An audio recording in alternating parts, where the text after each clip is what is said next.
Hey everybody, this is Rydo and we're back to another live stream of Yu-Gi-Oh! Master Duel and video game news. We've got apparently the deck recipe. Today is Wednesday, August 23rd, starting late. Ran into some problems and I'm still dealing with them. In particular, something changed my audio, which caused me to change my audio, and now I'm getting a ridiculous amount of just echo.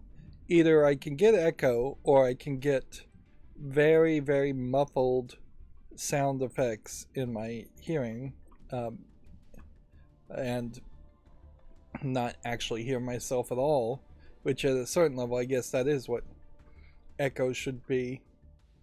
I guess what I should try here is just not listening to not monitoring my microphone anyways. Let's see. What does that sound like? See, the problem with that, though, is that my headphones are just so good that I can't hear myself through my own headphones. So I would prefer to have echo, and this is something that literally only I can hear. But I would prefer to have a time-delayed echo, or reverb, I guess, is probably a closer description of what I'm hearing, just because the audio is going into the microphone and then coming back out. But I'd much prefer that than to sound like I'm not speaking at all or that my ears are clogged up. Apparently you can get the deck recipes for the champions and runner-ups of the World Championship, but to do it, it's going to take you to a website, so there isn't even really a system built for even the creators of the game to share a deck. Where wouldn't it make a lot more sense for there to simply be a structured deck available for free for the World Championship, or a special deck for free? That would make a lot of sense to me. So let's see. We see if we have any legacy packs. We have 6, so we'll open those up.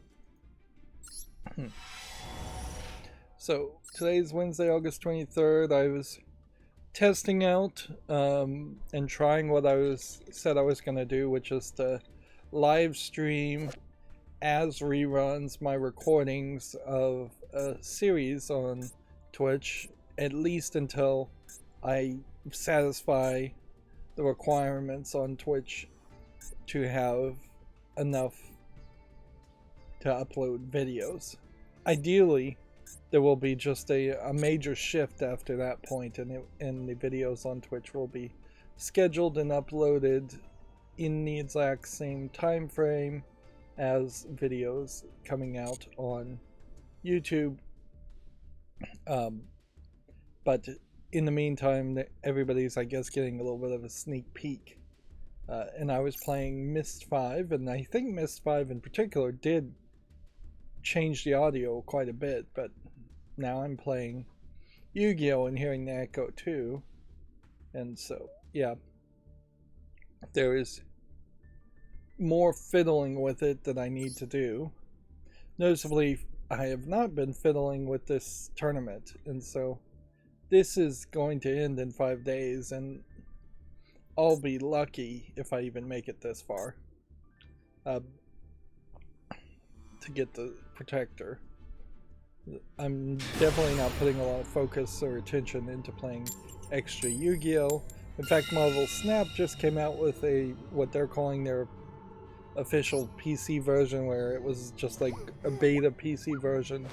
So I want to take a look at that, although in all fairness, if I make a quick look around Marvel Snap's PC version, it is going to just be to ream them a new hole and highlight the major problems with Marvel Snap and why I've just stopped playing it completely. I played all of Myst 5 End of Ages. It's not really worth playing. You are better off playing Myst and Riven and either stopping there if you really love those games, and then if you really need more content, then playing Myst 3, Myst 4, Uru, or Myst Online, whichever. Whether you want a single player experience, Uru, Myst Online. If you want the multiplayer experience, I think that's the difference.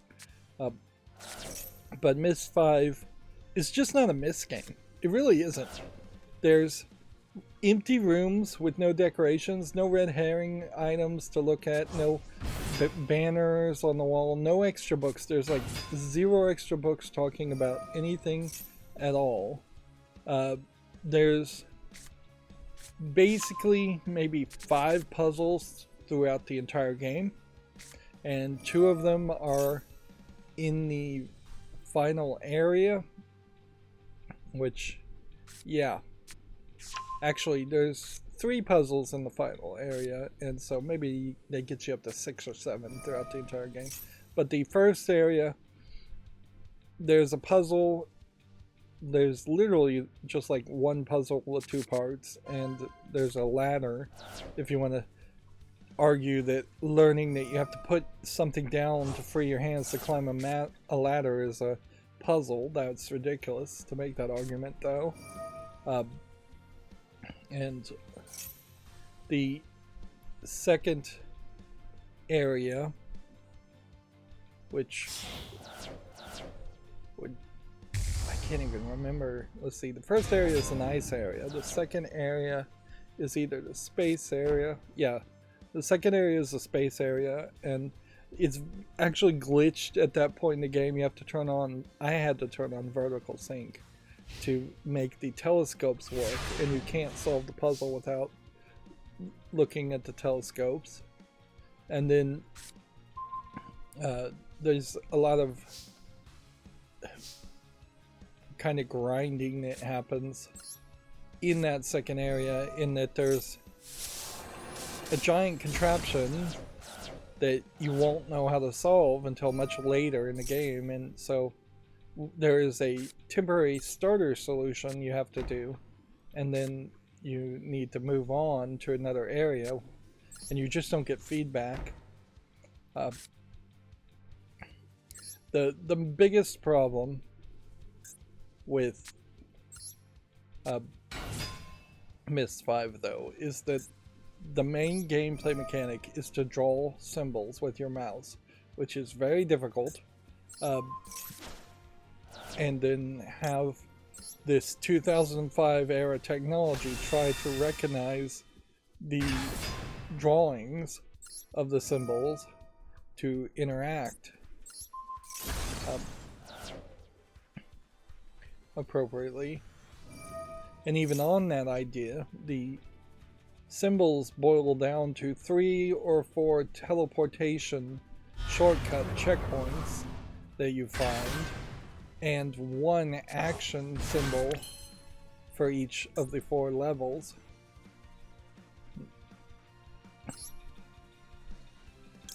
Which, yeah, that's not really enough. Whoops, shouldn't have done that.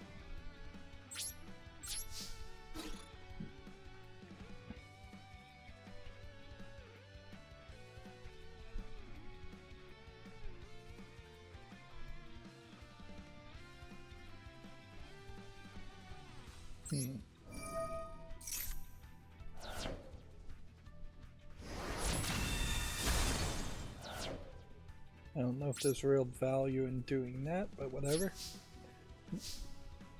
I'm still watching Medium. I have 1 more season, just about.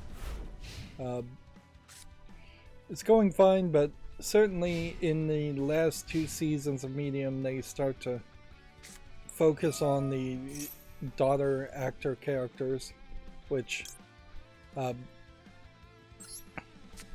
those characters would have been old enough to actually be the focus of most of an episode, but it is a little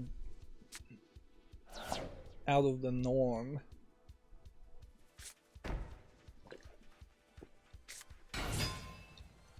Of course, by the 6th season, they probably were running out of ideas too. How many different ways can you make an episode where you have a dream of somebody being murdered, and they basically had to be murdered? Maybe that is part of the problem with the idea of Medium, where it couldn't have just gone on forever, like a Blue Bloods or NCIS series, is that there would have had to have been a helpful ghost introduced that was just going to stick around and help her solve other kinds of crimes that didn't involve somebody dying. Some ghost that was just going to observe something. And it didn't really have to be a singular person. It could be a case that somebody's great grandmother from 100 years ago is watching their great grandson rob a place. But yeah, there is an episode where they try to get away from the murder and experiment with it, and it comes off as a very comedic thing where a character is committing identity theft, and even in that story there is actually a murder at the beginning, but because the bad guy's committing identity theft, Allison, the mother in Medium, is seeing everybody who's a victim of the identity theft as the same character.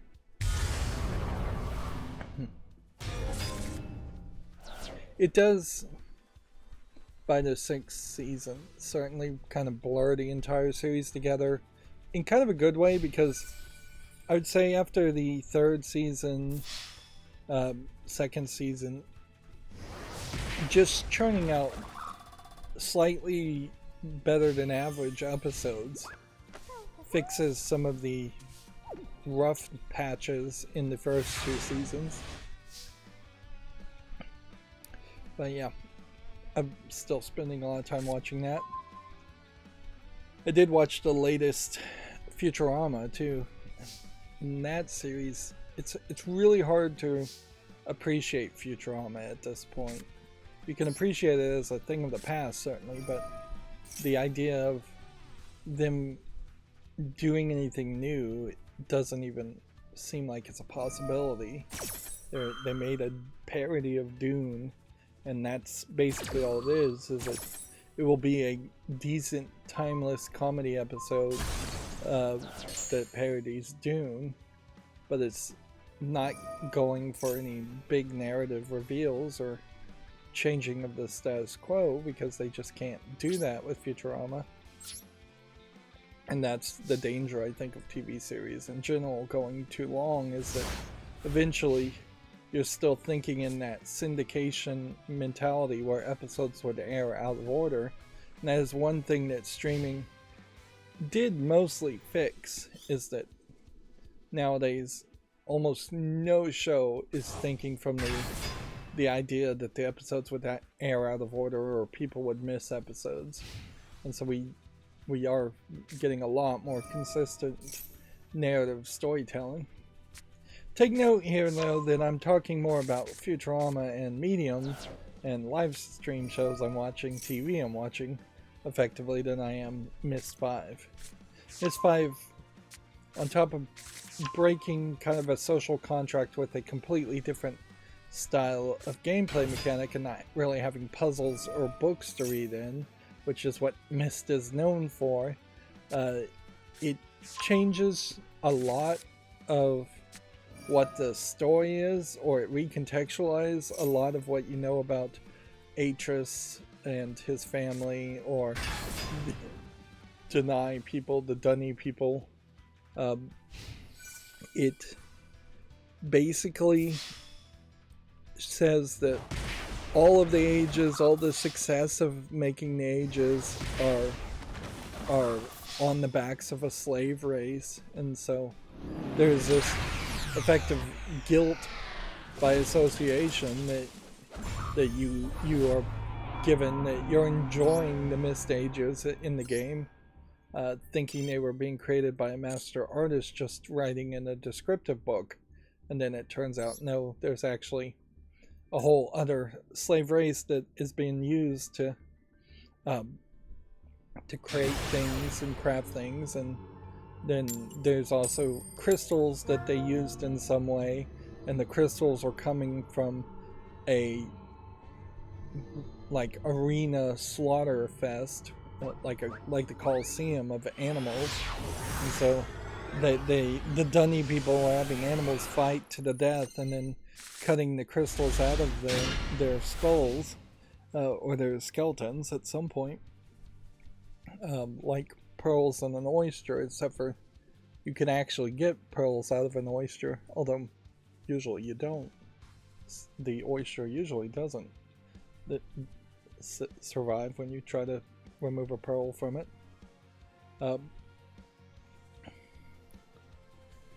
But yeah, you don't play or communicate with Atris at all throughout Myst 5. Instead, you're communicating with a very old woman who is supposed to be Yisha, the little girl that you see in Myst 3 and Myst 4, which you barely communicate to her with her either. She talks to you at the very beginning of the game, and that's it. And then you never see her again. So almost completely, you're talking to this new character named Eshu, which, yeah, he doesn't have much to say too. They also get away from the full motion video in Myst 5 in favor of 3D models, which doesn't make a lot of sense. It would make a lot of sense if you're going to reboot the Myst series to start with hyper realistic 3D models, but they've been using the rotoscoping live action technology in every other game. In a lot of ways, Myst 5 just feels so empty that I can't prove it, but I heavily suspect it was in development hell, possibly by a third-party developer being published by Ubisoft, and then they brought in Cyan Worlds, or they gave the credits to Cyan Worlds at the last second to release what feels like a very unpolished, unfinished project. And if I was in charge from the beginning, I definitely would have gotten rid of the tablet concept. Even now, like this is a 2005 game, the technology was just not there. But even in 2023, the idea of a game where you would have some kind of device, a tablet of some sort, whether magical or electronic, and then you had to, with a mouse, draw a picture, and then the picture had to be recognized by a computer, AI, in the game. Even now, that technology wouldn't really work. At best, this is a concept that was from the idea of like old Palm Pilots, and instead of having keyboards, you would supposedly draw symbols to write in little squares at the bottom of the screen. But notably, nobody has that style of input anymore on cell phones. We just have pop-up keyboards. We don't really have handwriting recognition. Like, people don't try to just write in cursive or write in print on their screens. And if anything, we've surpassed that with just voice recognition and voice to text, or finding other ways to communicate without typing in long amounts of things. We barely need the keyboards most of the time.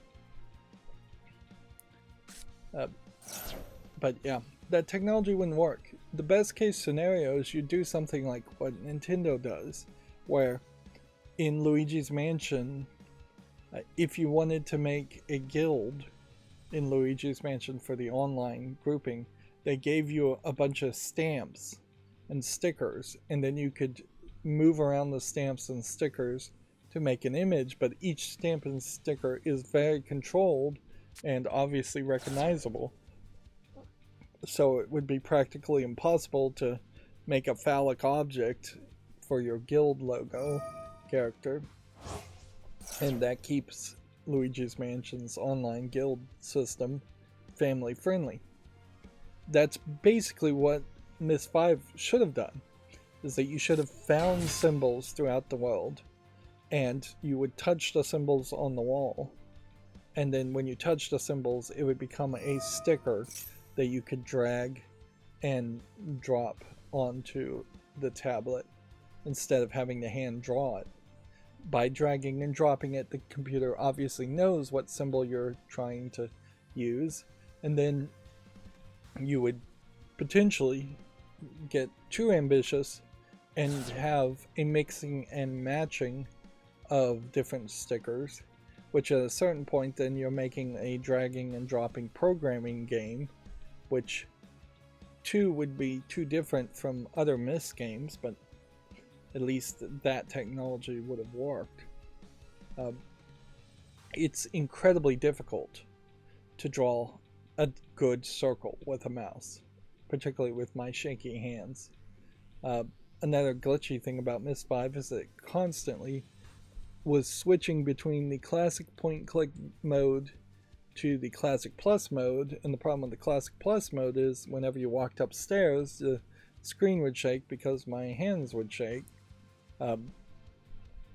And yeah, I had to flip over my mouse pad to the slower precision mouse pad side as a surface. Which I really do love this mouse pad. It's a, you can, I think, only get them at Best Buy. It's called an Insignia, and it's a metal, kind of a square, but it's more of a trapezoid shape. In metal backed, it has a speed surface and a precision surface on either side, and then it has little rubber feet that I peel off on the speed surface, because there's rubber feet on both sides. It's a fairly big mouse pad, and definitely works for me sitting in a recliner chair instead of having a table in front of me. Although desperately I need to find a way to get some kind of table in front of me. That was definitely another problem in that Myst 5 had at least one solution where you had to look far in the distance, and because it recommended to not turn up the resolution to 1080p, and I did it anyway, and because I'm looking at a TV 8 feet away, I can't visually see the symbol that is far off in the distance enough to draw it. I had to pull out my cell phone and use a 30 times zoom to see it, and that has its own list of problems, and that if you're trying to do a 30 times zoom on a cell phone camera, it has to have pretty great stabilization with shaky hands to counter that.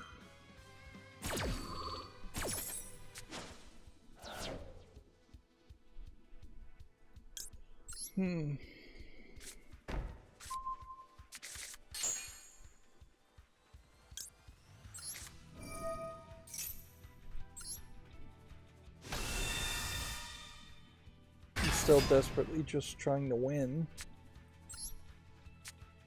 I need to know what these do.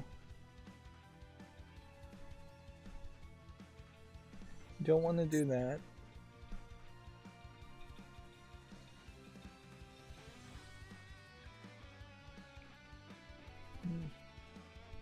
This is probably fine to do this. To reveal this card to get this card.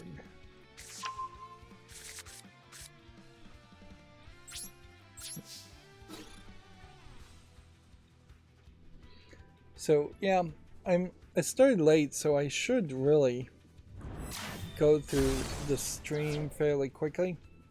I did watch the Gamescom opening night live presentation. Not a ton to say there, but obviously there's a decent amount of announcements that we'll cover. A few things that occurred to me is, first of all, the intro pre-show guy and the style of that intro pre-show is just absolutely awful. Like, it should not exist. They might as well not have a pre-show if they're going to have what is effectively just a weirdo sitting on his couch presenting some videos that didn't make it to the actual show, and he's doing it with these really dumb skits. Like, it definitely isn't hyping you up for the opening night live, or it's anti-hyping, if anything. And that's a issue, I would say, because yeah, that's starting off on the wrong foot. And then they like started off on a kind of awkward foot in that one of the very first presentations, yet another person got on stage who shouldn't have been on stage. I believe he was calling for the release of GTA 6, which, okay, I guess that's something video game related versus a troll getting on and thinking is Rabbi Bill Clinton, which is what happened in the previous presentation. Although I would say there is a decent tinfoil hat conspiracy to think that that may have been completely staged and done in a way to potentially show that Jeff Keighley can handle stage crashers better than the way they handled it before. Because the first time, the kid that got on, the troll, in the previous presentation, he got on with a group of people as they were giving their award reception speech, and he was just able to stand in the back. And nobody rushed the stage, nobody stopped him. They let him get all the way to the mic and say something. They basically let him walk off the stage and grabbed him after the cameras were rolling. Jeff Keighley was not on stage at this point. This time, Jeff Keighley was on stage when the interrupter got on stage. And he said, "All right, guys," and then a bunch of security people kind of slowly made their way to the stage and carried him off. Or I don't think it really was a rough and tumble tackle or anything like that, which inherently that's more what you would want to see, is that you would want to see that the person was identified far before they actually got on stage, and somebody literally would tackle them as if they had a knife, as if they had a gun, because yeah, that danger does exist, and that he would be knocked to the ground in a fairly violent way. Like, it's a little pro police brutality, but honestly, with an unknown threat like that, it does make a lot of sense to subdue the threat as fast as possible, not being gentle about it and then walk the guy off stage or wait for him to leave stage.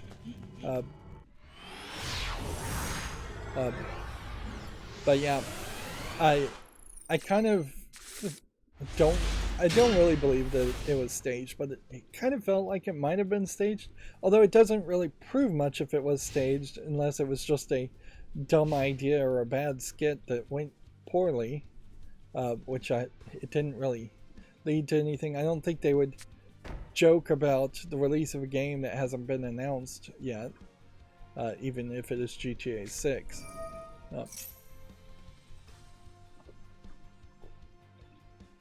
But there is obviously some problems there with the stage, in that And this is a problem that just needs to be addressed by everybody. Like after the Will Smith slap in particular, but for hundreds of years, people have tried to get on stages before they were on TV, and that's why most stages don't have permanent stairs where the audience can step up and stand on them. Um, and bars have the bar is a barricade to stop people from jumping up to where the alcohol is and just taking liquor or alcohol that they want. And that's what every single stage should be. It should be 4 to 6 feet off the ground, uh, with perhaps even a slope going down even lower as you approach this stage. Uh, if somebody is called to the stage to receive an award, they should probably go through a door.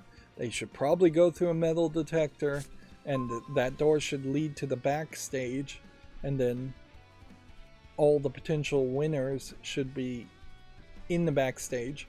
You could even have like a special side audience that was directly connected to the stage, and then have security do a checkpoint to get to that side stage.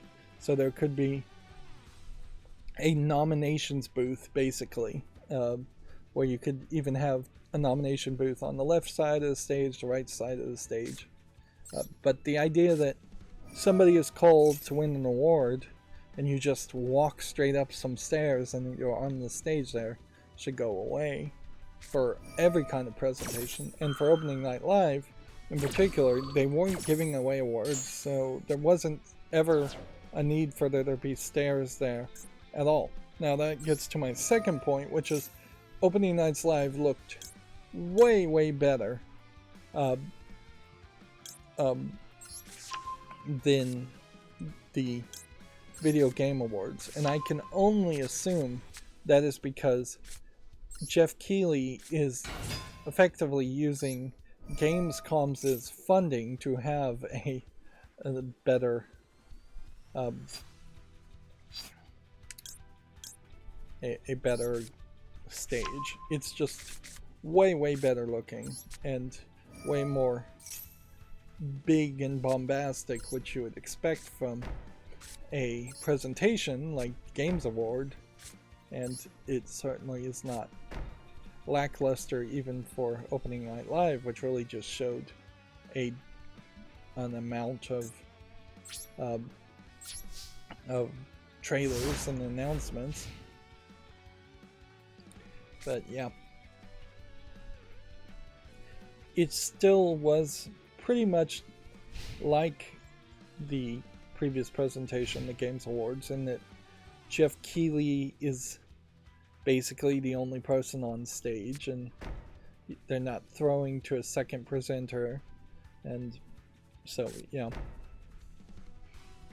I think there's perhaps some ego in that needs to be turned down a notch, and it definitely would help to have secondary presenters. Almost every event has at least one backup presenter.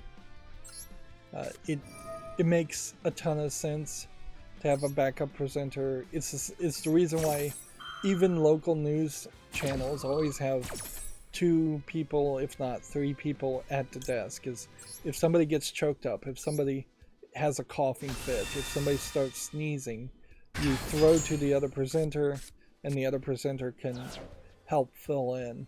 But it also just creates a visual change, effectively introducing a different character, which is just a better experience in general. And if you wanted to promote things like gender and race diversity, or any kind of diversity, you could easily overstuff like the opening night live events and the Game Awards events with minorities of a sort, and you could overrepresent there, and it wouldn't really cost you anything other than your ego, which I don't know if that isn't really the main issue, is that Jeff Keighley's ego may be a little too big in that he wants to rub elbows with celebrities and he wants to be a celebrity himself. That being said, even in Opening Night Live, he didn't really have a lot of celebrities showing up that I recognized. Although in all fairness, I only watched maybe half of it before I got bored. And I guess that would be the final complaint to make there, is that it was just boring, and I was definitely busy. So, yeah. I was busy streaming to Twitch, which I can also say there is perhaps more views on a random stream on Twitch, but there is less quality by far comments, because the views I'm getting more than anything, or the comments I'm getting more than anything, is from spammers. Spammers trying to sell me views, trying to sell me viewers. And yeah, it highlights a feeling that I suspect most content creators on Twitch have, which is that everybody is incredibly desperate to get views and viewers, and that Twitch really has no care if you're buying views or viewers as much as YouTube might care about that. And that was always my feeling with the rules of Twitch when I looked at it many years ago, is that the initial desperation you have to get other abilities unlocked to lower yourself down to a more reasonable schedule is just way too high. Yeah.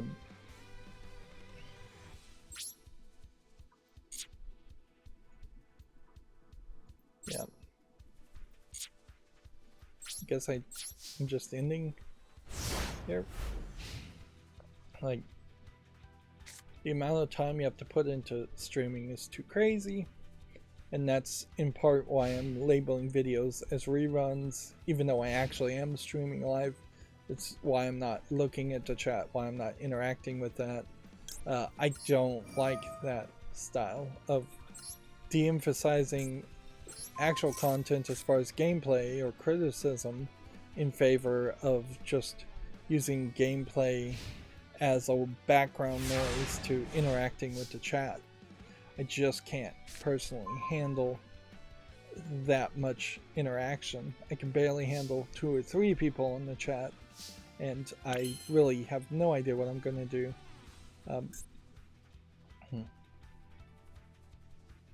If I ever did get more successful.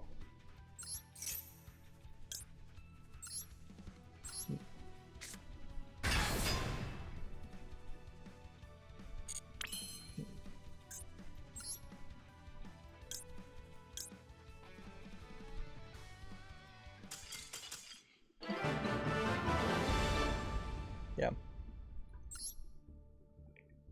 But I'll stick with the Twitch chat. And I'll stick with the Twitch streaming until I can upload videos, which hopefully that happens way quicker than I think it is going to. There is some level of, I think, some of the videos that my macro scheduled may have scheduled things out of order. I don't think the latest solo episode of Yu-Gi-Oh! Was supposed to air yesterday, but whatever, it did.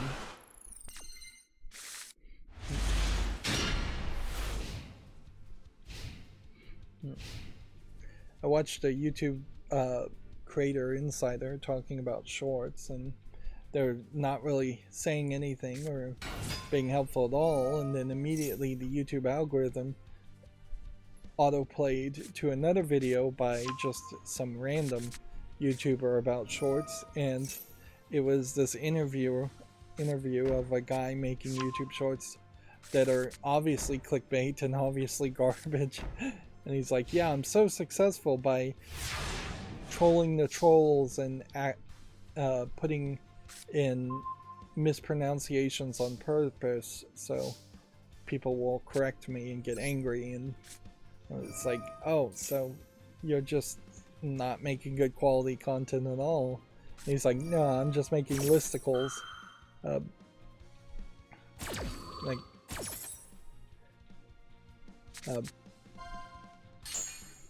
The problem with that, certainly, is it might get you some views and some, maybe even subscribers, but in the long run, if you're intentionally trying to make your audience angry at you or trying to get them to correct you, they're going to figure out that you're not listening and that you're intentionally mispronouncing things, and you're building an audience that you deserve in the fact that your audience is going to be full of angry people correcting you, which is going to eventually wear you down.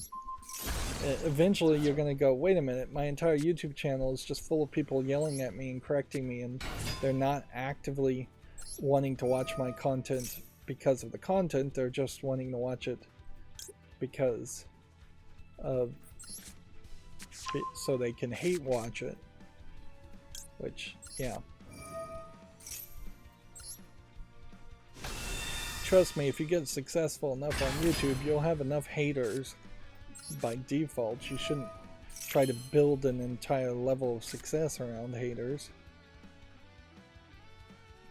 So I don't want to activate that one, I guess. I want to do this, this, and then this.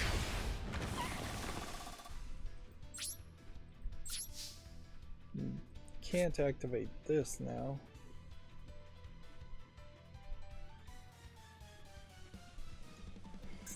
I could potentially summon something here.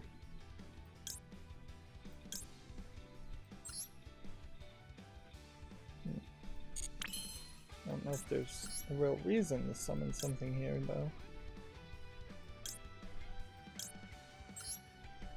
Yeah. If anything, I guess you might summon this just in case you have a daily quest to link summon something.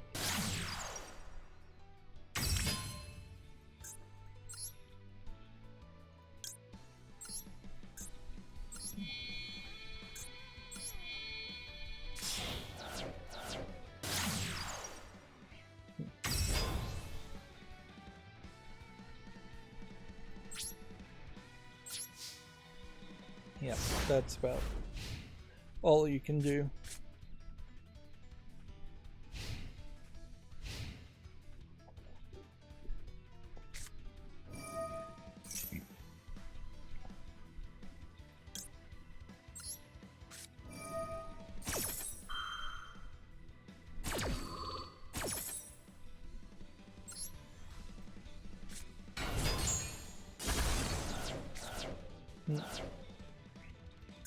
This destroys all spell and trap cards, regardless of whether they're in the spell or trap field. So we got some news, and I really should just be going through the news. This should probably be the last game we play today.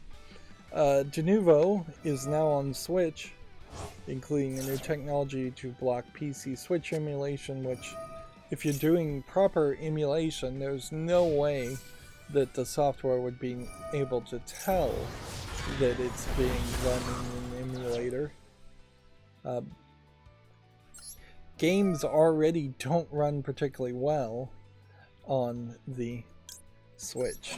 The idea of adding Denuvo is definitely something that would be questionable, particularly when you start to think about what is Denuvo really designed for. It's either designed to do anti-cheat or digital rights management. If you're making ROMs for Switch games, you're going to have to rip out de novo, so that may stop a few ROMs from being released, but probably not.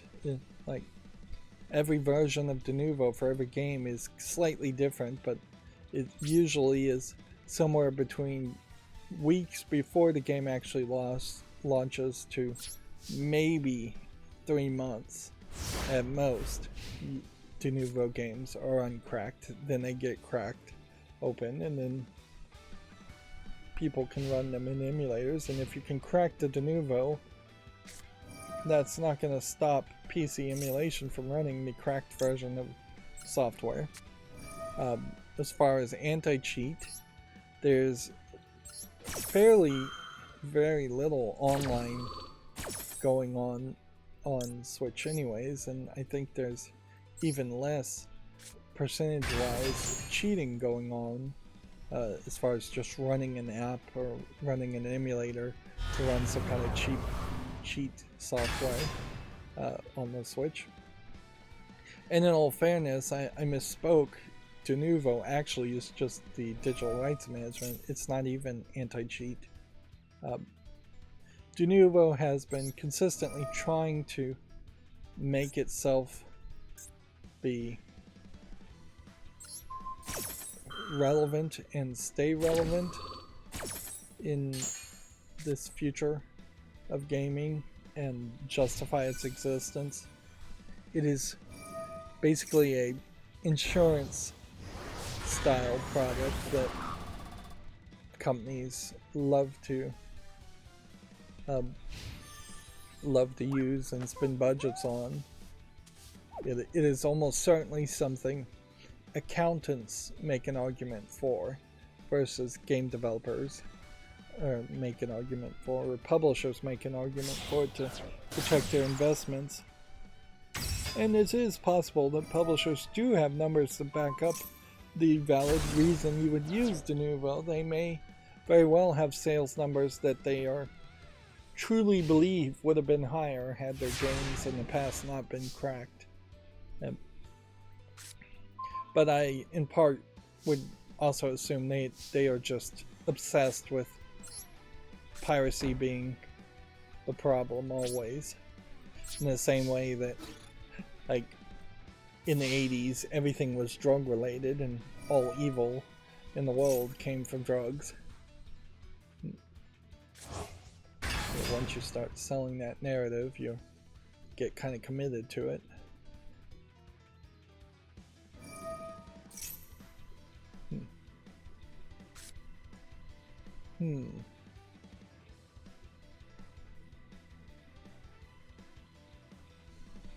Well, that's weird.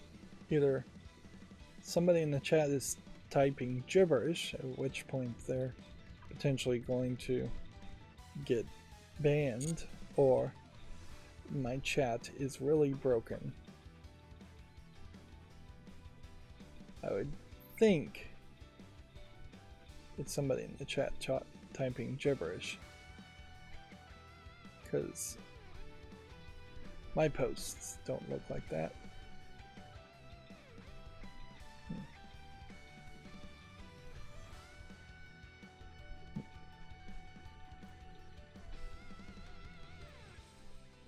One of the problems with the chat being integrated into OBS is that the buttons don't work. The pop-up screens and things don't work. So, yeah, there's room for improvement.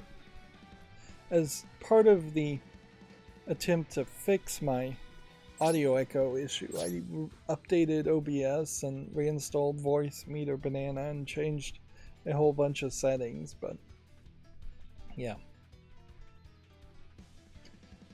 I don't think it's quite working still. It does occur to me maybe I just need to mute a sound effect. That might be the case. Let's see. Before I forget that, let me do it live and see if that screws some things up. Let's see, if I bring up the voice mixer and then I mute OBS, I can't hear myself, but I'm still hearing the echo and the microphone, which means that there is a different audio input that needs to be muted. But what is it? Can I?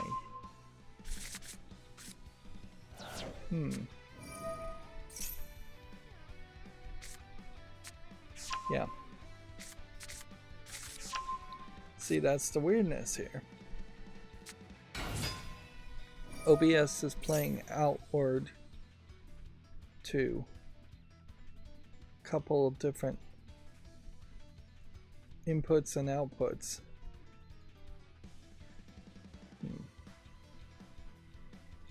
Testing.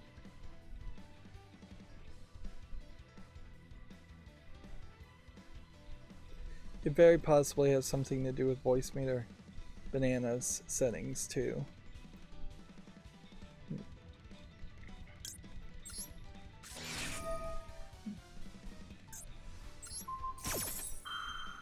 Looks like I'm about to lose.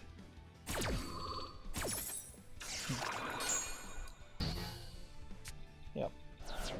So, yeah, OBS is, the setup is very weird. Certainly. And there's definitely room for improvement to just walk people through how the audio should go. In part, I fixed this whole problem if I just got a Rodecaster Pro and had an exterior soundboard instead of using software, which is, but that may just be trading one confusing scenario for another confusing scenario. There's probably a mix minus that needs to be set up if I had any way of doing that. I don't know how you would do that in software to subtract some, if not all, of my microphone input.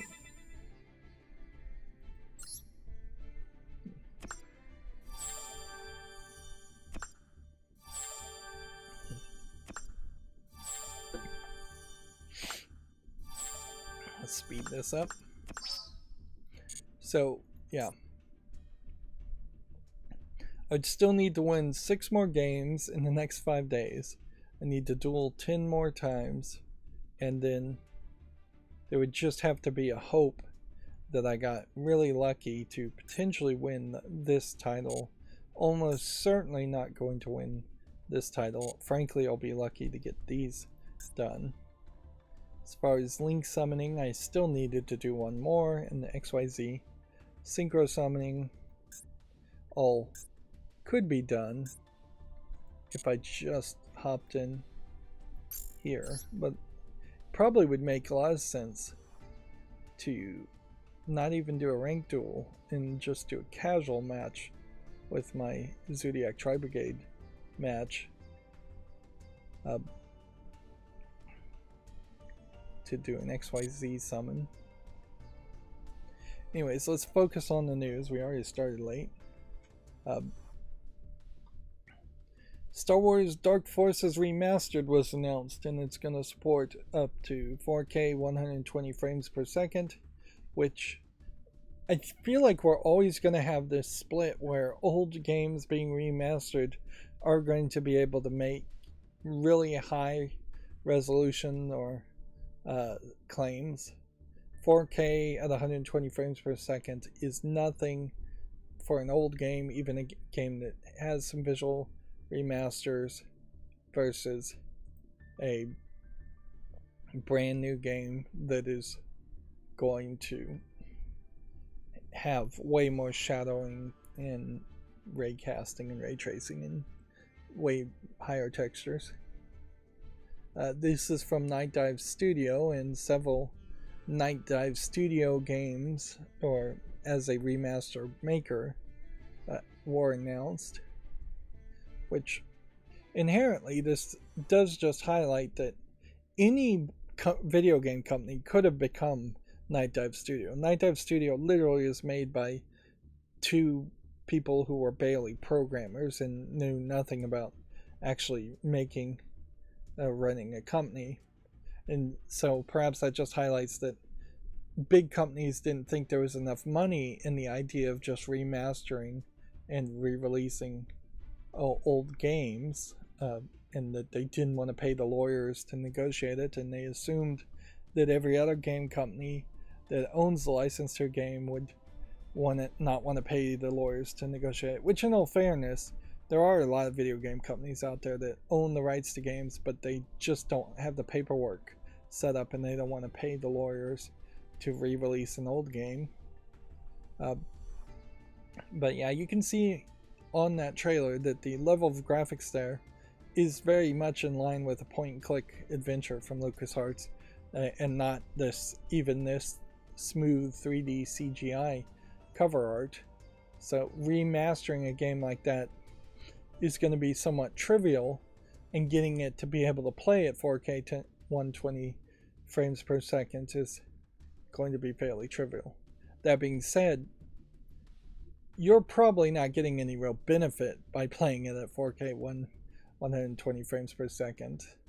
Like, those extra frames aren't going to change much, and it being at a higher resolution is almost certainly just going to make things seem a lot smaller, or they're going to have to scale up all of the images by 4 times at minimum, and then shrink them back down, which is what ScumVM also does, is it has a 4x scaler that it takes every 1 square pixel and turns it into a 2x2 grid of square pixels, just to get the resolution higher but maintain the size of the objects. Turok 3 is also getting a 4K remaster. It'll be the third of Night Dive Studios' Turok remasters. The Turok series always stood out as a visually interesting series that I never got around to playing, in that you have these kind of Native American characters fighting aliens or dinosaurs. It's a different spin on something like Duke Nukem or Doom. Clearly, for the time these games would have come out, you're trying to sell a little bit on the sex appeal of both the guys and the girl here. It is a series, though, that where you would hope that this would renew some interest in the Turok series so that you could get a true reboot. It would make a lot of sense for there to be a Turok reboot, more than in the same way that the Tomb Raider reboot originally made a lot of sense. You can take the concept and tweak it a little bit and modernize it, and the general idea of having a Native American character is still good, or multiple Native American characters is still good. In 2023, you'd be a lot more woke about how you treated the Native Americans. You'd bring in actual Native Americans to talk about their actual culture, and you'd call them First Nations instead of Native Americans, or Indians. But yeah, there definitely is a way to have that kind of story happen, and in the end, running around shooting monsters and dinosaurs in a first-person shooter game is still a viable concept, particularly more now than ever, with us mostly making zombie games, or game developers mostly making zombie games. The bow and arrow aspect certainly could have could work a lot better and be somewhat appealing. In a lot of ways, Turok could have the elements that the Tomb Raider reboot missed, in that Turok would have dinosaurs and aliens that you're fighting, whereas the Tomb Raider reboot tried to be too realistic for its own case, and you're only shooting humans with human weapons in the Tomb Raider reboot. That being said, it's still, in my mind, kind of a hard sell to try and go back and play the old Turok games, because those level designs I don't think were particularly good. I think they were kind of notoriously difficult to figure out, and that's always a problem with Doom type games. Even the Doom levels start to get a little maze-like, and that's not something that people really would want these days, I think. I was contemplating some cosplaying again. I had sworn off for a couple days showing off cosplays. What caught my eye, and I am definitely of two minds here, and we'll see it in some of the other cosplays, is there was a cosplayer who did a damaged, no, it wasn't a damaged cosplay where their clothes were torn. Another cosplayer did that, but it was skimpy clothing of Princess Peach, and for some reason, I'm not sure I really understand it myself, I had kind of a reaction there where you had Zelda, not Princess Peach, from Breath of the Wild in such skimpy clothing, and it felt like it was a little out of character, a little inappropriate. It's not really out of character and inappropriate to do the Ada Wong from the new Resident Evil. Like, this is basically the outfit she's wearing here, so this is a very valid cosplay in my mind as far as that. But when you start getting into like lewd cosplay like this, which is a damaged suit of a damaged Zero suit outfit of Samus Aran, that feels a little inappropriate, because that never really happens in the game. It's not really canonical to anything. If anything, the Zero suit is supposed to be very strong, I would assume. Although, in all fairness, it doesn't really affect me as much to see a lewd cosplay of Samus Aran as it does Zelda. And let's see if I can find that other one. I don't know if it really does occur to me. Like, I barely even think of this outfit, for instance, of the way Harley Quinn is depicted as being lewd. Like, if I saw a cosplayer walking down the street in this, I would just be like, okay, that seems about like average clothing.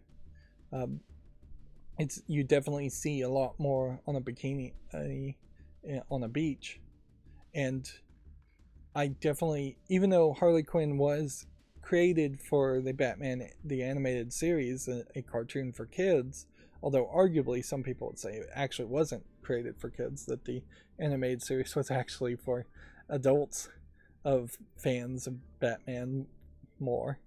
Harley Quinn was always described as a character as being the cheesecake, the male gaze character, the object of desire. Even in the animated series, when she had the ridiculous outfit, she was the object of desire of the Joker, at least. And so I guess maybe over time I have been worn down to just always recognizing Harley Quinn as being the femme fatale type character that she really wasn't originally created as. So that one doesn't strike me as too odd either, but maybe that's just because I see a lot of Harley Quinns, and it may just be that familiarity breeds a level of numbness to it. Did I lose that? No, here we go. But this one really threw me.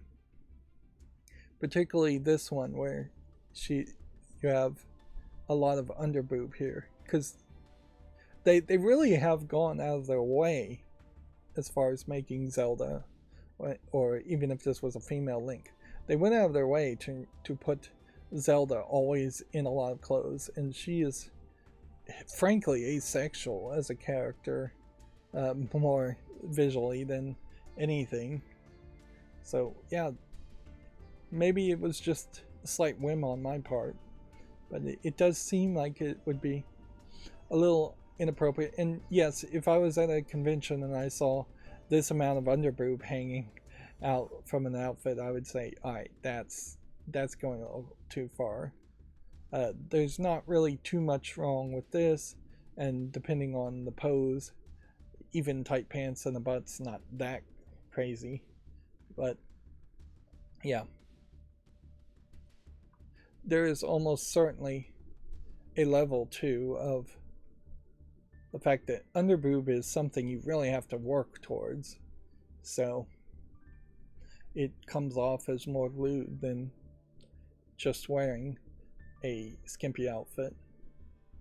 Although damaged armor outfits also are something you have to work towards. And I guess that is the part of the incredible subtlety of cosplay in general and your costume design, is that it's not 100% how much skin you show. It's also how much thought process did you put into showing that skin. And probably not even in cosplay, probably that's the case in general, is that if you were walking down the street and somebody ripped your shirt off, did you put any thought process into being topless, whether you're male or female? No. So that would be fairly forgivable by most people's standards, versus if you ripped your own shirt off, you put a lot of thought process into that, and thus that would be less acceptable. Although most people say toplessness of men is fine, and a decent number of people say toplessness of women is fine in similar situations. Moving on to video game news, though, I guess that was just a thought I was having. Midwest Games has been established by ex-Netflix and Harebrained Scheme staffs. It is a company in the Midwest, although what is the Midwest, really? You would assume that's Midwest United States instead of being Midwest, which would be like the UK, France, Italy, Africa, parts of Africa. That would be the Midwest of the globe, at least if you assume that the United States and California and Hawaii is the west of the West, and Japan is the east of the East on a map.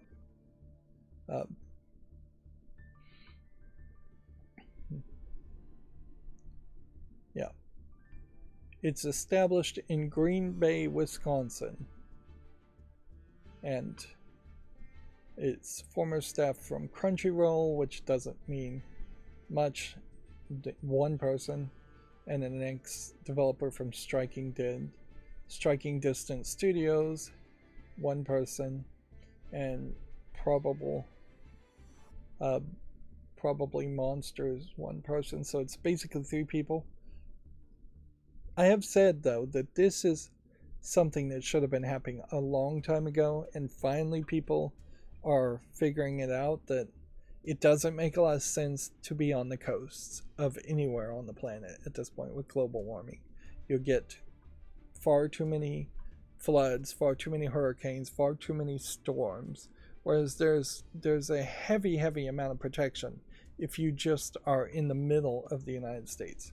But there's no infrastructure and there's no business in the middle of the United States for the most part, and it is a catch-22 where those middle states need to try to figure out some way to bring business to the middle of the country, but you have too many coastal elites, whether in Hollywood or New York, that don't want to live in the Midwest because they think the Midwest is full of rednecks, which in all fairness, there are a lot of rednecks everywhere in the United States, but particularly in the middle. So what we're effectively probably going to start to see more happening is a shift of people, coastal people in Hollywood, in California, that can no longer afford those high real estate taxes and high cost of living, trying to go to the Midwest. But yeah, inherently humans are nomadic, and they should be a lot more nomadic. The concept of a city as we build it doesn't make a lot of sense, and it never really did. But yeah, video game companies in particular, it makes a lot of sense to be based out of places where it's very cheap to live, because you're fairly independent there. All you need is a grocery store, which sometimes is hard to even find grocery stores in some of the smaller cities and middle state cities. But that's all you really need, is just basically a supermarket, a grocery store to fulfill your needs, a house, computers, and the internet. That being said, it's almost impossible to measure the opportunity costs or the value of opportunities that you might have had in the past by being in Hollywood or New York. You won't be down the street from another company to go and have a meeting and talk to people, or just meet out at bars and on a weekly basis and rub elbows and make friends. And those kinds of connections are almost impossible to value. Being in Wisconsin is almost certainly a longer drive to get to Redmond, Washington, if you want to talk to Nintendo, if you want to talk to Microsoft, what compared to being in Hollywood. Although, who knows, the traffic may be so bad in Hollywood that it is easier to drive from Wisconsin to Redmond, Washington. It'll be interesting to see if we see more companies form in the Midwest, or if this will be the only one and this will be just the saturation point for Green Bay, Wisconsin. I would say I don't know a lot about Green Bay, Wisconsin, but I do know the Green Bay Packers are there, so there is definitely some infrastructure and some industry there.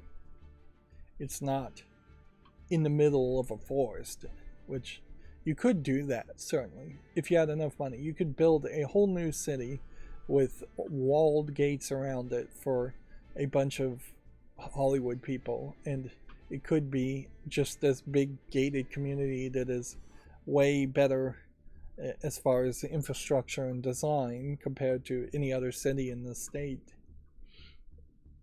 And that wouldn't be a terrible idea.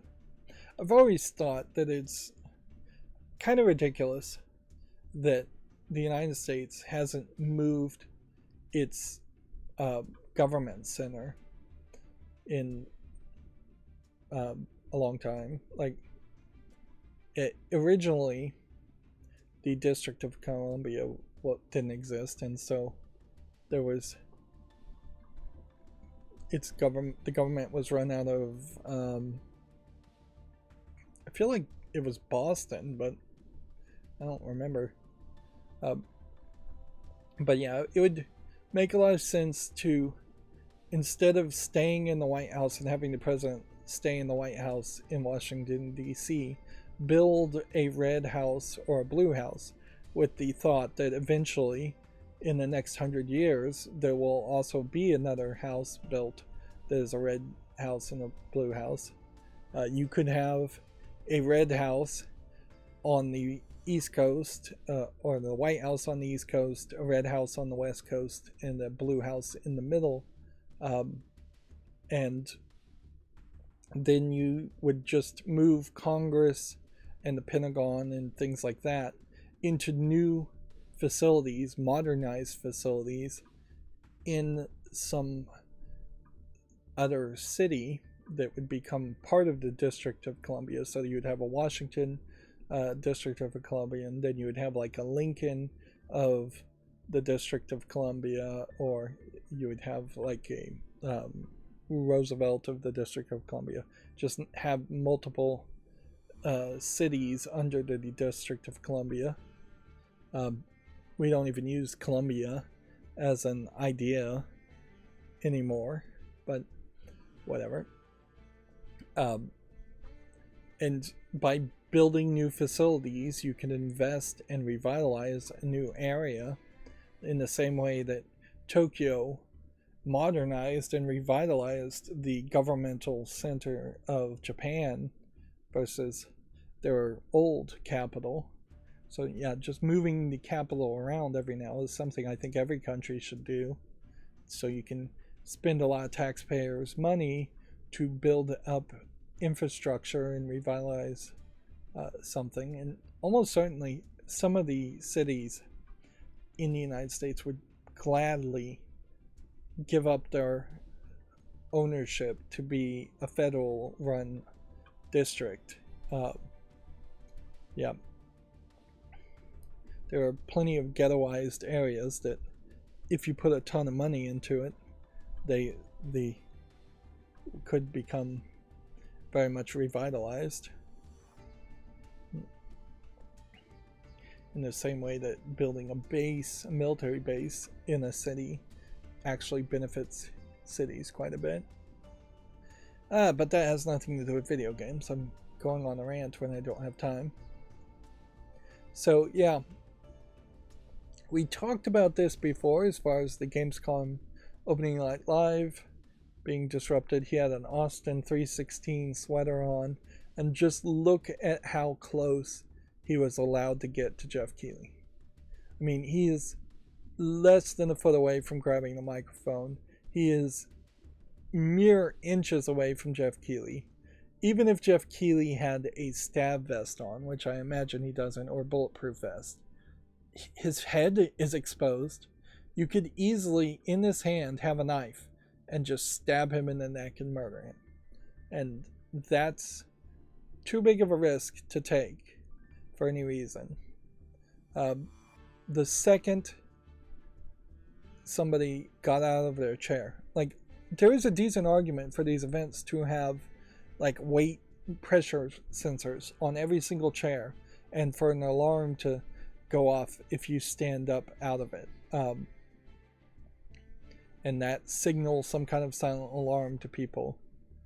That'd be expensive, certainly, but it's not crazy. You certainly could have weight pressure sensors on the steps, on the area before the steps, but really human beings should have just been crouched down around the steps below the camera site, and like every 4 or 5 feet there should be somebody in black clothing just standing there looking at the audience.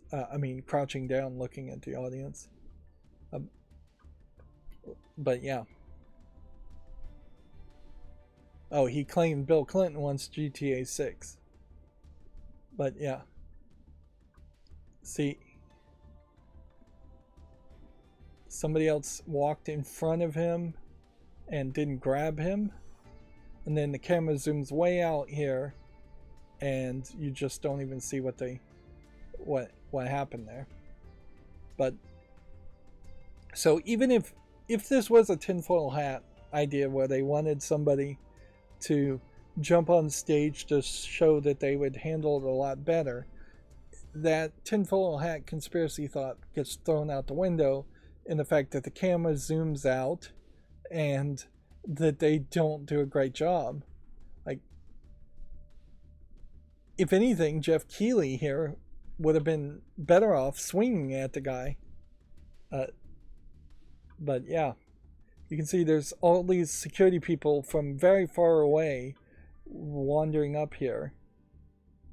Let's see if we can see it better in full screen mode, even though I have the blur on. But easily, if the guy had a knife on him, a gun on him, a bomb on him. Yeah, guy here, guy here, guy here, guy here, guy here, and they're just gently pushing him off this side of the stage. You can also see, as it zooms out, how low the stage is, which, yeah, if the stage has to be that low for some reason, then don't put stairs there.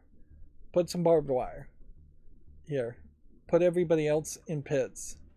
You can see most of these people are fairly far away, but anybody, even from back here, could have just gotten up and walked here. I wouldn't be surprised if, of the 5 or 6 people here that are walking around, one of them really shouldn't have been walking around on top of this guy. Somebody else just got up and jumped in. Yep. But yeah, there's no level of urgency, there's no level of concern. These are people who run lights in presentations and pretend to be security officers. I don't see anybody here that's a disgruntled cop just itching to crack some skulls, which, yeah. And then his response is to say this is so disappointing, which is like just a disapproving dad response. But yeah, honestly, if you were gonna tinfoil hat this, just have him slap him across the face like that. Which, yeah, that probably would tell you at that point that it was a skit. It would have been funnier if it was a skit where he had somebody come out and then Jeff Keighley just slaps him across the face. But I bet Jeff Keighley actually wants to be friends and rub elbows. I wouldn't be surprised if Jeff Keighley actually has run into Will Smith. And so he probably wouldn't do that because that would make Will Smith angry. But yeah, there is a total lack of security at Gamescom in general. And that's more on Gamescom, but it's also on Jeff Keighley. Like, he's got to run his own show and protect himself. Oh, the other part I wanted to show here, though, is just the stage in general. You have this giant stage with a walkway in the middle for kind of no good reason, because then half your audience can't even see you head on. But yeah, big stage here, lots of lights presenting Starfield videos. It is way better decorated and better visually. You've got this big screen on the back with playing than what the Game Awards was, where the Game Awards felt like a very tiny stage that didn't really make a lot of sense to be. I would have preferred the Game Awards stage to be this big and the opening night's live stage to be smaller.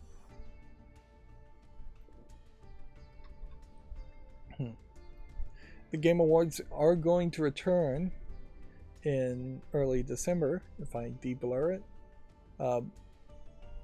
So December 7th will be another Game Awards, which the last presentation, I guess, wasn't actually a Game Awards. I've been calling it a Game Awards, but come to think of it, it was the Summer Games Fest that I'm actually talking about, with a small stage and kind of a disappointing presentation. Maybe the Game Awards will have a little bit more polish to it as far as stage design. Definitely at this point, the Game Awards absolutely need to have way more security. We need to see somebody tackled by an ex-football player and knocked to the ground, or somebody trying to get on stage and failing miserably. We need to see them carried off in handcuffs. even during a live presentation. And I guess that's maybe the thought process, is that this is live, so they're trying to walk them off the stage so they can arrest them in the back. But particularly for the Game Awards, if you're giving out awards, it would make a lot of sense that there's a second security checkpoint for people who are nominated for that specific award, and those nominees are sitting in that separate segmented nominees booth section. That would be easier to film too, to have all the nominees sitting next to each other, or sitting in two booths on either side of the stage, instead of having them in the crowd. I don't really understand, when you see the Oscars, that all the nominees are just mixed in the audience, which almost certainly the Oscars probably spends hundreds of hours thinking about who they should sit next to whom and who likes who. I wouldn't be surprised if it's a major popularity contest. But yeah, there definitely should be a audience that's much further back, and then there should be some level of security for VIPs, and then there should be a extra third level of security for nominees. With the exception of the slap from Will Smith, we've never had a situation where... No, we've had several situations actually where celebrities have jumped on the stage when they shouldn't have. And a lot of musicians and rock stars are crazy or on drugs, so they've done that actually several times, come to think of it.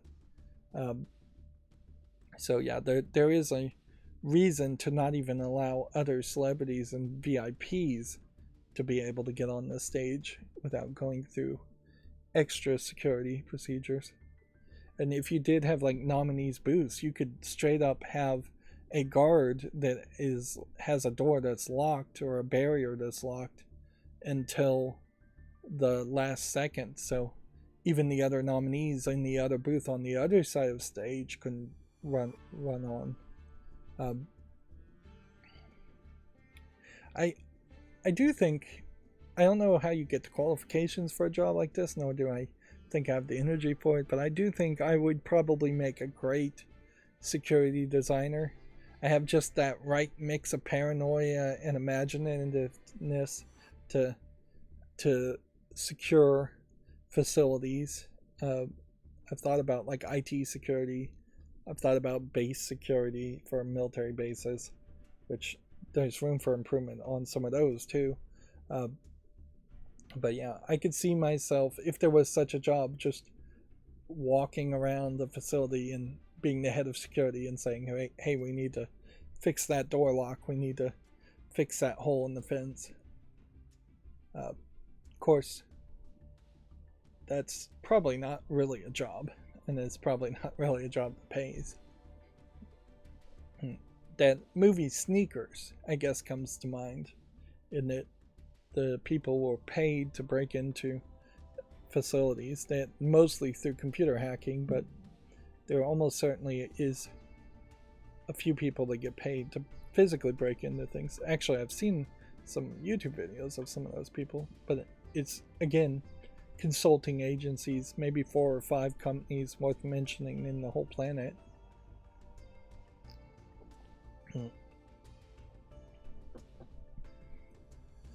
Back to video games.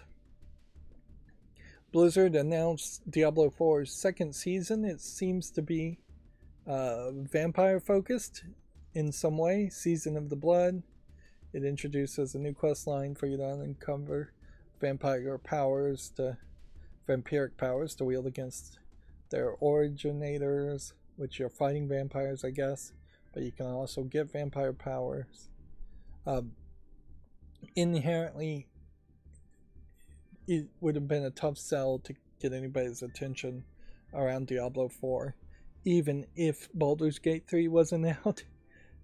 People were not hot on Diablo 4, even when it first launched, and there is definitely a decent argument to play Path of Exile or one of its competitors instead of just playing something called Diablo 4 because it's called Diablo 4. Um, yeah, and the announcement of the last update for Diablo 3 being that they're going to finally let you have a single player mode does draw a line in the sand that if you just ignore Diablo 4 long enough, 10 years down the line or so, there will be a single player experience for Diablo 4 that makes a lot more sense. Personally, I just cannot abide games that are going to reset your character's progress. That's not something I ever want to engage with, and I don't see why people would want to lose progress in any way. If I wanted to make a new character in any other RPG game, I would just make a new save file. But that would be my choice, not some timer or a season reset like Diablo 4 is doing. This game, Dustborn, as a trailer, caught my attention because it was a character that seems to have the ability to speak something and make people listen. So she, in the trailer, tells somebody to shut up and they just immediately stop talking. Does that make a lot of sense when you look at these screenshots, which looks more like it is perhaps a collection of minigame here and quick time event type minigames here of fighting. Yeah, I don't know. If anything, it feels like it is probably a narrative, almost Telltale-like game with just some minigame elements to it. But we've seen several games that build around the idea that you're going on a road trip. This is the first one I've seen when it looks like it's a band that has a bus. But yeah, seems almost like it's trying to take the ideas of something like Life is Strange and mix it with some of the road trip games. Although, I don't know why either one of those genres feel like they are particularly good enough to justify people making clones of them. Life is Strange 1 was alright, but none of its sequels have sold that well. And none of the road trip games, I can't even name one of them because they haven't mentioned it. It is throwing in that third twist of having magical powers, but I bet that actually isn't used that much. Ah, okay. Then straight up page didn't load. I don't know what that was. Mario's voice actor, Charles Martinet, which is, I assume to say, the voice actor for Mario in the West. I'm not sure if he actually does Mario in the Japan, in the East. Is stepping back from the role or effectively being semi-retired or forced into semi-retirement. This is what I suspect is just a delayed reaction to the slightly negative press around him not being the voice actor in the Mario movie, and more likely the major success of the Mario movie without him. He is old, so it certainly would make a lot of sense to try and go in different directions with a Mario voice. He's not that important to Mario as a character. You could easily get some other voice actors cheaper to be the Mario voice, or not even have Mario be voiced in most games. But yeah, almost certainly this is something Nintendo pushed for him to do so that they can announce in 6 months a Mario movie that again doesn't have his voice acting. There's an update here saying Nintendo has confirmed to Axios that Martinet did no voice work for Super Mario Bros. Wonder, uh, which will be the first Mario game since 2017 Super Mario Odyssey, and that means his last portrayal as Mario would have been 2022's Mario and Rabbids Sparks of Hope. What I'd like to see here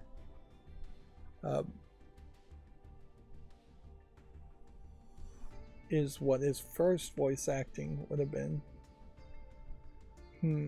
Probably Mario 64. I don't think Mario spoke before Mario 64. Like, obviously not Super Mario Brothers, and I don't think he spoke in Super Mario World. They say they will credit whoever they hire to play Mario, but they are not saying who they're going to credit to play Mario in Super Mario Wonder.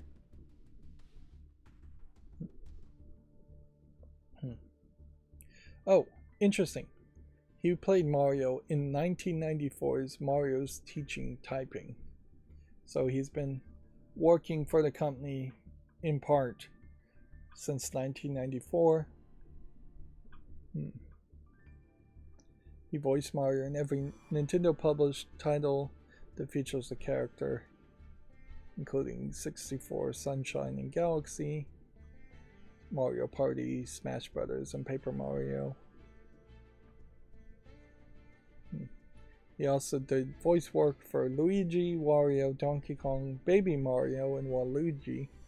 So they probably are going to need a new voice actor. Although I wouldn't be surprised if the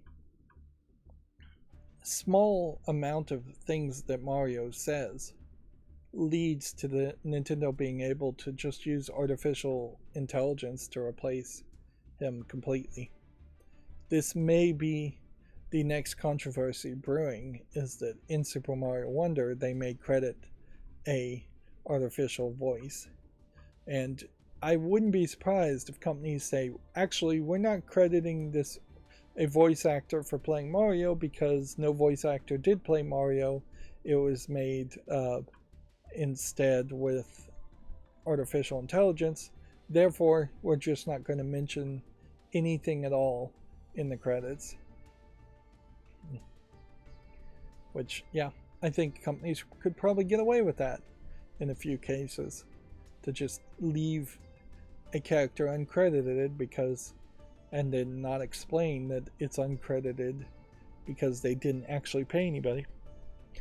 Even if they didn't do artificial intelligence, there's probably enough voice work that they could just reuse voice lines from previous Mario games. It's not like Mario learns new phrases or says new things that much.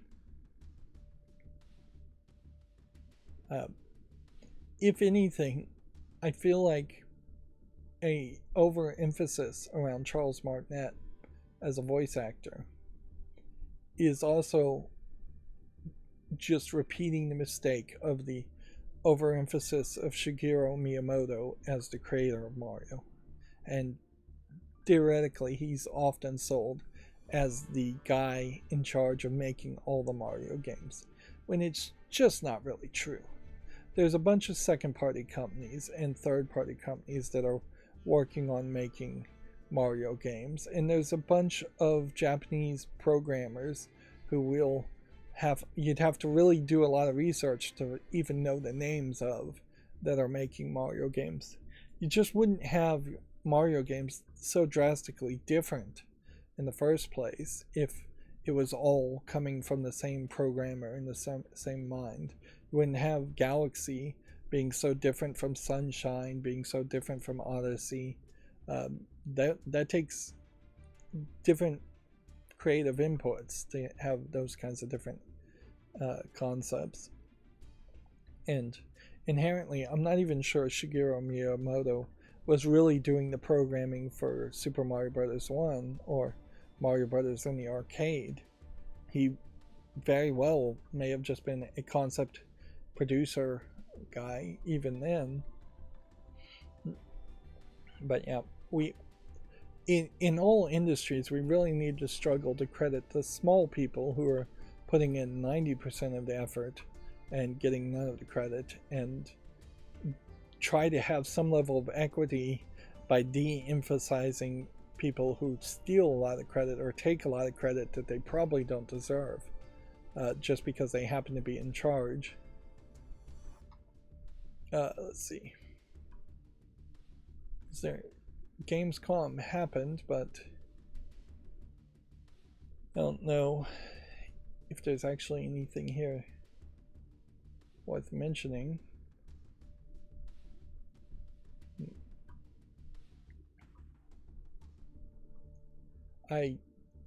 Gamescom would have been in Germany, so getting into the thing, you have some kind of ticket system here to walk through, but doesn't seem like there's metal detectors.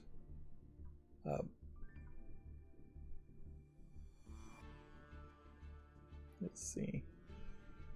Gamescom being in Germany, it was presented both in German and in English in the live streams, which for the opening night live, I guess inherently there needed to be a German presenter on stage also, instead of just live dubbing it. But yeah,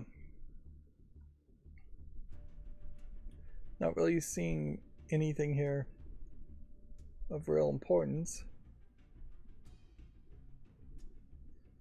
And that is one of the things I think that's the problem here is this seems like this is some kind of brand ambassador, because well, this is literally the only cosplayer that showed up, and that's not really even a costume, it's just a helmet.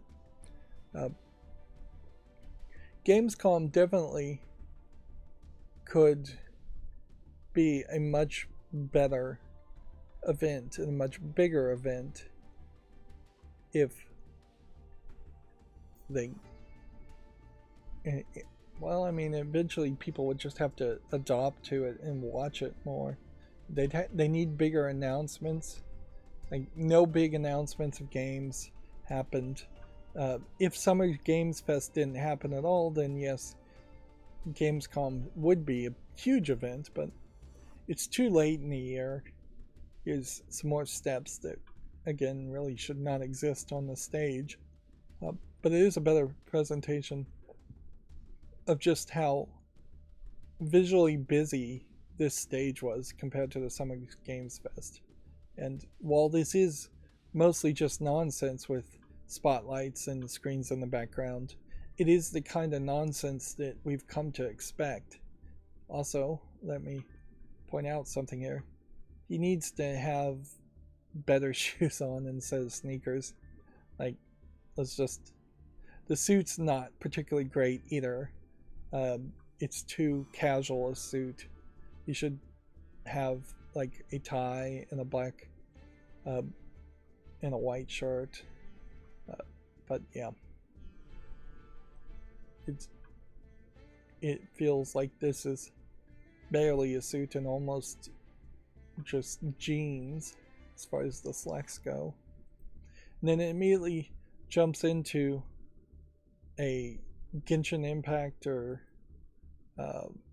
Mugen anime kind of mobile game, which is an odd choice for your first presentation, and highlights certainly where the lack of announcements happen. Like, if this was Summer Games Fest, a game like that would almost certainly have been presented as the third or fourth tier announcement, not the first tier announcements. There wasn't even a fancy trailer at the beginning there to show multiple games, which they did have a fancy trailer, but they didn't show it at the beginning of Gamescom, as far as I remember. Here is the guy that did the pre-show, and yeah, this guy is just weird, and this presentation is awful. He's sitting on his couch. He's got a room with a light on open here. Maybe that's a bathroom. He's got weirdly 3 different types of soaps. Like, I get it if you have a dishwashing soap and then you have a hand washing soap, but then why have a third soap? That's somebody that lives with somebody that doesn't like their style or scent of soap. Then you have this weird bucket eye here. I wouldn't be surprised if this clock was intentionally inaccurate too. But yeah, just the worst way to present possible. Sitting laid back where you're going to sound worse than leaning forward or standing up into a microphone. Tons of visual distraction. At the very least, if this guy, say, could not use his legs, let's just be super generous, and yet he was a great presenter, which he wasn't.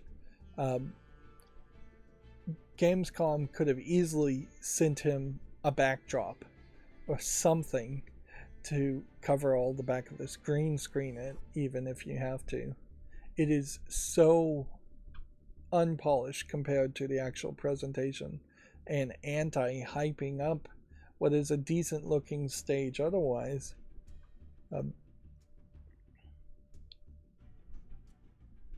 But yeah, I'll leave that at that. Bulletstorm VR apparently launches December 14th, according to Gamatsu, which this would be, I feel like, the second time Bulletstorm has been released for VR, but maybe not.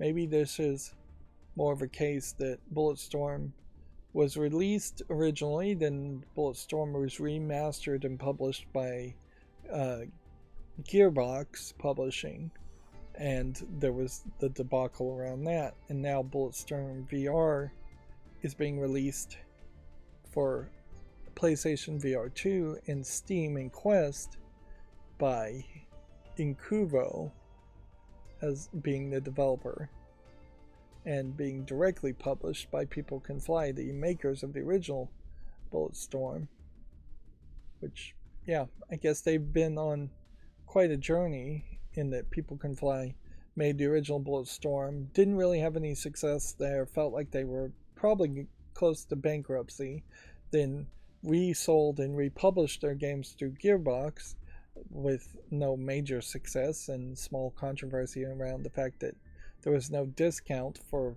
getting the remastered versions if you already owned the original version. And I guess that kept them afloat and made them successful enough to now be their own publisher. Although, in all fairness, being your own publisher today is way easier with Steam Direct than it was 5-10 years ago. Is there a great reason why Bulletstorm should be in VR? No, not really.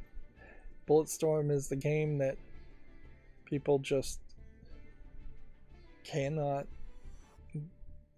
let go of. People Can Fly can't let go of. In part, that is because they don't have anything else. Like, they have failed miserably to make any new games in what feels like 15 years. And while Bulletstorm had an interesting concept and some interesting gameplay mechanics, the writing was just absolutely too edgelord, too awful. It's probably the most edgelord action first-person shooter game that's ever been made. And yeah, nothing really is gonna lead to a sequel here. Although, if there was ever a game that would get a sequel that didn't deserve it, Bulletstorm might be the game.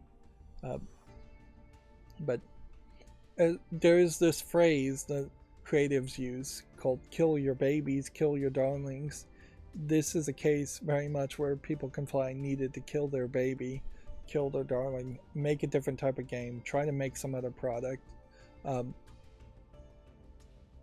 Yeah, People Can Fly in general, I don't think has worked on anything else. I guess they made Outriders, which that totally flew over my head. And they didn't work on We Happy Few.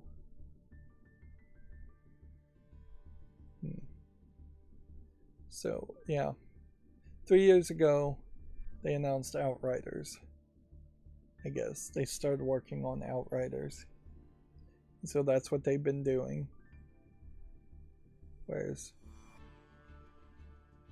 I guess, if 1 year ago was the announcement of co-op,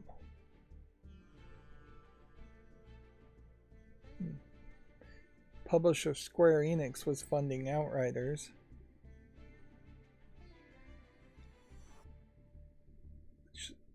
If I could see a review of Outriders, that would be helpful.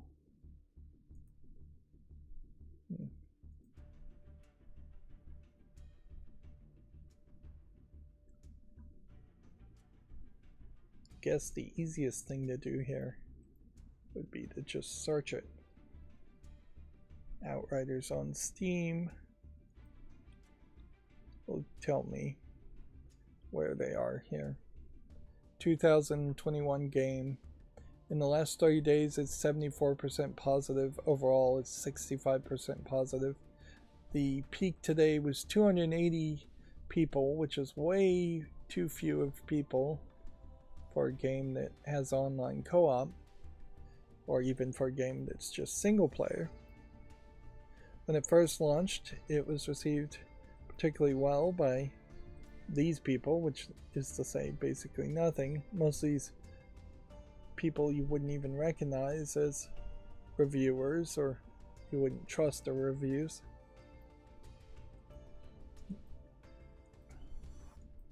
Yeah, I don't even remember seeing these screenshots. I think I saw this trailer, but that's about it.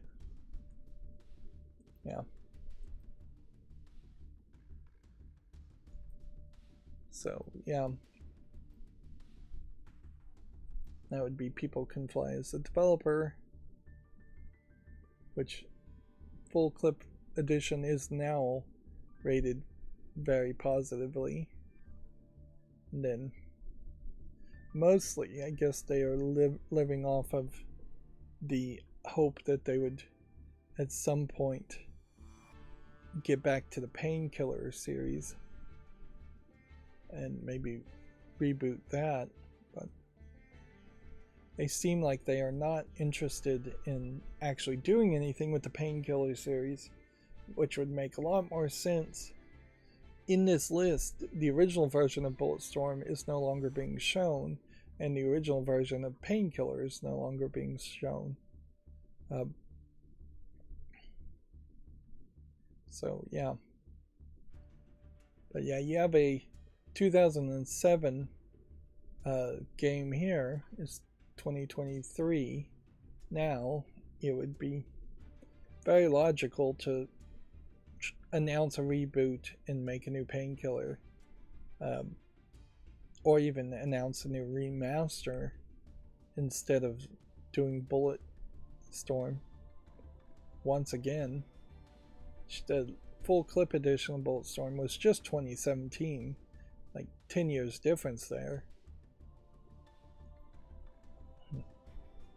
Moving on, the 7th Guest VR also launches October 19th. It's worth mentioning that they're probably doing Bulletstorm VR because it's easier to program.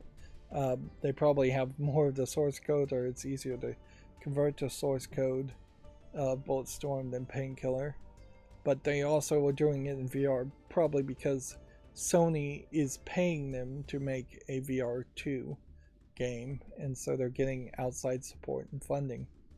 7th Guest VR here. Visuals look way better than the original version of the 7th Guest, and the puzzles look like they are perhaps a little bit more plentiful and maybe a little bit better thought through. My main concern on the Seventh Guest is that that game was so old, and it was built around the idea of having a very simplistic connecting narrative to multiple puzzles, and that simplistic connecting narrative is what needs to be touched upon more than anything else.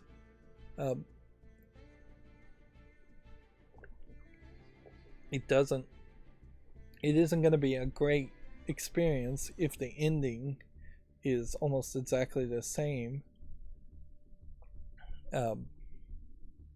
as the first game. You have these ghostly hands in VR, and these are definitely different puzzles. The environment looks to be a lot bigger, and it looks like it makes a lot more sense that you would wander around more. The house itself in Seventh Guest wasn't that big. So on a real level, it's just going to be the amount of content that is in this game, because Seventh Guest in VR, and I hope they make a non-VR version of it too, at some point. It needs to be about 2 or 3 times the size of the original Seventh Guest game, with a slightly different ending and more story and conversation in general. It does show a certain sign of the times in that we have now a level of fairly decent hyper-realistic CGI animation of characters. So this isn't people in front of a camera, it's people in front of a camera with then 3D models built on top of those images, which means if you need to remaster this game in the next decade, you'll have a lot less struggle there. Whereas if you were going to do full motion video capture, you would have to probably have some 4K 3D scans of the characters, and that would be more expensive. Now, honestly, I question if any game really should have full motion video in it.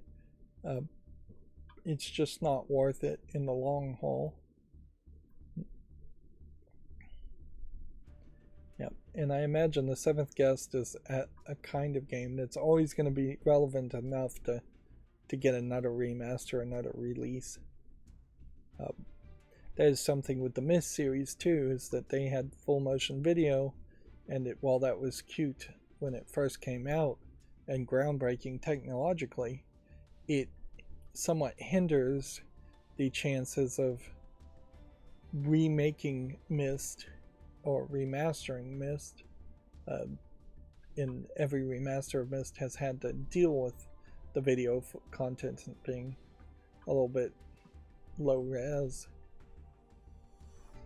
Although in all fairness, Myst 5 gets rid of the live action video and instead makes 3D models, and then 3D models for a 2005 game don't look anywhere good enough in 2023. Yeah, and I definitely wouldn't want to see a cheap remaster of Myst 5. Myst 5 needs to just be thrown in the trash and replaced. Minecraft announces their Disney Worlds of Adventure bundle,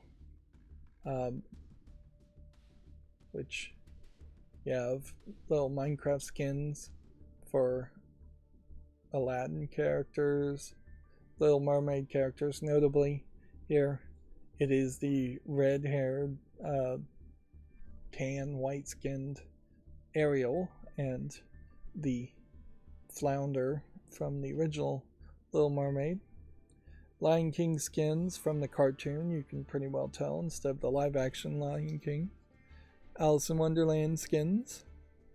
Snow White skins. Again, this is the old cartoon of Snow White, not the live action one that they are making, where I think Snow White is actually dark skinned African American. Also, the production at the moment seems to have gotten rid of the war dwarfs, and only one or two of the dwarfs are actually played by dwarfs, and instead they're going to be referred to as magical creatures, and a variety of actors are being hired to represent them.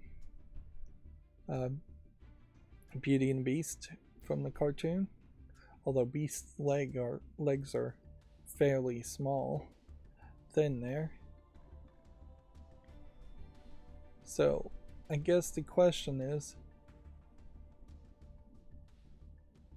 let's see, you head to the Minecraft marketplace to nab the platinum crown for free, and then you have to buy the rest of this from the Minecraft marketplace, which increasingly, I guess this is what they are promoting as far as ways of monetizing Minecraft more, is the version of Minecraft that is connected to the marketplace, where buying skins cost real world money versus fans just making skins. Inherently, you could just make your own skin of each of these characters if you wanted to play as one of these characters. And maybe there's actual specific goals and levels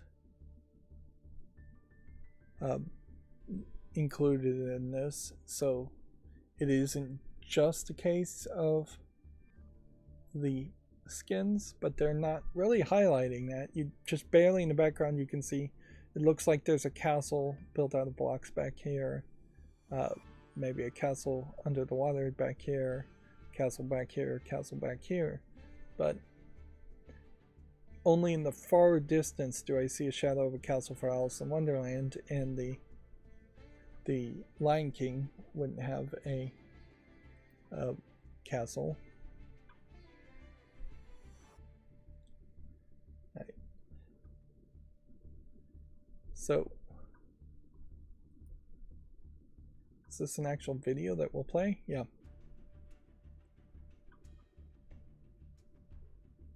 So yeah,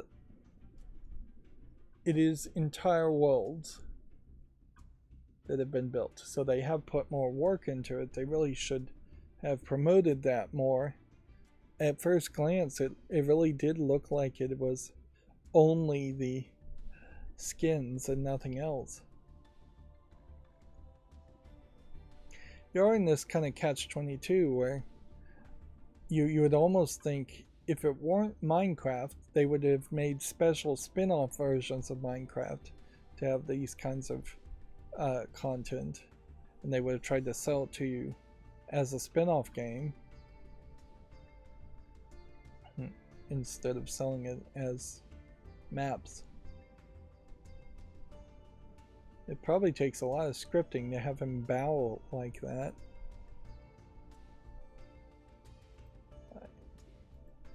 So if I click get this item,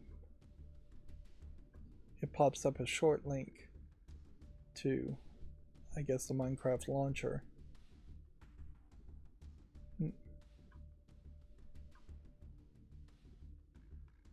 But yeah, I'm still not sure if that actually is free or not. Oh, no, it isn't. It is 1,340 Minecraft coins. I have no idea how much a Minecraft coin is. They're doing currency manipulation to confuse little kids. And this is by Minecraft. Minecraft also has a Ninja Turtles thing for 1,340, and then several free things. When you see this in particular, you can see how Minecraft has maintained its relevancy amongst little kids, is that they are making a marketplace. They are making new content for people who are running out of their own creativity in Minecraft. Little kids almost certainly running out of some creativity. I definitely know at least one kid that is obsessed with Minecraft to an unhealthy amount and is frankly starting to get a little too old to be into Minecraft. He's ready to, he should move on to another obsession, I'm sure. Moving on. Let's see. What was the big news here? Yeah, Naughty Dog announced right before the openings Gamescom event that Uncharted Lost Legacy was released 6 years ago, and they're trying to get people to say, respond what their favorite moments from Chloe and Nadine's adventure were. Notably here, you have only 149 people commenting, 347 people reposting. You get some more hearts and you get a lot more views, but the views here, divide that number, 250,000, by 150 and or 347, and you can see that there is a considerable lack of engagement with Naughty Dog on Twitter or with this post in general, which maybe that is just average for their posts and announcements, but it also, I think, probably gives a small hint at people not being super interested or hyped around Uncharted Lost Legacy, which personally I would say, as somebody who hasn't even played Uncharted Lost Legacy, there is a sense of betrayal there, in that you change the main protagonist characters for a series that up until that point had kept the same character in Nathan Drake throughout the entire series. But in general, you can see that mostly Naughty Dog is talking about The Last of Us, and most of their comments and retweets are in very, very small numbers. Of course, that is probably 250,000 more views than I would ever get on Twitter, but it does certainly beg the question about how far your reach really is on Twitter. It's probably cheap and free advertisement though, and trying to reach 250,000 people via newspaper or TV ad or billboard would be a crazy goal in comparison, or TV commercial.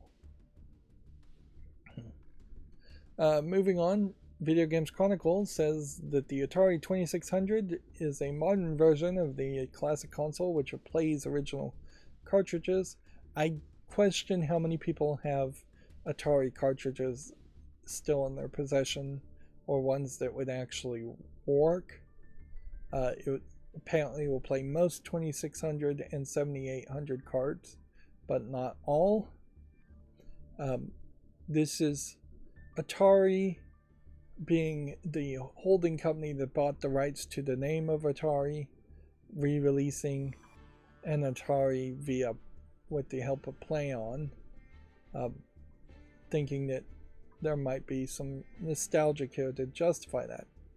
And at a certain level, if we replace the word Atari with Nintendo Entertainment System, this might sell pretty decently, but not great. Like, if Nintendo straight up said, hey, we're going to make 50,000 units of a new NES, and it's going to play NES cartridges and look like the NES, instead of making an NES Mini that can only play the ROMs that we put on it, that might sell that 50,000 units. But both cases, you have to have people that still have cartridges, and the cartridges have to actually be playable and usable. The collectors almost certainly at this point have misters or emulators or uh, other devices to play cartridges directly, and they wouldn't take the step back to just play one of their old console games on a new version of a console. Uh, so yeah, this is Atari as a holding company knowing nothing about video games and saying, we want to make some money off the name Atari, so let's release this. Atari has done several somewhat crazy things already with the name Atari. And at a certain level, the name Atari should have just, in my opinion, gone into the public domain once the original Atari went bankrupt.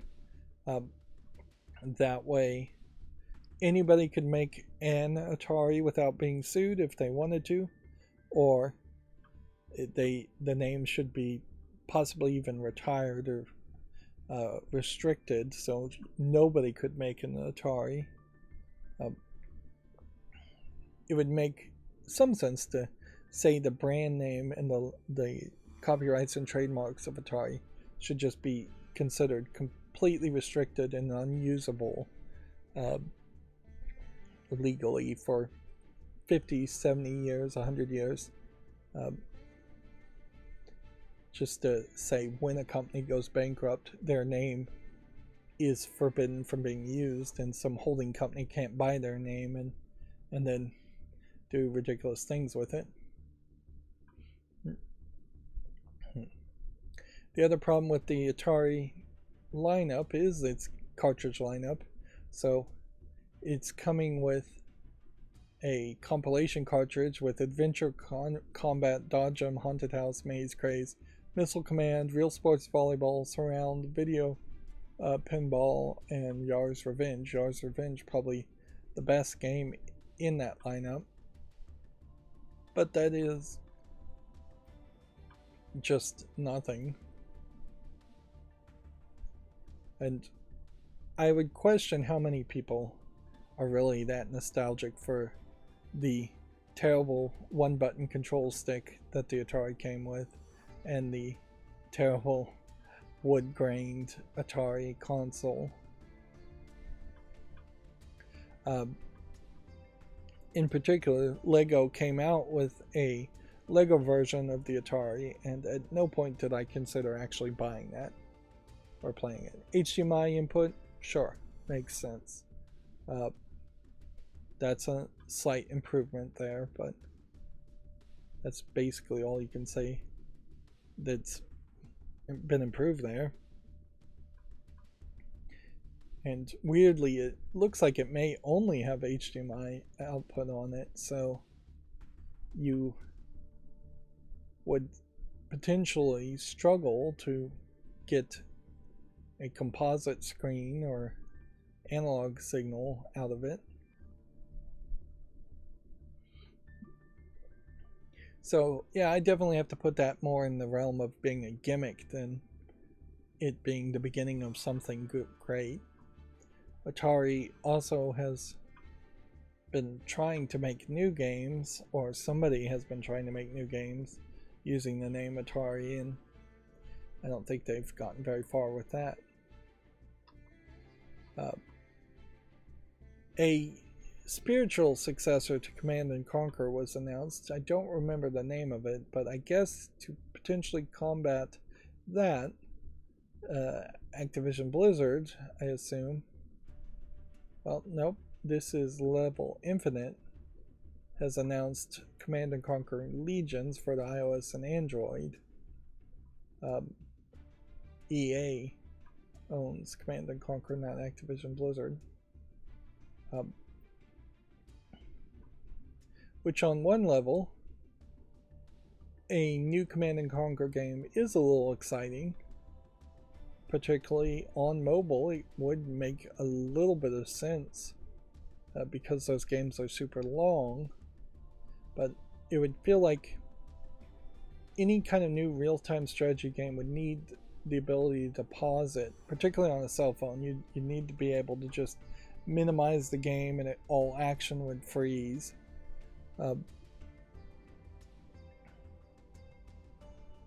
Yeah. Then you run into the problem, certainly, of real-time strategy games on a small screen not making the most sense. There's a lot of visual explosions here and not that many characters. The pinching and zooming in and out of a real-time strategy could become overwhelming if that's how the interface actually worked. Yeah, notably, there's really only one screenshot here that shows you even a little bit. Feels like you probably would want to scale things up, so one tank in a mobile game would be the equivalent of 3 or 4 tanks in a desktop game. There is very possibly less interest in playing real-time strategy games in general these days.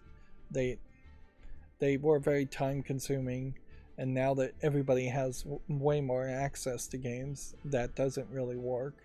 And they were very much more strategic and logical, whereas most gamers these days prefer for high action, fast action Twitch interactions.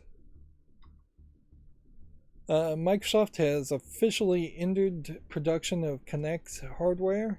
It's going to stop selling its latest version, Azure Kinect, in October, which is a little weird because they have stopped selling Kinect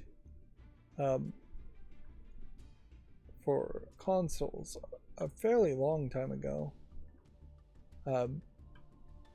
In particular, the Azure Kinect was released in 2019 and designed for enterprise software and AI use. Basically, what I heard it was being used for is that they were using it as cameras in casinos to, I guess, detect cheaters or identify people who had been 86'd from the casinos, banned from the casinos.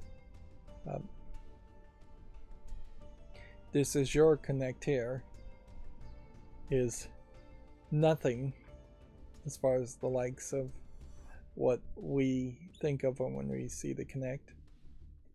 It is very possible that the technology behind the Kinect is outdated at this point. It was probably just a very early version of LiDAR, projecting a laser grid and using an infrared cameras that are slightly offset to get some 3D imagery as far as where somebody is standing or what somebody is doing.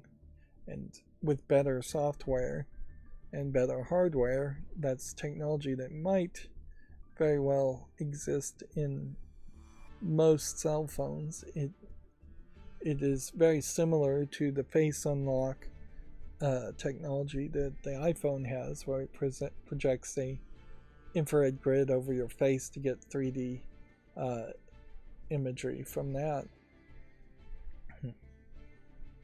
But yeah, as far as having any kind of software reason that Microsoft would actually sell to an end user, they long since ran out of any good software for the Kinect. I wouldn't be surprised though if Microsoft has something else called a different name that is basically the same product, a 3D camera. But notably, Microsoft has abandoned Cortana as a brand, which they tried to integrate that into the Windows search, and now they're abandoning the Kinect as a brand.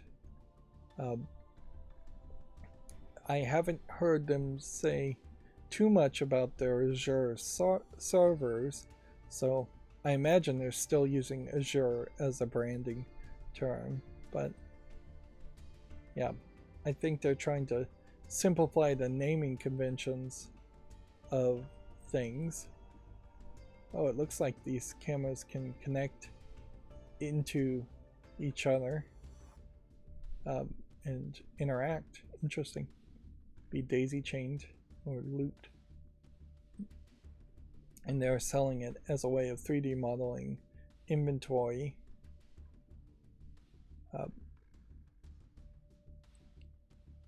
But yeah, I wouldn't be surprised if Microsoft is trying to narrow down its names and simplify things.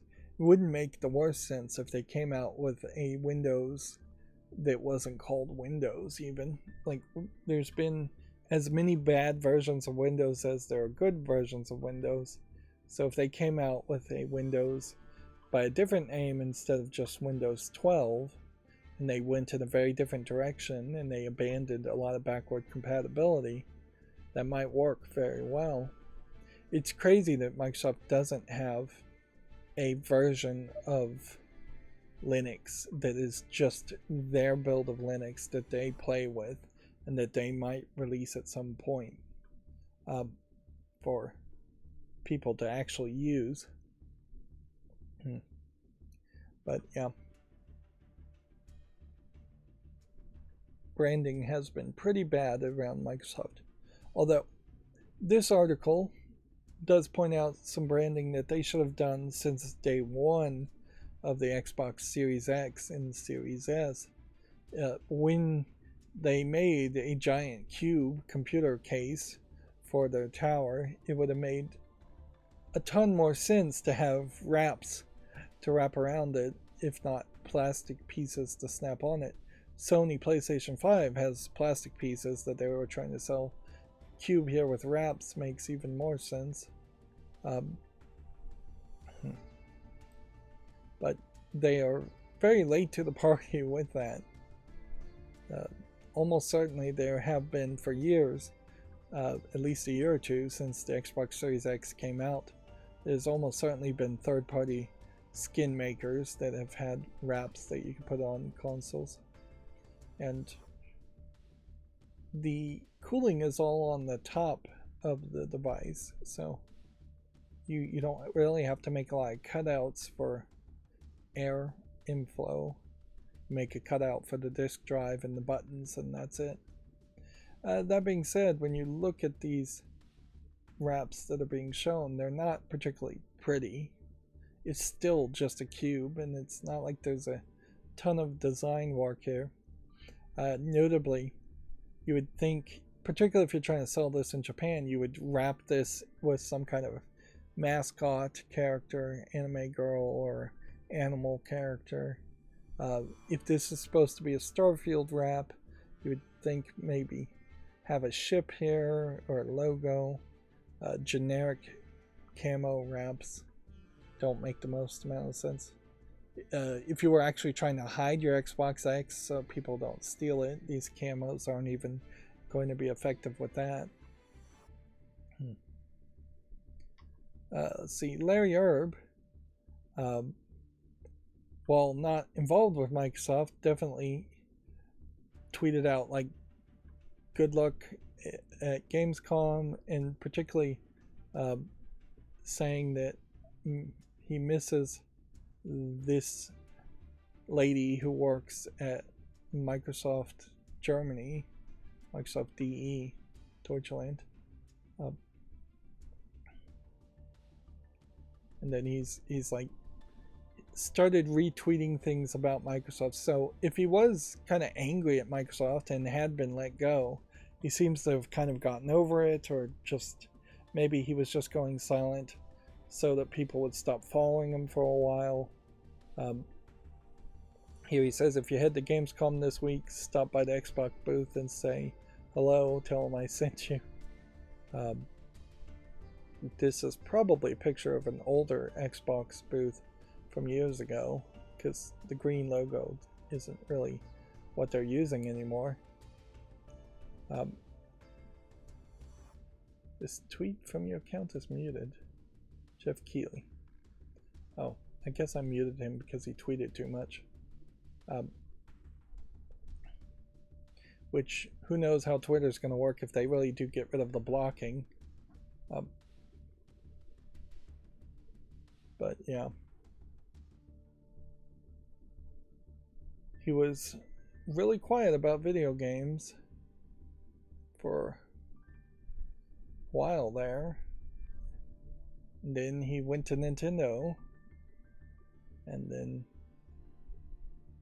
he's back to tweeting about video games. Like,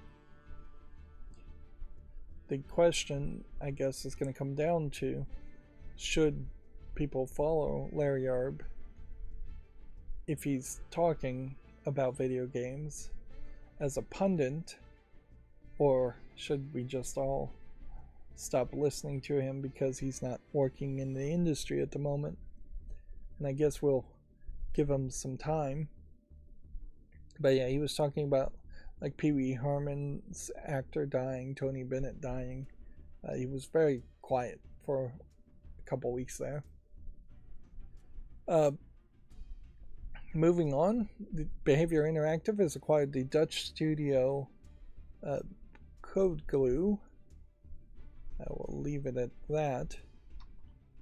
Sony's PlayStation Portable handheld is going to release later this year for $200.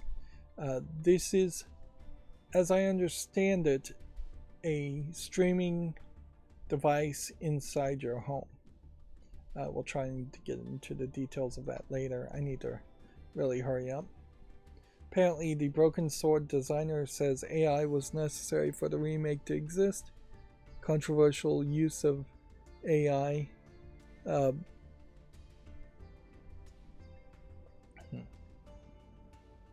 Which, yeah, I guess read this GameDeveloper.com article if you actually care or not. The remake is not out yet, so I would probably have to play the original game, which I might be willing to do, just to compare it to the remake. And I wouldn't be surprised if there actually is a slightly different version of Broken Sword 1 than the original game, than the one that exists. I feel like they tweaked the goat puzzle in a re-release of Broken Sword compared to the first game. I feel like they may have tweaked some of the dialogue. If anything, I vaguely recall a lot of the dialogue may have been tweaked, and it gave a very less comedic feeling to the whole experience when I played Broken Sword 1 Remastered.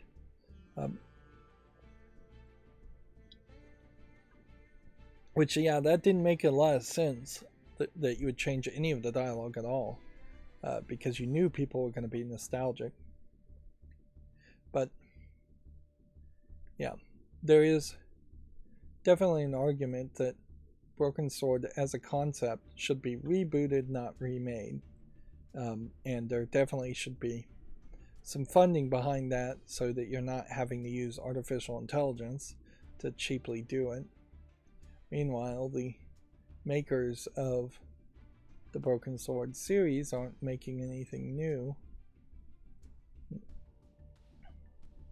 I think the argument here is that they're using AI art to remaster their sprites, which at a certain level, it's almost excusable if you fed into an AI artist only sprites and art that you hand created, your company hand created, and then you told the AI art image to just upscale it, then you're not really doing anything that offensive. You're not stealing other people's art to make the base of an artificial intelligence artist.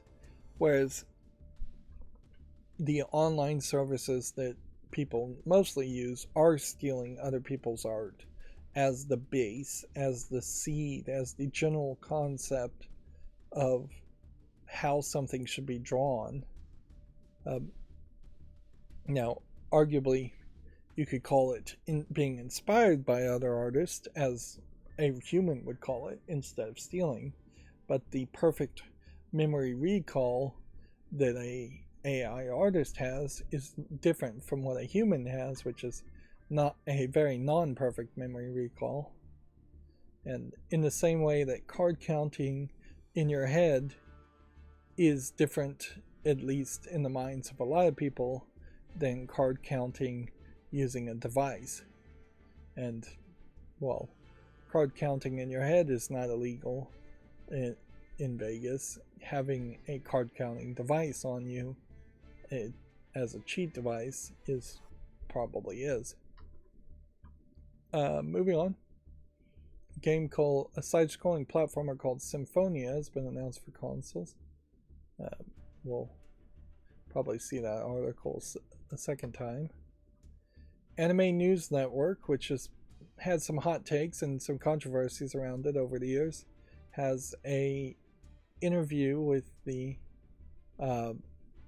Yashichiro Takahashi story writer, I assume, of Atelier Ryzo, Ever Darkness in the Secret Hideout, if you want to check that out.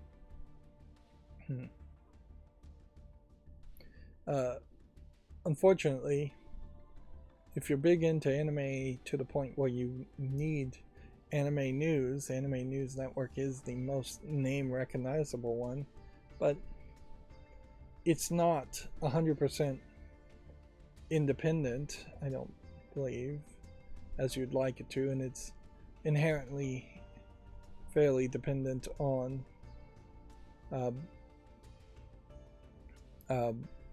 getting review copies from people like Crunchyroll and the small number of anime publishing companies.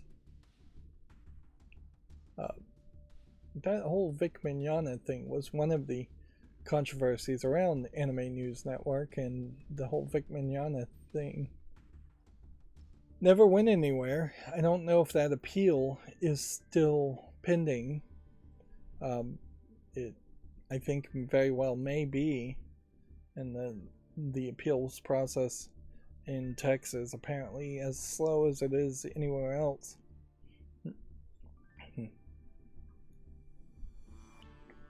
But yeah, half of the legal system in the United States is, I think, built around the idea of taking so long that everybody just gets bored and eventually gives up, which isn't the worst idea as far as conflict resolution, but it's hardly a great way towards justice either. A game called Tormented Souls 2 has been announced.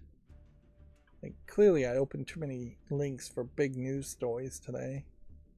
Lord of the Rings Return to Moira launches October 24th for the PC and PS5, and then early 2024 for the Xbox Series. This is, as far as I can tell, the first game after Lord of the Rings Golem to come out using the Lord of the Rings license. So, in comparison, it's probably going to have a decent chance of looking better. That being said, it's an Epic Game Store exclusive, and I don't have any screenshots here to really know what it is. They're calling it a survival co-op multiplayer action-adventure game. I don't recognize this company, so this may be a very generic experience too. Or this might be that game where it's a lot of mining and it's underground the whole time, and it's kind of like Dungeon Keeper in some ways. There was a I believe Sid Alpha video that came out a couple days ago talking about how what he claims is a prolific asset flipper, one of the worst asset flippers he ever covered, has now started to put their asset flips that got kicked off of Steam on the Epic Games Store, which notably the Epic Games Store has no review systems implemented, and while Tim Sweeney at one point said they weren't going to allow asset flips, it seems like they're not really paying enough attention to notice that about 8 asset flips have now been published to the Epic Games Store. One of the games we covered turned out to actually be a pure asset flip. Just somebody bought a demo from the Unity Asset Store, the Unreal Asset Store, and put it on sale.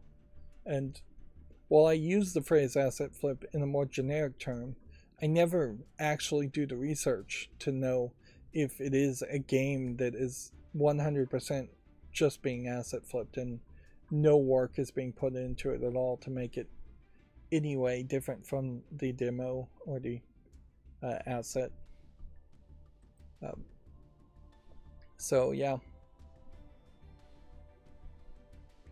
the Epic Game Store is not looking better today, as its storefront is potentially going to start to get flooded with asset flips, which that is definitely not going to help much.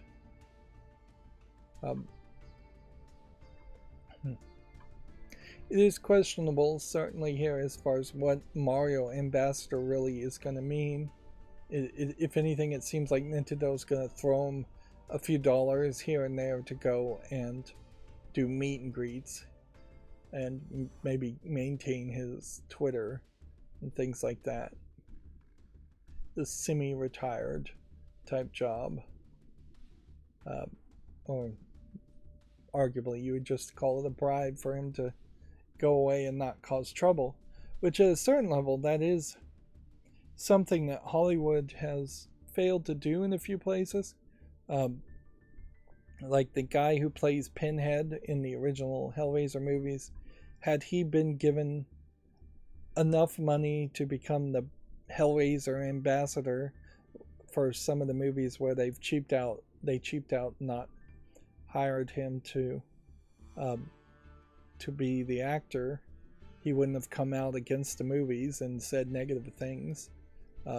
There are several directors and actors that are like that, where they become too expensive, they out negotiate themselves. The production companies are just being cheap and don't want to pay what the actors are worth, is probably more accurate way to describe it. And then the actors disparage it. Obviously there's some people that did not have tight non-disparagement clauses in their contracts, but it is better to potentially pay somebody a small amount to say positive things than to have people just sign non-disparagement clauses to not say negative things. Hype definitely could kill a video game as much as anti-hype could kill a movie. People like the voice of Mario, not really knowing much about Charles Martinet. I imagine people like him. He looks like a friendly enough guy. So that Nintendo is going to be wise to keep them on his good side, keep him on their side. If he came out with like a tell-all and revealed that Nintendo was underpaying him or treating him poorly, that would be bad for Mario as a series and Nintendo in general. And so many people come out of the woodworks years later and try to cancel people. So it almost should be the standard experience that all employees for the rest of their lives need to be kept happy with the company.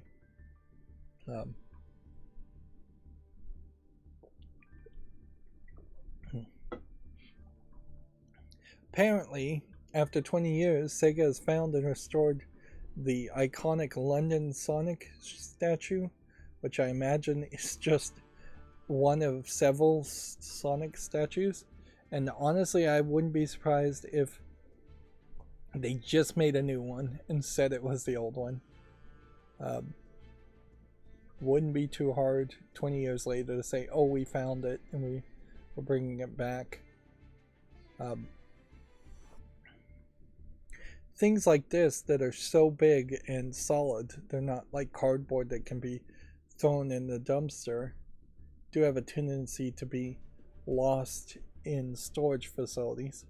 This looks like it is in pretty bad shape. A lot of this looks like it's just dust, so a little soap and water, depending on whether the paint starts to chip off or not, might fix that. But having a broken arm is something you'd have to work on.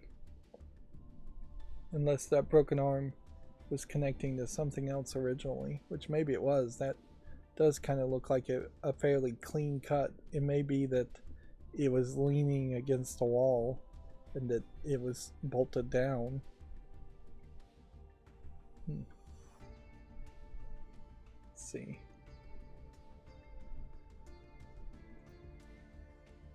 This is this video. Sega World. So here's footage of the Sega World London store, which almost certainly is not there. It's a big arcade, and Sega had a bunch of big arcades in Japan and shut down most of them during the pandemic. Yeah, that's a clean cut on the Army. So it's supposed to be leaning on something. Then there's this giant finger. At a certain point, it is the question as far as just if you're fixing or replacing so much of it, like, what's the value in that? Like, historically, yes, I guess you can say this is still the original thing, but if it were just a replica of the original one, it might as well be a replica. It's one of the things I kind of like about the National Video Game Museum's way in which they, for the most part, have a lot of things that are probably replicas on display in such a way that a kid could actually run up and touch it and it wouldn't ruin something that was incredibly valuable because it's one of a kind. Like, yes, you would clean up this, but maybe you just clean it up and don't try and touch up the paint or restore any of it. Maybe you just let the Mona Lisa crack and age naturally, and then you put a replica of the Mona Lisa on display for people to see. Like, I don't really think there's as much value as people think of seeing something very old when it's been remade. In video games, the remaster is not just the original game with, well, I don't think people find values in playing a remaster just because it is the original game code with a new textures on it. They want the code to be improved too, and they really want it to be more of a remake. Yeah. And inherently in the real world, that's what I think they could have done here, is they could have just remade all of this, a statue, make 5 of them, send them around the world, lie and say they are the original if that gets you more sales, or just put them on display. Particularly a device like this that is obviously supposed to be on display. Obviously it's supposed to be something kids can run up and take their picture next to and touch. And then the historical original version you hide in the back room in case there is some historical reason you need it for reference. Let's see. OBS 30 beta. I'm looking forward to OBS 30 coming out. That doesn't mean much, but adding YouTube Live control panel while streaming is an interesting thought. I really need to hurry. I talked about that. Apparently, a game called Luck Be a Landlord has been evicted from 13 countries on the Google Play Store, UAE, South Korea, and other countries because it violates gambling policies.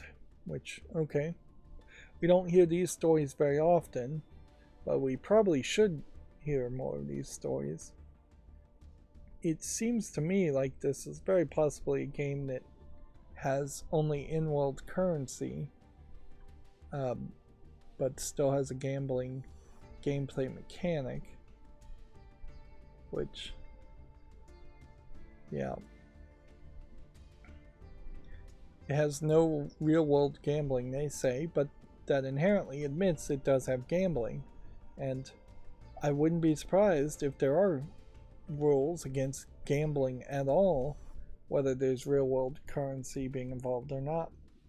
And I can kind of agree that if you don't want your kids or your citizens, in the case of a country, to engage in gambling of any kind or learn that behavior, then you would ban a game like this. Although, in fairness, a lot of countries where individual freedoms are more important, the ability to gamble is less restricted or completely unrestricted. I don't think it's ever completely unrestricted. Inherently, everybody thinks some level of gambling is bad. Harry Potter Magic Awakened has a new card, Golden Snitch card. I just had that open because I was gonna schedule those Harry Potter Magic Awakened videos I made, which I really wish that game was more of a game, because I like the art style, but almost certainly this game is going to be ignored and forgotten in a year. Maybe we'll see a new game with that art style that's a different gameplay mechanic. Ubisoft made further appointments to the future of the Far Cry IP. The Montreal studio veteran Sandra Warren has been promoted to vice president for the brand. Which, yeah, it definitely seems like some big changes are happening amongst the leadership of Far Cry, which probably means Far Cry 6, or the next Far Cry, whatever it is going to be somewhat different. Although, I wouldn't be surprised if it's not that different. I imagine there's still going to be a crazy bad guy. It's still going to be an open world game where you run around and shoot people. It'll be, the devil will be in the details, certainly. Roblox is facing a class action complaint over child gambling allegations, so we have 2 gambling stories. Check out this article on GameDeveloper.com if you're interested. Then there was some Bayonetta cosplay here, which Bayonetta is still very popular and a fairly complicated cosplay to do. You've got to potentially make a gym here, you've got to make this custom gun, you have to make the ribbon, you have to make the giant wig. At a certain level, Bayonetta may be the black-haired, giant-haired character that people most recognize over Elvira, as Elvira gets older and lesser known. You have a leather leotard suit here that is not anything that special, but it is in line with the hair outfit and the little sashes to imply hair, and then the giant gun boots. There's a lot of props to do Bayonetta. Certainly. But she is definitely still a popular character to cosplay, even though there really hasn't been a new Bayonetta game since Bayonetta 3, ignoring the play as Bayonetta as a child side game, which nobody's talking about that game anymore. YouTube here is still trying to get people's attention and be somewhat helpful. But what's funny is they put out this question again as far as what do you do immediately after uploading, and the responses before was post on social media, and I feel like it was a poll before, and so now they are putting it out as a tweet. Notably, 714 responses, which, if anything, this just shows that YouTube creators, much like Naughty Dog, not getting a lot of interaction. In fairness, I don't comment on other people's tweets either. It is very one way. But yeah, YouTube creators, like most of the YouTube Twitter accounts, fairly broken. They are wasting people's time and wasting their own time. And then we have a lewd Lara Croft outfit here showing a lot of butt cheek. Lara Croft still being very popular. The old Lara Croft outfit in particular being fairly popular. It's an easy cosplay too. Get some boots, get some hot pants shorts, get a tank top, get some guns. That's all you need. Maybe get some gloves. Get the right haircut, makeup. Background is pretty good here too. Let's see. That was me trying to install Voicemeeter Banana and get that to work. Alright, well, we're at nearly 3 hours already, and we haven't even gotten into the news, so I just really need to burn through this very quickly. We still are, for the most part, in standard experience on Steam. There is a Gamescom page to highlight games that are talked about. Cyberpunk Phantom Liberty, really with this DLC trying to emphasize this new character to be the figurehead of Cyberpunk. Then a fairly long list of games that a lot of which have been announced before, but none of them are giant show-stopping announcements either. And I don't know what you could really do with that other than just making Gamescom happen at a earlier point in the year. But yeah, it's fairly uninteresting videos that they're highlighting there. And the page just does not want to work at the moment anyways. Let's go to Video Games Chronicles articles. Although in all fairness, this part of the macro didn't run particularly well. The Crew Motorfest will have a 5-hour free trial at launch. Cyberpunk Phantom Liberty trailer shows off new features including vehicle combat. A lot of the features they show off, they also announced are just going to be part of Cyberpunk version 2.0, which is a free update for people who own the original Cyberpunk. In a lot of ways, I think it's probably too little too late. And in general, I just think the concept of Cyberpunk is a concept that people can only really engage with in smaller bites than a big open world RPG game. I think Cyberpunk makes sense as a 2-hour Blade Runner style movie, or a TV show, 30-minute to an hour long TV show. But when you get into having to really live in that world, and the point where that world might even become mundane and commonplace, it loses a lot of its appeal. Even compared to, like, playing Cyberpunk tabletop games is nowhere as interesting in general, I think, to tabletop gamers than fantasy settings like Dungeons and Dragons, or even live action role playing of Vampire the Masquerade. Those settings just are more popular. I don't know if there's really a good reason why.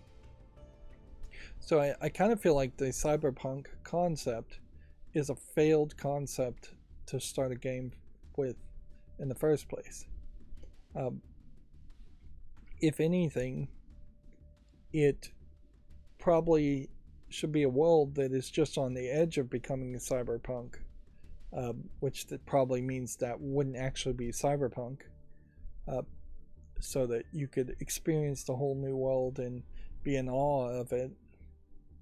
Um, Cyberpunk in general tends to imply that the technology has become so commonplace that people don't care about it and they just use it. There was Ghost in the Shell is kind of a great example of that. Ghost in the Shell movie, the first one, is a very classic cyberpunk story that works very much for that one story. Once you get into Ghost in the Shell standalone complex, you then have a TV series where it continues to just push it and push it and push it.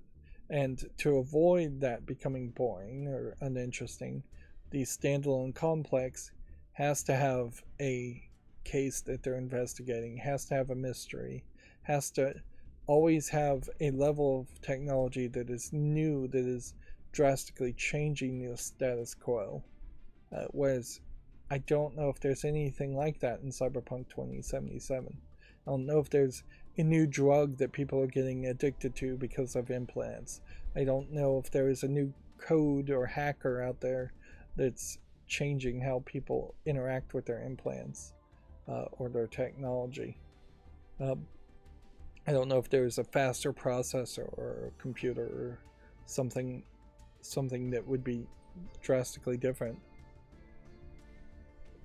So that mostly makes Cyberpunk look like it just has a bunch of fancy vehicles and fancy guns and robots, which each of those elements are fine, but they aren't quite enough.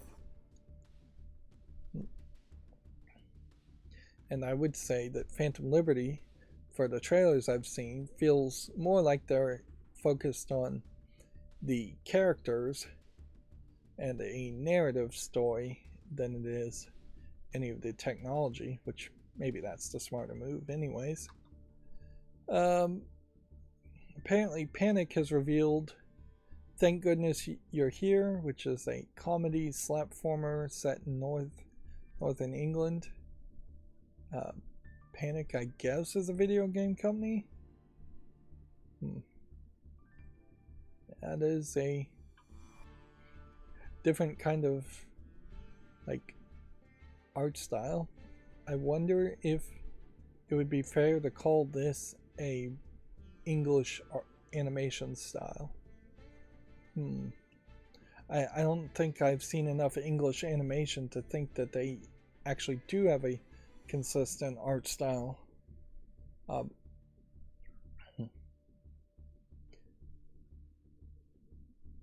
Let's see. This is, I guess, from the developer of this game, The Good Time Garden,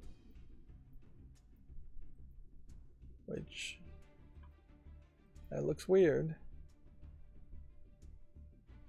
but it's overwhelmingly positive and it's free, so at a certain level, I even bother to put it on the wish list. Let's just add it to the library. Yeah.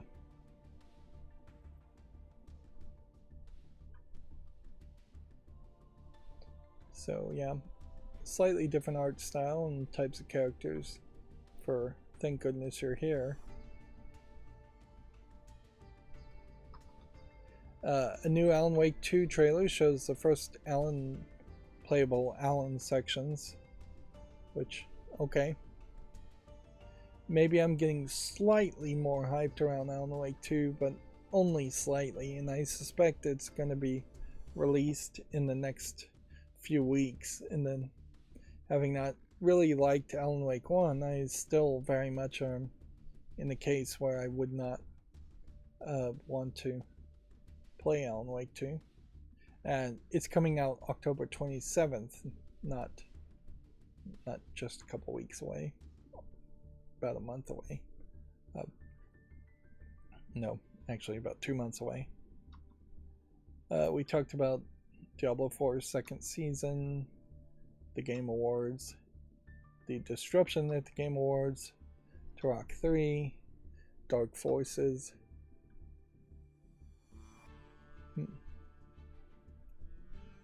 Gamescom's boss apparently said it's prepared for security breaches like the opening night live stage. Events head said he was expecting this type of incident to be attempted. Well, you did a really bad job as the boss then, if you expected it and that was your solution. I mean, really, Jeff Keighley has some grounds here to sue Gamescom. If Gamescom was the organizations in charge of the presentation and the security, because that is real mortal risk there. That, I mean, I don't think I'm being paranoid when somebody gets on stage and is right next to your main presenter or anybody that is working for you, really. Like, let's not give special protection to Jeff Keighley. Anybody getting on stage and being that close is a real problem. To the point, like, if somebody was on the airplane and they jumped up on an airplane and got into the cockpit and were standing right next to the pilot in the pilot seat, like, you would expect after the events of 9/11 that person should be shot by an air marshal, and frankly you would expect that they should be shot as soon as they tried to get into the cockpit, and arguably they probably should be shot if they stood up and started running towards the cockpit. Like, it's a matter of seconds, milliseconds when it comes to security. It's not slowly walking towards the stage and pushing somebody off the stage.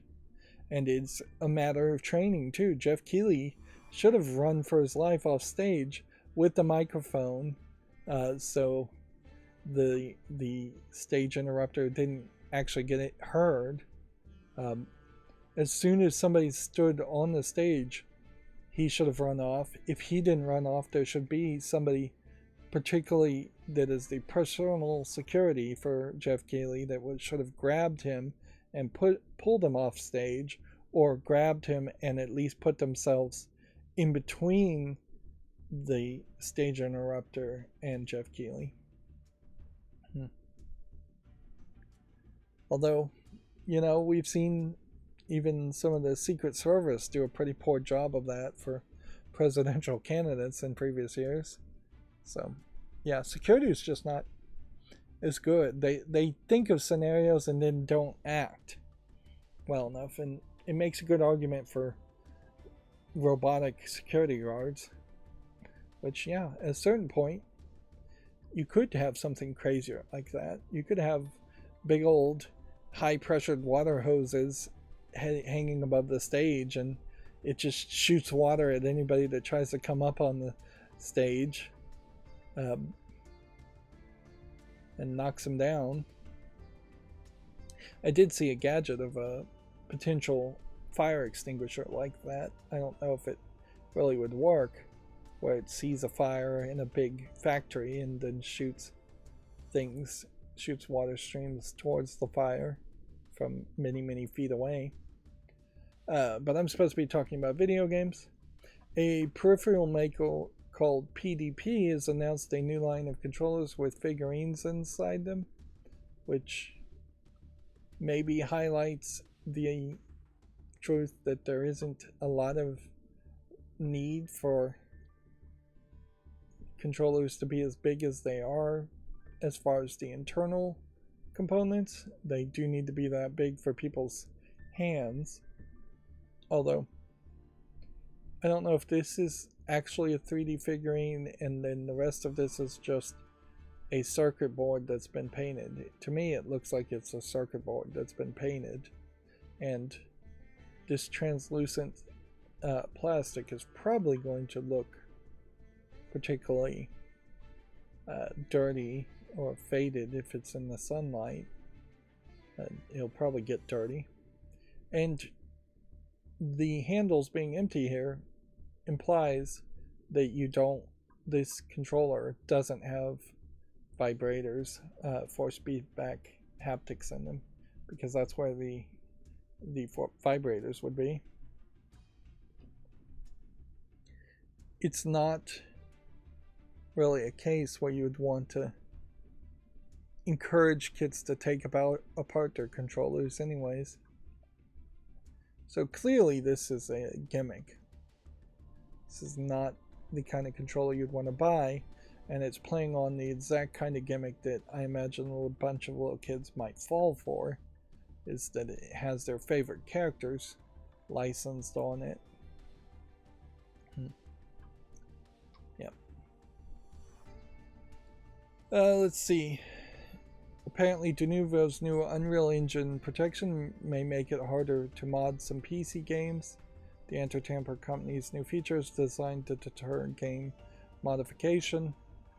I don't know if there are too many people, even people who are using Denuvo, they really want to deter modification in completeness. Sure, Skyrim trying to sell horse armor might be one company as an example, that they wouldn't want you to be able to make your own mods so they can sell you mods, but most companies recognize that if your game is moddable, that can add potentially a lot of value to a game. A ton of people are still playing Skyrim at this point because it's moddable, where a lot of people wouldn't be playing Skyrim if it wasn't moddable from the very beginning. That being said, I bet Denuvo's anti-modding code isn't actually that good, and even if it was that good, Denuvo in general isn't that good, so as soon as you got a cracked version of Denuvo, you would just see people saying, alright, go get the cracked version of this game to install this mod for it to work. And so you might very well push more people to get cracked versions of games just so they can play the mods. And I assume when I say mods, they're mostly talking about visual mods, usually adult mods that add nudity and make games more mature. You're not talking about mods that would help you cheat, which we generally just call those cheats, even though they are modifying the games. We already talked about Denuvo on the Switch. So Sony's Remote Play handheld was called Project Q. It's called the PlayStation Portable, and it's going to cost $200. The device connects remotely to the PlayStation 5 consoles over Wi-Fi, which is, let's say, probably not over the internet. And so if you're using this in bed, for instance, or on the couch, you can't have somebody else playing on the PlayStation 5 as far as I can figure, and you can't play it through the internet. It's a fairly expensive device at $200 for what it is. It is exactly what I feel like we should have for the PlayStation 5, and we should have something similar for the Xbox. But if you compare it to the Switch, which obviously it will be compared to the Switch, you're paying $200 for a device that has no level of playing games if your PlayStation 5 is broken, or if you're out of the house, or any other weird scenario, your Wi-Fi is down. Whereas the Nintendo Switch sells for $250 to $300 and can play games completely by itself.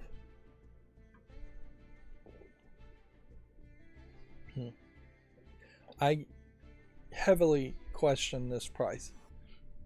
For an 8-inch screen, even if it's really good, I would say in bulk, buying a bunch as Sony might do, it probably cost them about $80, $40, and they should charge $80 probably is a better argument. And then you already are making controllers and have the parts sourced for the controllers, so I imagine it only cost them about $20 in the cost of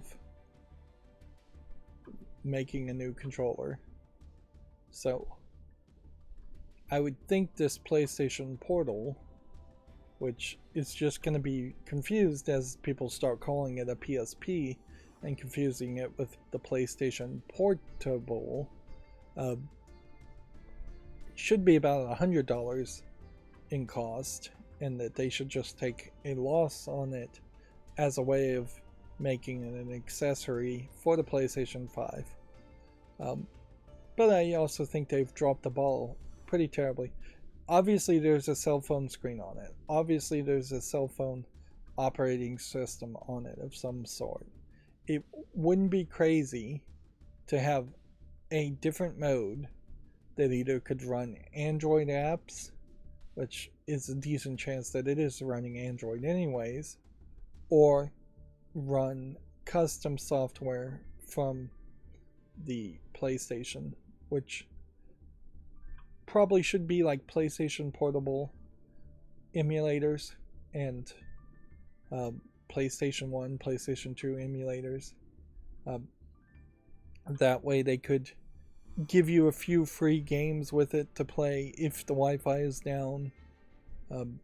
They definitely aren't opening up the door to the idea of game developers making games that would only play on the PlayStation Portal or use the PlayStation Portal as a second screen. It's a real tough sell at $200. It should be about half that. I suspect it won't sell great, and by this time next year we will be seeing discounts, heavy discounts. Maybe not $100, but yeah, I don't think that's really going to work.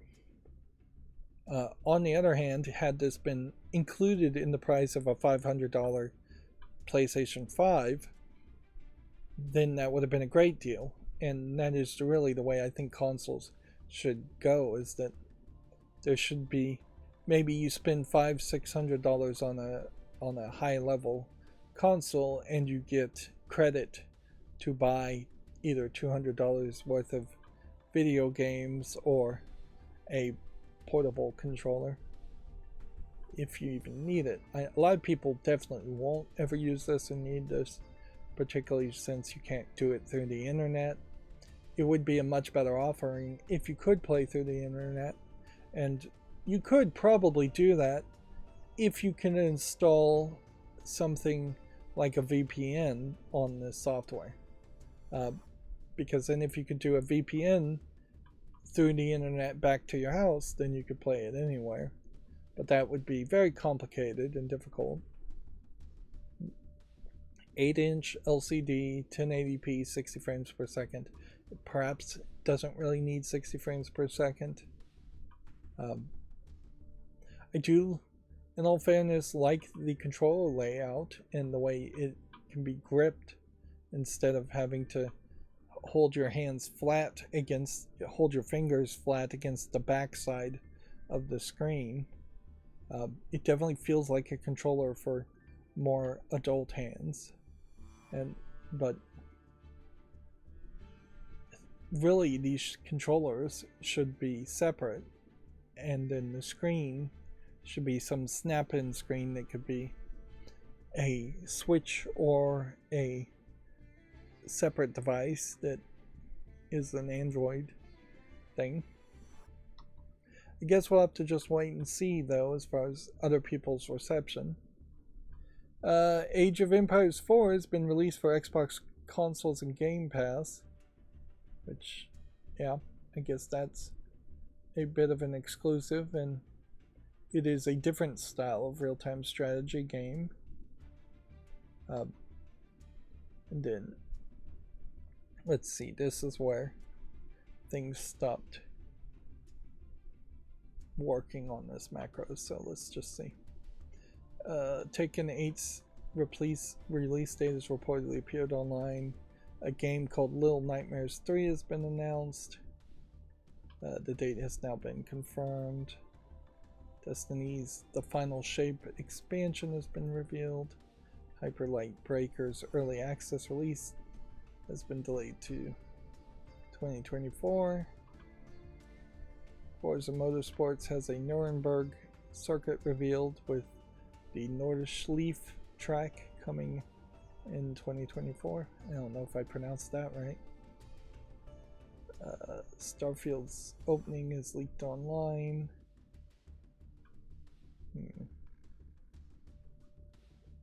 This is big news, and I totally missed it.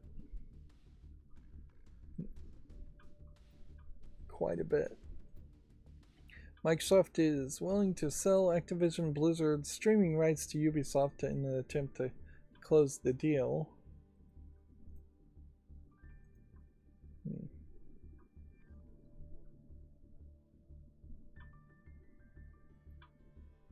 Let's see. A lot of these news stories feel like they are getting pushed back, or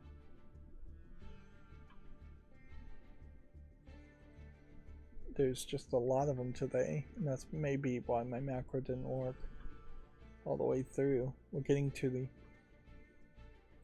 4th page of news stories, which usually Video Games Chronicles doesn't go that far back. Right. So yeah, Little Nightmares 3 was announced. Watch the trailer on Video Games Chronicles if you're interested. Let's see, the release date is when? If they did confirm it,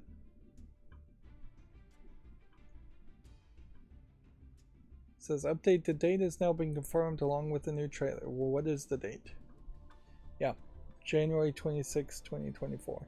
That's the actionable information, and I wish it was above the fold in the headline, but they're intentionally hiding it down below the fold. Although, with an ad blocker, that doesn't matter to me. With other people seeing ads, maybe it does matter that there is potentially an ad above this point, or above this point. Destiny 2's The Final Shape expansion has been revealed. I feel like The Final Shape potentially implies that they are getting close to the end of Destiny 2. That being said, I don't think they can just announce a Destiny 3 and expect people to really hop into it and play it.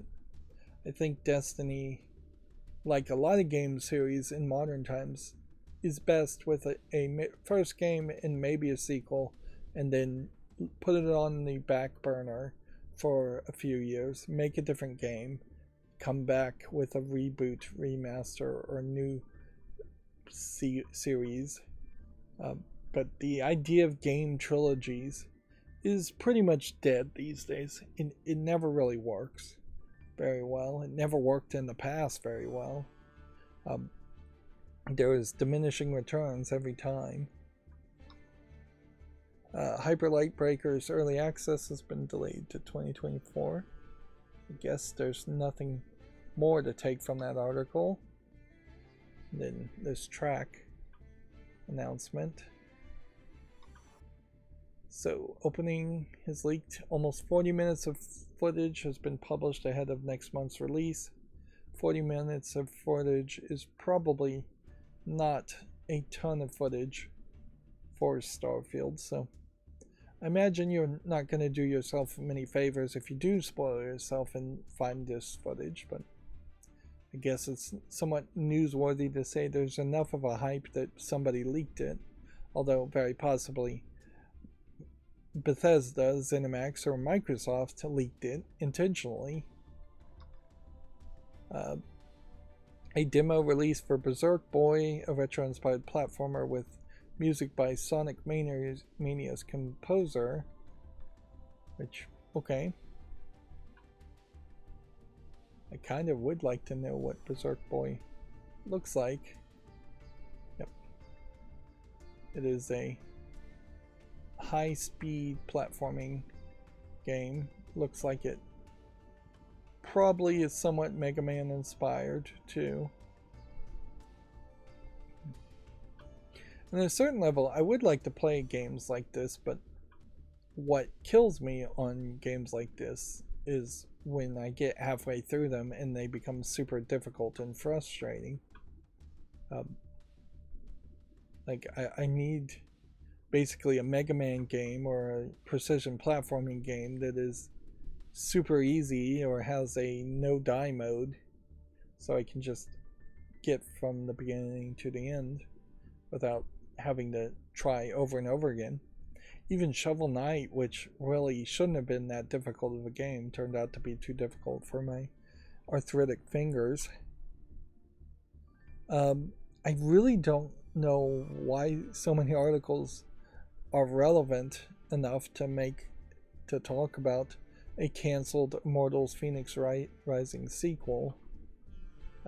This almost certainly is just a somewhat disgruntled Ubisoft employee putting out information. I doubt it's a case where they're leaking out information and in the hopes that Phoenix Rising sequel might get made in the future, or to surprise announce that it's being made. Apparently the game would have taken inspiration from Elden Ring and Wind Waker, which, okay, those are very different games. What parts of Elden Ring and what parts of Wind Waker are you picking? I imagine, looking at the screenshot, the Elden Ring parts are going to be the hack and slash combat with enemies. The Wind Waker parts may be the visuals. There are definitely some parts of Wind Waker that shouldn't be copied, like the giant oceans or the sailing aspects. Not that the sailing aspects are absolutely terrible, but they aren't great, and they never really are. So yeah, this should have been big news. Microsoft will sell Activision Blizzard the streaming rights to Ubisoft. Activision Blizzard's streaming rights, it should be with an S, to Ubisoft in an attempt to close the deal. The revised offer would be considered by the CMA UK regulator, which had totally blocked the original idea. Of course, they were also considering appealing that decision. The UK is basically the only people still being the last roadblock to the merger going through. And I would assume what this is doing is not selling the streaming rights outside of the UK, but only selling the streaming rights to Ubisoft inside of the UK.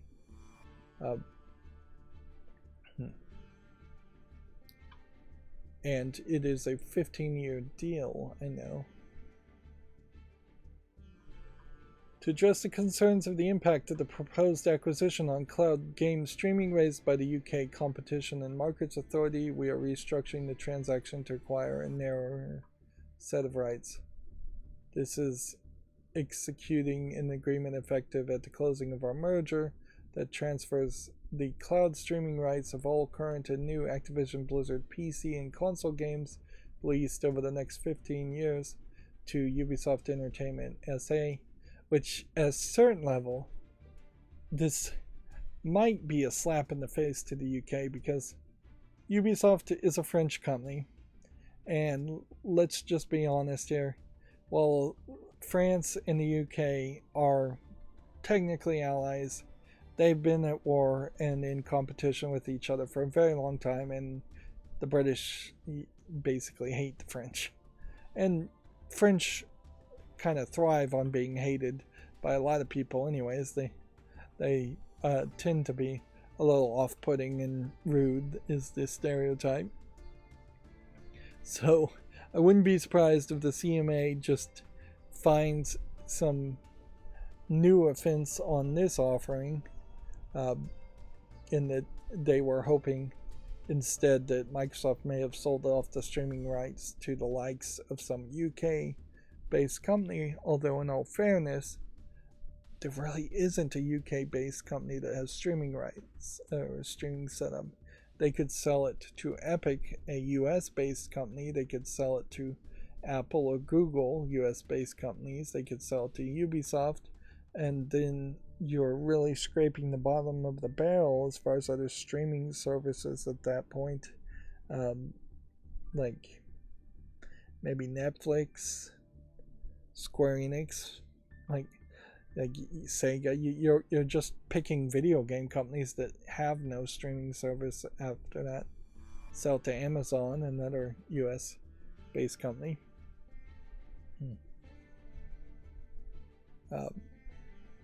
But I still kind of feel like this offer probably only is the streaming rights in the UK. It would not make a ton of sense for them to just jump the gun and say, well, I'm wrong. It says this agreement will give Ubisoft exclusive worldwide rights to stream Activision Blizzard games, except for non-exclusive rights to stream in the European Economic Area, that's the EU, for all existing and current Activision Blizzard games, as well as those to be released in the next 15 years. Which again, maybe the British take that as an insult, saying, hey, we'll give it worldwide rights to streaming because we don't care about streaming, and streaming hasn't actually been a thing as far as successful thing. Except for we are not giving exclusive rights to the European Union because the European Union area would have problems with that, or because we are wanting to shop around who we give the licensing rights to otherwise. And see, clearly Microsoft just doesn't care about streaming for the next 10 to 15 years, which is probably to say they know that it's going to take them 10 to 15 years to the point where streaming actually matters as a service, if it ever matters.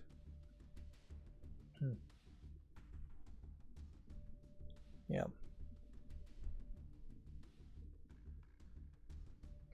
So we'll just have to wait now and see if the CMA agrees with that, or if they want to push back and try and negotiate even harder, or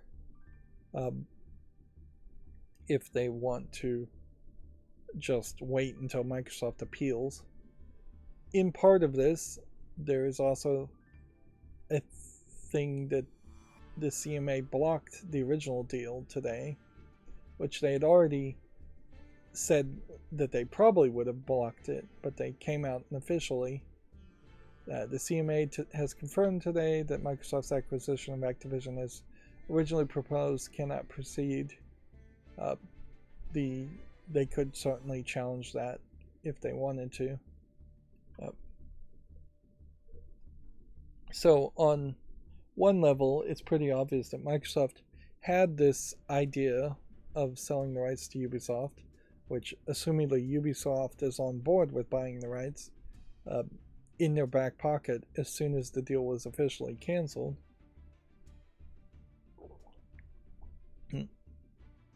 That being said, I think Microsoft still has several options they could do. They could appeal it and go through the legal system, which would take too long. They could pull completely out of the UK, which would piss off a lot of UK citizens, and still do the deal. They could do the deal anyways and just see what kind of penalties the CMA can impose or tries to impose, and then they could just tie that up in court. The truth is, multinational corporations around the world have more leverage and more power than most, if not every, individual country in the world. It's not like if Activision Blizzard and Xbox merged that the UK is going to put out a fatwa against any of the employees at Xbox or Activision Blizzard, or that they're going to put out a warrant for their arrest or anything like that. So they can get away with it, and then they can just fight the punishments and the fines for years and years and years uh, until it's no longer financially worth it. The idea of a country saying no, just no, is there isn't enough legal control and protection to do that, when arguably the CMA and the FTC in the United States really should just be able to say no, absolutely not, not even going to discuss it, it's never happening.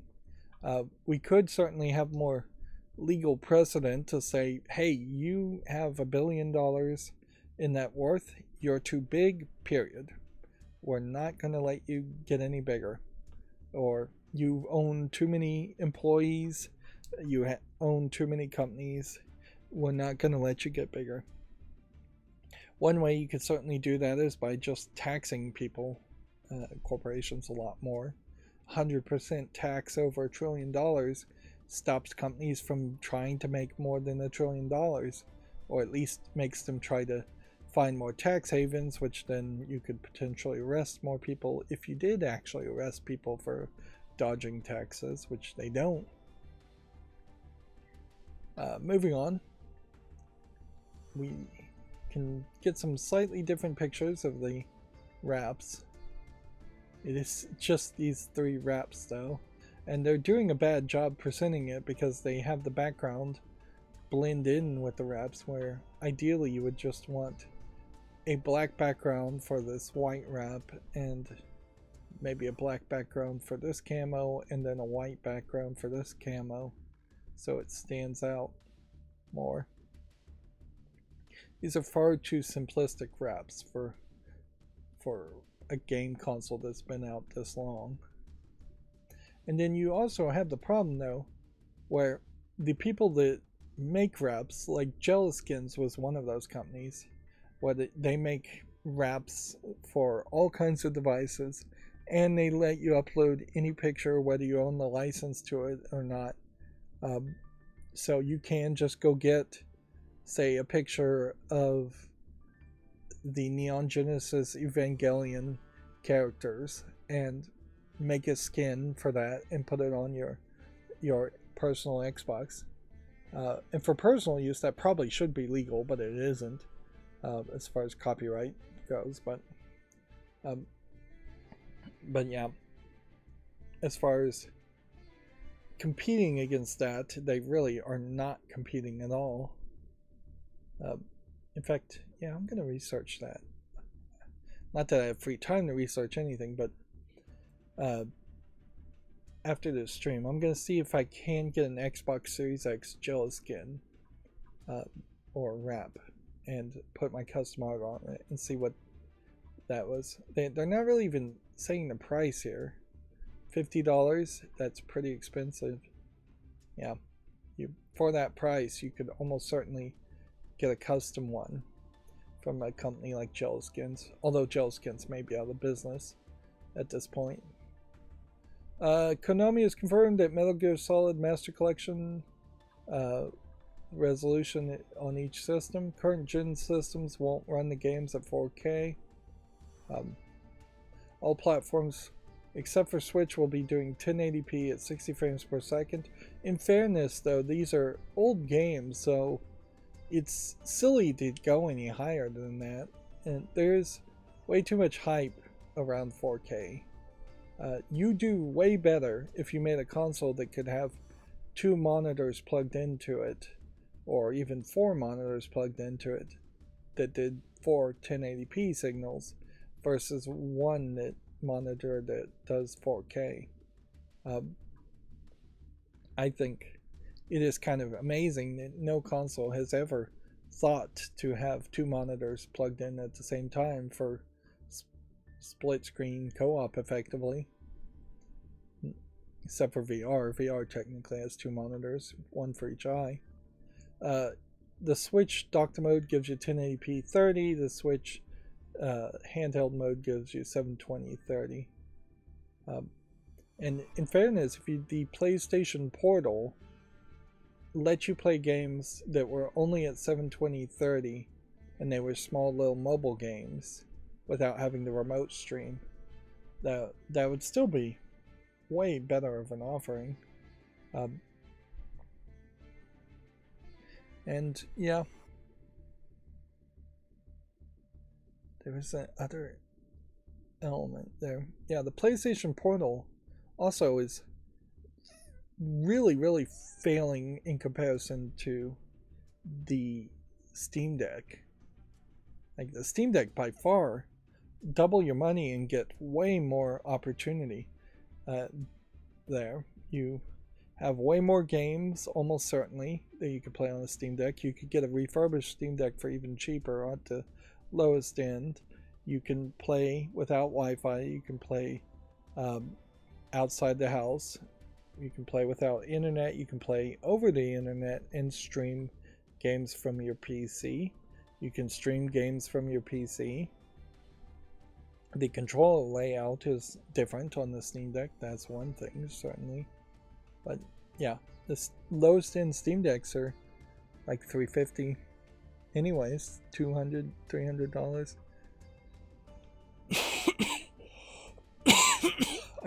I'd have to check to see the screen size on the Steam Deck, but it feels like it's the right size, and in a lot of ways the right size is way better than having a specific number. Yep. I wouldn't be upset though if the Steam Deck 2 came out and it had a controller that was much closer to the PlayStation Portal as far as the grips go. Moving on, Vampire Survivor developer has confirmed that the recent director's cut footage is legit. All its extra content will be coming to the main game in some form or another. So that wasn't just a fake mock-up, but it also does seem like they are not ready to make any announcements. And I think at this point, the Survivor series and the Survival clones are starting to become a little passe. I'm not seeing a lot of hype around twin stick hyper action top down shooters. And then we had pretty much already talked about this, that some content may be considered outdated, and it's going to warn the players for Metal Gear Solid Master Collection, although it is still purely speculation as to what that content is. I wouldn't be surprised if we just start to see, particularly for Japanese games, this warning showing up for the release of all old games. Even if there isn't anything specific they're thinking about, they'll just try to put some kind of warning and some context there. And in all fairness, almost every game, it would make sense to say, hey, this game was made in 2005, so it may be outdated. Some concepts and content may be outdated. Even if there's no specific actual problems or reason to make that warning. And if Japanese games in particular just made it commonplace that the warning always showed up, and it just became like the FBI copyright warning or the anti-seizure warnings for people who don't have seizures, if it just becomes so commonplace that you ignore it and don't recognize it's even there, then that really hasn't hurt the game creators in any way. They've bought themselves some insurance for very little work. Moving on to the Gamatsu articles. A game called Post Trauma was showed a trailer. He's a weird looking guy, to say the least, as far as your main character. But the overall game seems to be a horror. I guess it's a survivor game. In a lot of ways it feels like it is taking specific visuals from Control and just straight up copying them. Which, yeah, maybe there's actually a game there, maybe it is just something else. It almost feels like it might be a parody of Control. or it might just be a generic horror game. Let's see, Warhammer Age of Sigmar Realms of Ruin launches November 17th. So that's already on the fall list. Guess we have a release date now. Delta Force Hawk Ops reveal trailer. This was, I think, the game that was recently announced, or am I thinking of a different game series? No, I think it was Tencent that announced they were going to make a new Delta Force game, and very quickly they now have a name for what it is and a trailer for it, what it is. So that announcement leaked about a week early. Homeworld 3 has a story trailer. Let's see, is Homeworld 3? Nope, it's not coming out for a while. It does occur to me, I'm not really in a point to spend extra time programming right now, but if I was able to program a date file for each of the YouTube shorts, I could probably coordinate the dates a little bit better. Like, make it so the file name has a date. So if it says like February 2024, then I would just say, okay, that's 2/28 would be the last day of February. I'd have to do some programming there. But yeah, I could say 2/28/2024, make a YouTube short for that, and then I could say, hey, if this date is not anywhere close to when the YouTube short is coming out, then don't bother releasing the YouTube shorts. That would take some work though. Yeah, definitely would take some programming and dealing with date programming, in particular in JavaScript, which is the part. And at a certain level, if a game like this says just 2024 with no other information, I'd have to make some assumptions and put it at like December 31st, 2024, pick the last day of the year. Where arguably, maybe that's the wrong choice, because maybe I should be putting out things when the trailers are first being put out and when the hype is going to be at a particularly high point. That an initial first trailer might have more value there than, and in the case of having a YouTube short that shouldn't be released for like nearly a year, that's kind of ridiculous too. So it may not actually be worth it to move the dates around. It would just make the YouTube shorts more accurate as far as, is this actually a new game that's available for purchase versus is this a game that is trending because it has a trailer, or a new game just because it announces itself as a new game. Wulong, Black Myth Wukong, not Wulong, that's a different game, has a gameplay trailer on Gametsu if you want to check that out. We already are having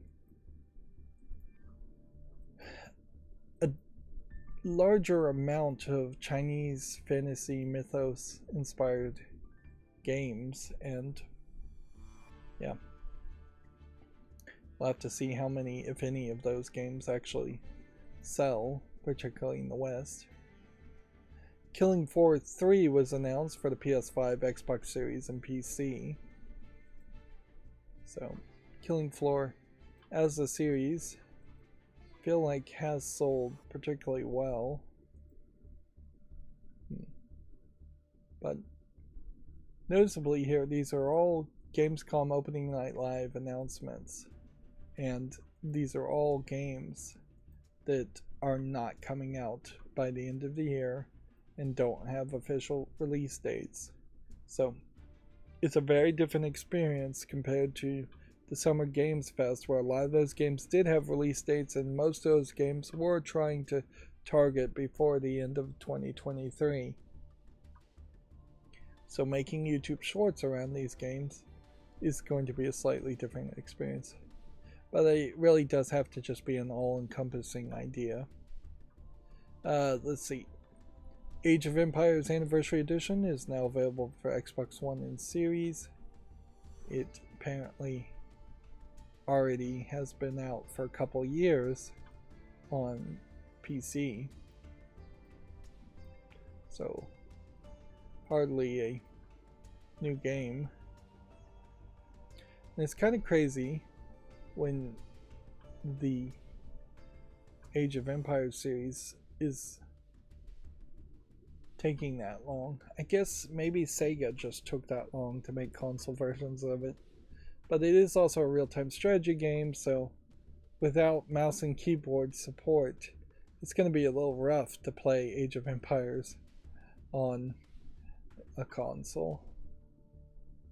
And I guess maybe they released it because it was an anniversary. Crimson Desert has a trailer and screenshots if you want to check that out.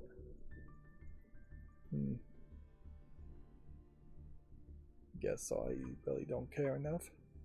Assassin's Creed Mirage, the Round the City of Baghdad trailer is available, which, looking at this vantage point, it definitely feels like this city is much, much bigger than any of the cities I saw in the early Assassin's Creed games.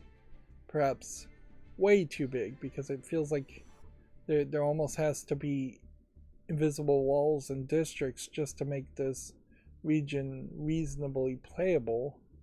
And that is how the original Assassin's Creed games worked, is that depending on what scenario you were in, there were all kinds of invisible walls that would stop you from going any further. They weren't even invisible walls, they were very clear walls to block you. But yeah, this, with that level of size, makes me wonder if that is the entire map of the game and you just never will get to any larger any other sections, which could be very boring too. If you just have a mission to go to the left side, and then you have a mission to go to the right side, and a mission to go here, and a mission to go there. I suppose this is probably somewhat historically accurate of how Baghdad may have been at some point. I don't know if that's really how it looks now. Probably not. If anything, it feels somewhat like the Sarate in Bleach, but in all fairness, having a central hub building in the middle and then a north, south, east, west gate is not that crazy of a concept. It's basically standard. Tekken 8 launches January 26, 2024. Let's see, I doubt we haven't made a YouTube short on Tekken 8 yet. Call of Duty Modern Warfare 3 Campaign Premiere gameplay walkthrough is available if you want to check that out on Gamatsu. Nightingale is apparently a game that launches in early access on February 22nd of 2024. This was the game, if I recall correctly, where you are going through portals to different realms to fight different kinds of monsters. Let's see, set out on a journey of survival and adventure into the mysterious and dangerous Fae realms, fairies, and monsters of Nightingale.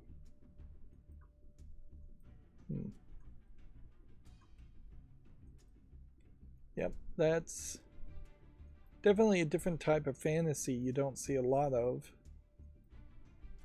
It'll be interesting to see how far you can get with that, though, as a game. It's funny it's labeled as early access when you can't even play the early access yet. So it's coming soon as early access.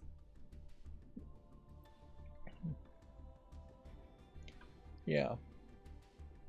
I may be confusing this game with a different game, though. There was another game where you were going through portals, and there was some weird gameplay ideas around that, too.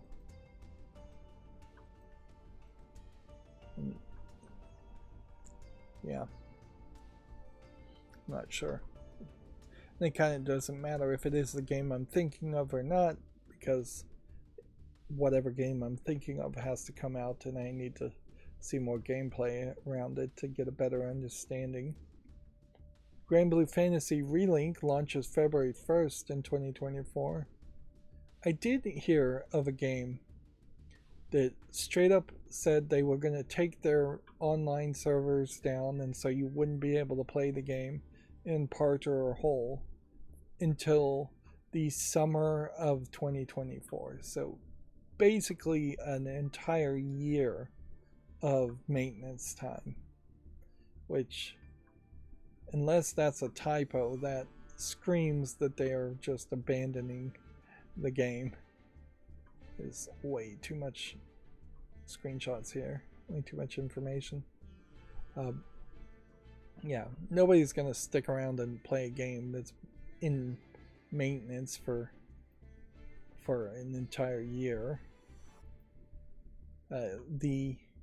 Some of the servers that were taken down by Nintendo were down for months and months and months, and that was a ridiculously long amount of time. At best, most people are put up with maintenance being down for maybe a couple days at most. Zinless Zone Zero has an opening night trailer, which, weirdly, this is the second more anime-esque game that they kind of overly highlighted during the Gamescom event.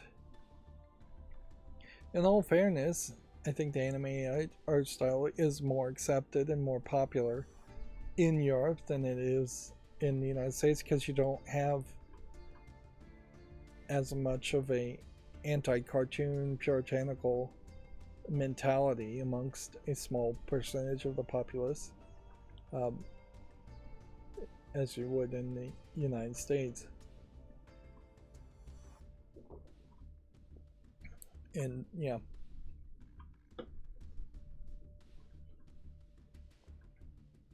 so yeah, this looks kind of colorful and looks high action, but I don't know if this action really turns to action button mashing, or if this is maybe just cinematic action or even turn-based action. It's funny, they call it a special participation trailer.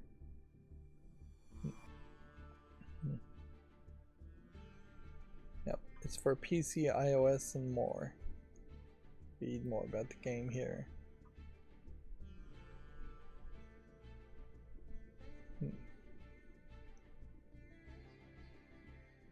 Well, they say PC, but they don't seem to be really linking to any actual website.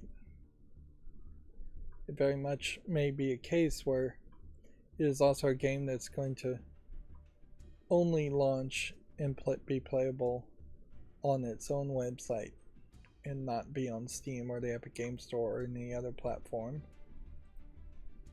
Let's see, Honkai Star Rail PS5 technical test recruitment begins today, and a new trailer was released at Gamescom.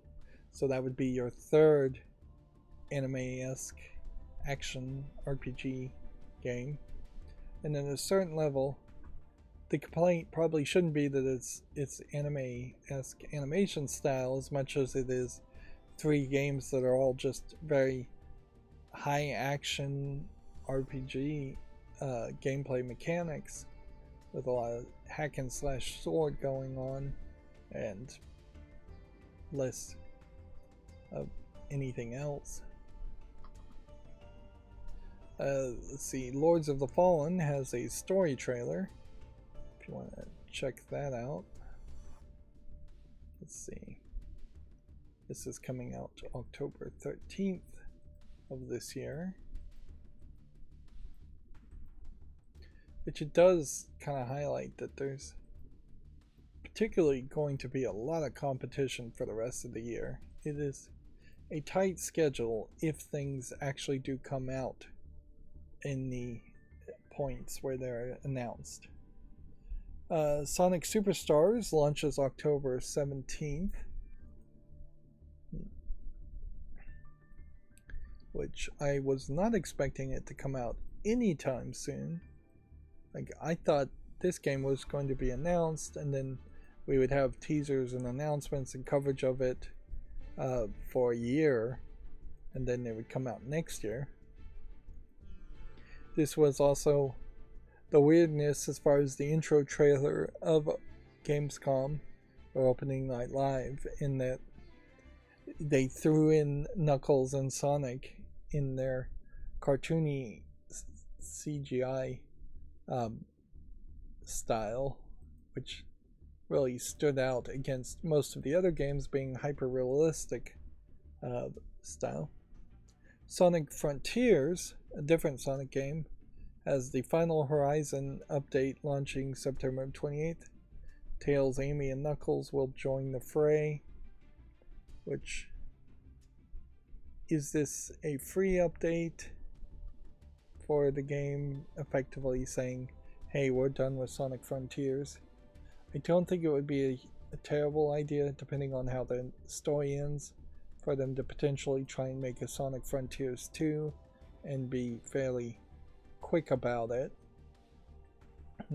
Because Sonic in a more open world environment, I think, will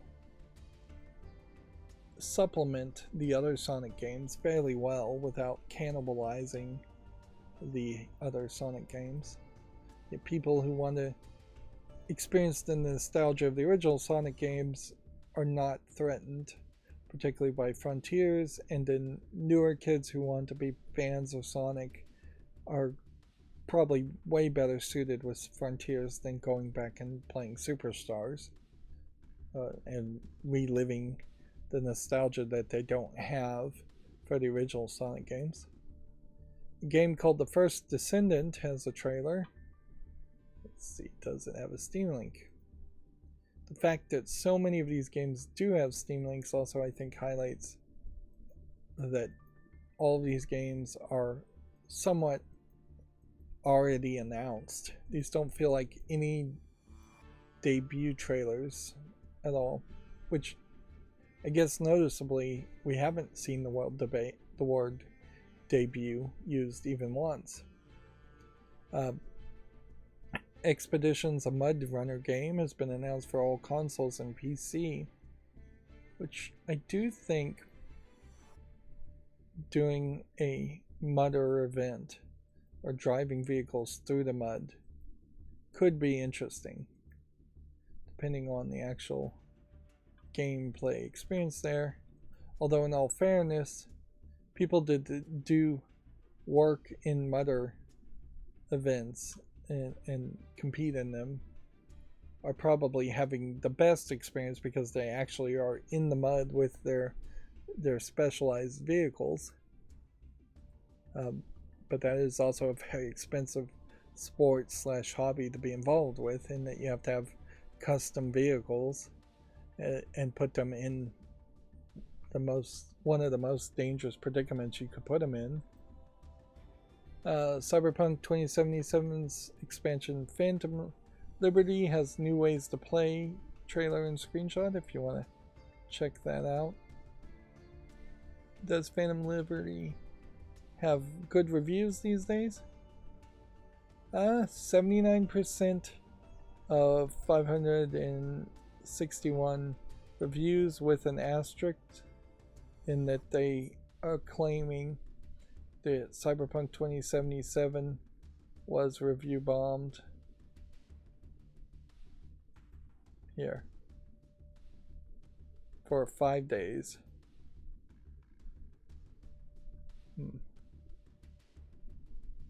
Which if anything, it looks like it was positively review bombed.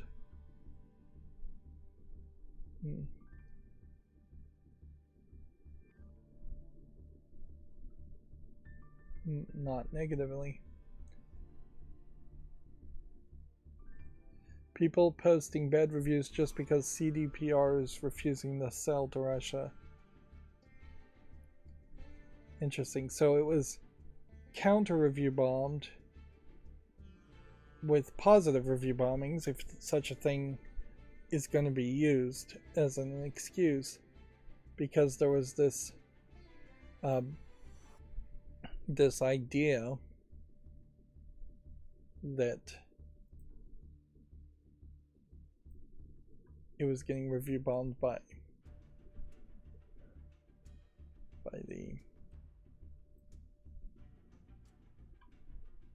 Russian people.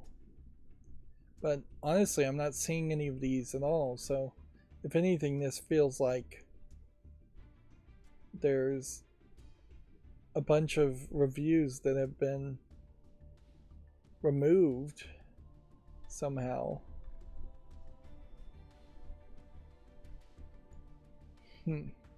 But the review bombing alone is still being used as a marker.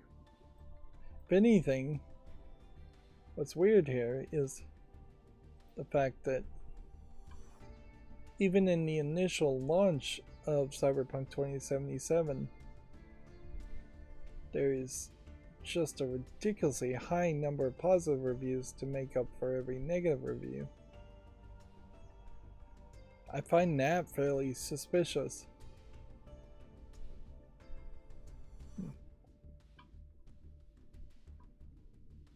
Highly suspicious.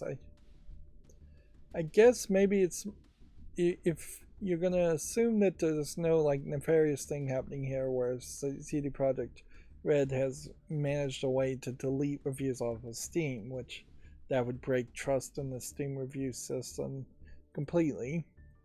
Not that you really should have that much trust in it.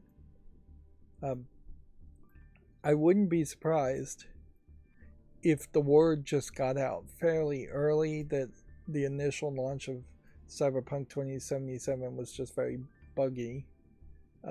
In part, also, I think Cyberpunk 2077 was an Epic Games Store exclusive first, so you have a filtering of people playing the game or being unhappy with the game on Epic first, and then only the people willing to give it a chance after that exclusivity, after bugs had been fixed, after patches had been made. But yeah, weirdly, it is doing particularly well these days. But you just don't ever get a second bite at that apple, even with this new DLC expansion.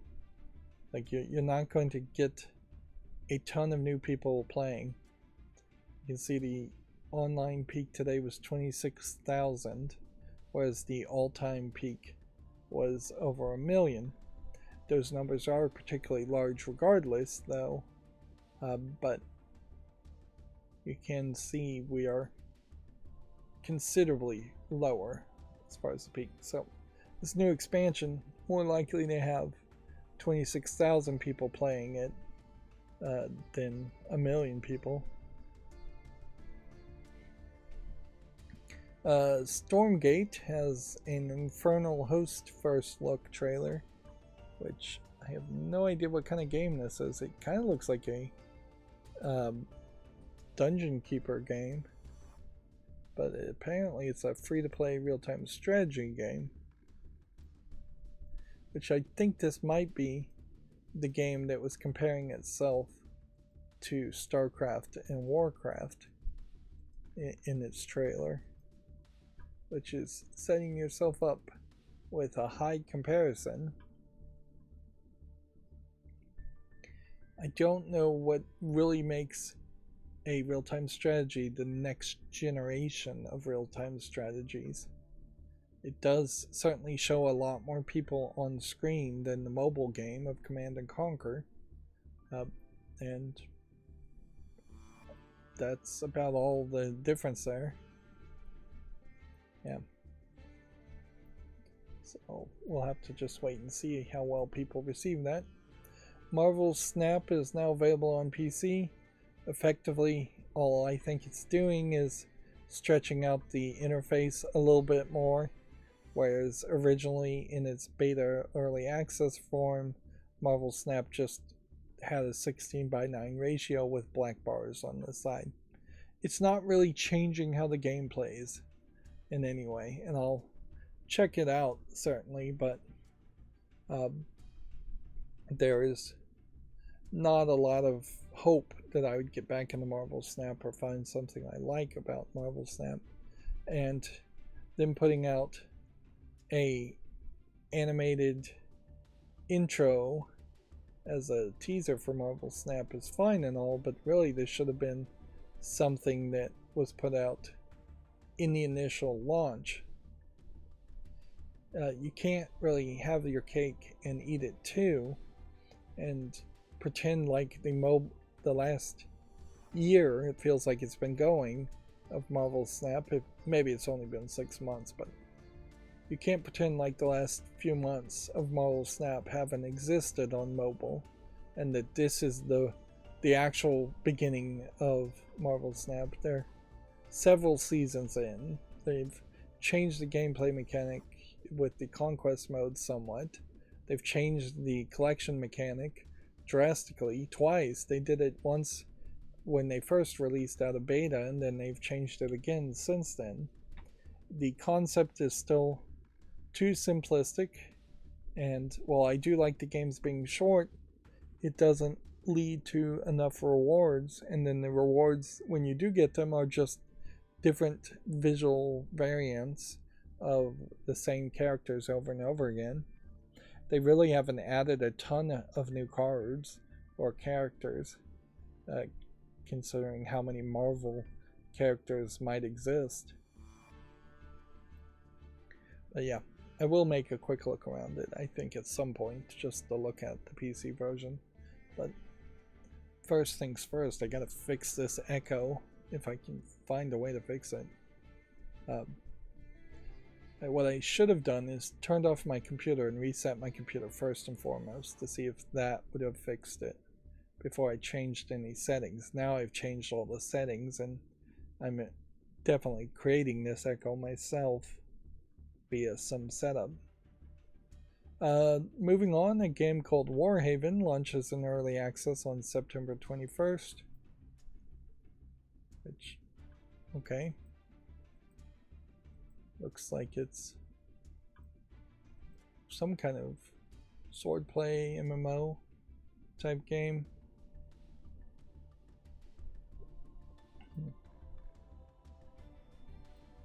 Might be something, probably isn't.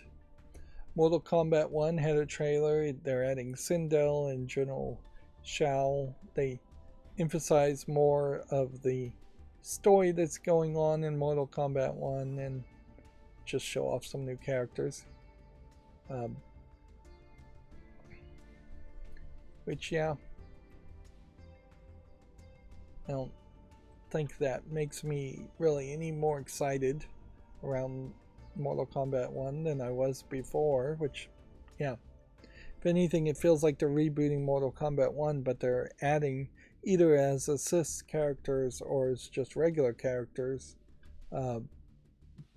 everybody from Mortal Kombat 1, Mortal Kombat 2, probably Mortal Kombat 3, and then that will put them in a weird position where either they're going to introduce characters nobody's ever heard of from the remaining 8 Mortal Kombat games. There's 7 or 8 of them. Well, 5 of them, I guess. I don't know how many, but a ton of sequels with a ton of unimportant characters were made, is my point. And bringing those in will be incredibly diminished returns. They need to take this reboot in a different direction. Probably scrap most of the characters that have been made after that aren't good enough to make the roster for Mortal Kombat 1. take 3 to 4 years before they come out with a new Mortal Kombat 2 and have a new collection of new characters or variants on new characters. In a lot of ways, it would make a lot of sense to stick with the characters that do make the cut on Mortal Kombat 1 and simply age them slightly, give them new skills, and just say, hey, this is our roster. We'll put some different outfits on them. We'll give them different skills. We'll move the narrative forward. It does kind of feel like the Mortal Kombat reboot is going to try to have more of a story that connects with future sequels, and that probably would work a little bit better. Although inherently, for the fighting game aspects, you just need to have a good fighting game that people would want to play at EVO. Get that right first and foremost, and then everything else is gravy. And I'm not sure that's really what Mortal Kombat 1 is trying to do. It seems like it very possibly is just trying to sell itself based on name recognition, which only gets you so far when you're into the 12th game in the series. Let's see. A game called Ara, History Untold, launches in 2024, which I guess this is some kind of Age of Empires type game. You're ruling an empire, alternate histories. I'll put that on the make a follow on it. Basically, I'm just making a YouTube short for every single thing that bothered to have a trailer. If they're going to put out a press release, if they're going to promote their game, then they're ambitious enough at least to get a YouTube short. Same is true for this game, Dustborn. And then for my own memory, if I'm making a YouTube short around it, I'm going to put it on the follow list. We've got a lot more games still. It does kind of feel like a lot of the games were announced, but with just the generic 2024 announcement. This is the kind of art style, though, that works on rare occasion as in a point-and-click joke game. It's not an art style that you would want to see consistently in games. Alan Wake 2 trailer is available. It's going to be an Epic Games Store exclusive October 27th. Game Awards being set for December 7th at the Peacock Theater in Los Angeles, California. Hellboy Web of the Weird launches October 4th. It is actually kind of a weird split here in that some of these games are coming out very quickly in October, and then a lot of these games are just saying a nebulous 2024.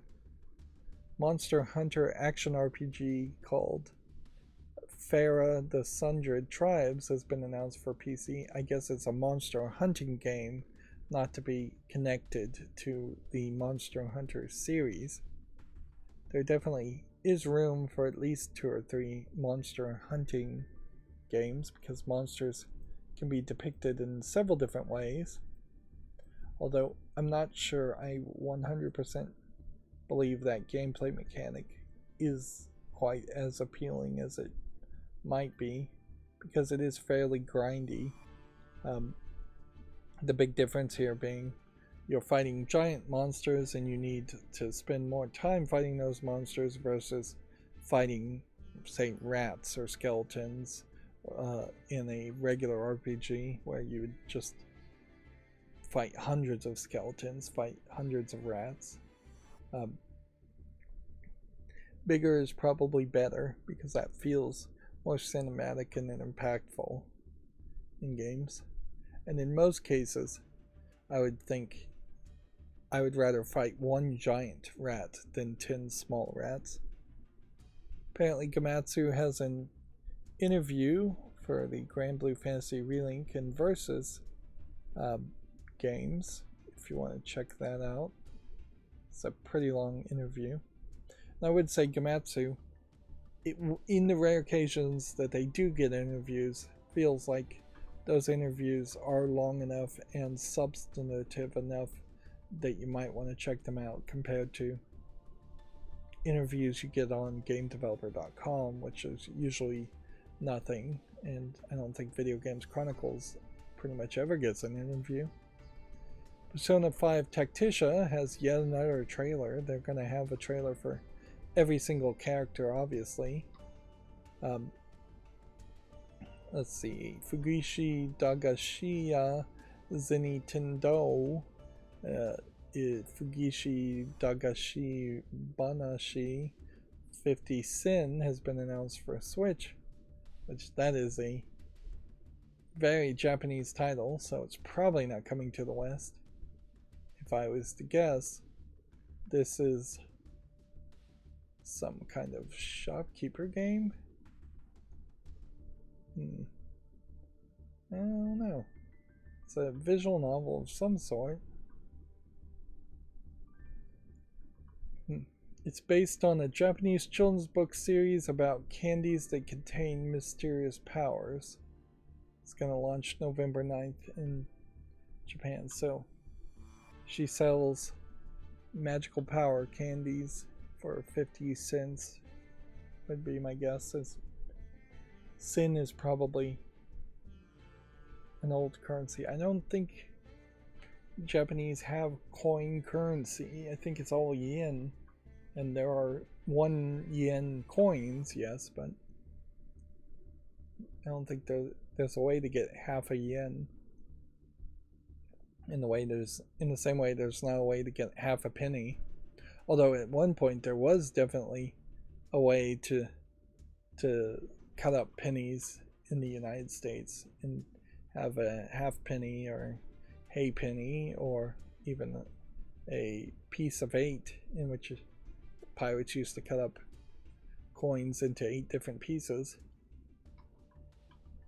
Moving on, Turok Shadow of Oblivion coming to all consoles and PC on November 14th. Did we get a link to that? Nope. These games, like pretty much all the Night Dive games, still very much look old.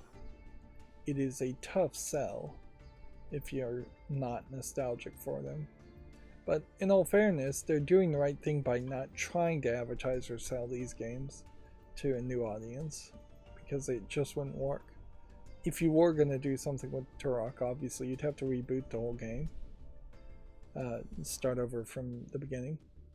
I also feel like Turok 3 has you playing as characters different than who you were playing as in Turok 1 and 2, so I wouldn't be surprised if the main character in Turok 2 dies and they decided they needed a third game in the series after making that decision.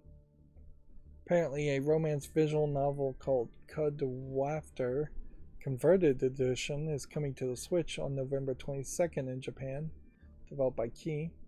Here you can see a moe anime girl. Only the Switch at the moment, and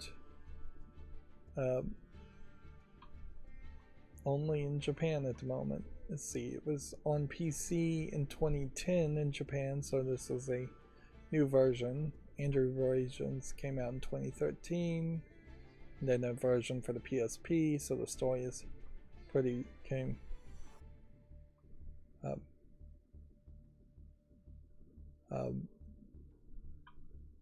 PSP in 2013, followed by the PS Vita on December of 2013. An English version of the game has never been released, which may be in part because there is a moe anime girl as the character. Okay, so we have a quandary on the chat. First of all, there is the problem with the person's name, which is definitely a little lewd and offensive. But let's skip the name for now. And he asks, how do you expect people to find you on the seemingly endless platform that is YouTube? Okay. It's a decent question. It's a valid question. It's not a troll question. So it deserves an answer, in my opinion. And I think I can give an answer. There is a seemingly endless number of videos on YouTube. Yes. There is, however, not a endless number. There is a finite versus infinite number of videos that any one person wants to see, or that even any person of all the people to ever exist in now or the future wants to see. So the algorithm tries to work on that. YouTube's algorithm is not very good. So relying on the algorithm alone is not the greatest of ideas and won't lead to any success in my experience.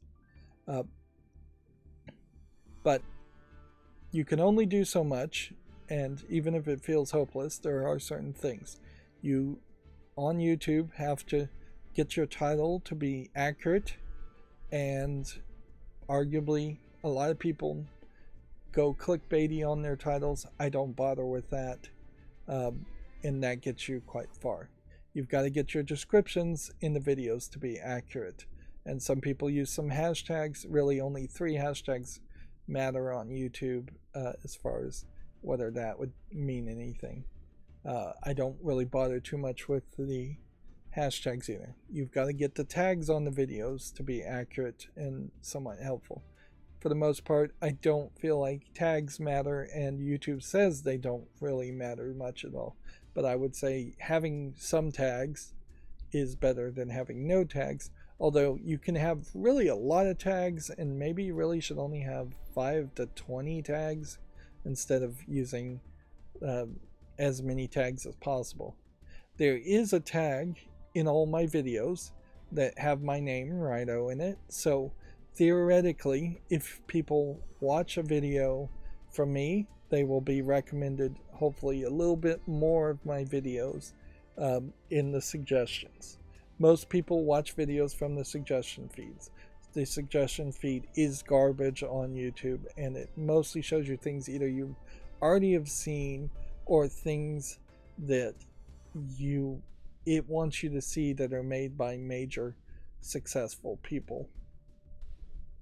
So overall, there isn't really a great system. For a long time, there was not really any system to try and be seen through YouTube exclusively. Now, the YouTube shorts, which I make, are very much little baited hooks to fish new people. And I have seen some fairly good success in making my automated YouTube shorts talking about specific games that are new and trending, bringing new people to my channel, subscribing maybe just to see more of those YouTube shorts, but also then once they've subscribed, there's a chance they will see my pre-recorded footage. YouTube has pushed me very far away from making pre-recorded footage, which I'd prefer to do, and pushed me to live streaming. Live streaming does help, certainly. It definitely feels like they overemphasized live streaming when they tried to make sure they were more competitive than Twitch. But yeah, I got more views. Certainly once I started live streaming, I've gotten more views and subscribers once I started making YouTube shorts. Within the YouTube system, that's about it. Putting out 3 pre-recorded videos or 2 pre-recorded videos on a live stream a day is about the most you should do, whereas putting a lot more polish into things and putting out a video every week is better for most people who aren't doing long plays and trying to cover a ton of gameplay footage. But within YouTube, that's kind of it, and it's not super helpful. So what do I do otherwise? Well, until fairly recently, I had a system to put my videos on Twitter. Twitter shut down its APIs, so that stopped working. I've just made a macro program to put my posts on a Facebook page. Not that Facebook is going to be that helpful. I've been posting on Tumblr, and not that Tumblr really is my audience either. But certainly, if people are on Facebook, if they are on Tumblr, if they are on Twitter, you try to reach people on their own platforms that they check on a daily basis. I am experimenting with live streaming some different content and doing some kind of sneak peek to my pre-recorded footage on Twitch at the moment. And once Twitch gives me the access to upload videos, I'm going to back up and put all of my uploaded pre-recorded footage on Twitch also. So, yes, there's that. I am also on lesser services that I don't care about, and I tried them and they didn't work, such as BitChute and Odyssey. Neither one of those competitors really got off the ground. Facebook Threads is going to have a website basically next week that Mark Zuckerberg says, so maybe I'll get on Threads. I was on Google Plus when Google Plus was a thing. You really just have to be on every platform outside of what Google controls, and that way nobody is controlled. It's important to point out that my YouTube channel was inaccurately flagged and deleted 2 weeks ago by YouTube, and had my appeal not gone through, 10 years of work, 13,000 videos would have just been deleted. And I don't have backups. I would not have been able to recover that. So diversifying and having your videos there. I've made a macro to put the posts publicly on my Patreon profile. So even if you're not subscribed to my Patreon, you can still get the posts there. There's a RSS feed in the description, so you can, if you have an RSS reader, you can subscribe to that. I make a lot of playlists. Hopefully then if somebody searches, they'll find a playlist for a game and want to watch all the episodes instead of just a single episode that would be like maybe the 5th episode in a series of 20. So yeah, you try to go for as much search engine optimization as you can. You try to own as many phrases and concepts. That's one thing about my YouTube shorts, is that I'm making YouTube shorts about games that are basically brand new, and I'm now putting the title of that game in the title of the video. So if somebody wants to see Kill It With Fire 2 as a YouTube short, if you search that right now, there's a decent chance you will see my YouTube short when you type in Kill It With Fire. Whether you're typing that into YouTube or whether you're typing that into Google, there's a decent chance I own that small bit of territory in a search. And people watching that video then will have in their algorithm that they might be recommended other videos later. It's all a lot of work. I've done a ton of automation to make it not a lot of work. I've never tried to edit my videos down to make them shorter. I'd almost certainly succeed better if I did not make long plays and instead cut it down into shorter videos. But that's not the kind of content I want to make, and I'm too long-winded for that. But yeah, it's a lot of work that has succeeded somewhat. I have had some major successes. Weirdly, my most successful video is a how to set up Hearthstone deck tracker video, which is not the kind of content I want to make. So if I just wanted to be seen, I could definitely do clickbait. I could go in a different direction, but that's not the point. The point is I want to make the content I want to make and hopefully find a big enough audience that can appreciate the kind of content I want to make for it to at some point be self-sustainable. And I have like 660 subscribers now. If I get to 1,000 and got a ton more watch time, at some point I would get a few $100s every couple of months. But I would have so many other videos that are older, I wouldn't inherently have to make a lot more content. I probably still would, but ideally at some point I'd want to retire and be able to live off the retirement income on my channel.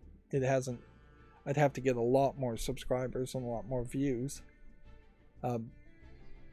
There are not really any other ways I can have thought of or seen to promote yourself or be seen. YouTube in general just says you have to be yourself. If I had face cam on, I probably would get a lot more viewers, but it's not the kind of content I want to make. I don't want to turn a camera on myself, and frankly, there's nothing worth seeing there. But yeah, making something that's more unique would be better. Making something that's more creative. I am just a video game critic, which at a certain level means I am just a critic and not creative. So a lot of the things I'm making don't have any creative aspect to it, don't have that interesting aspect to it.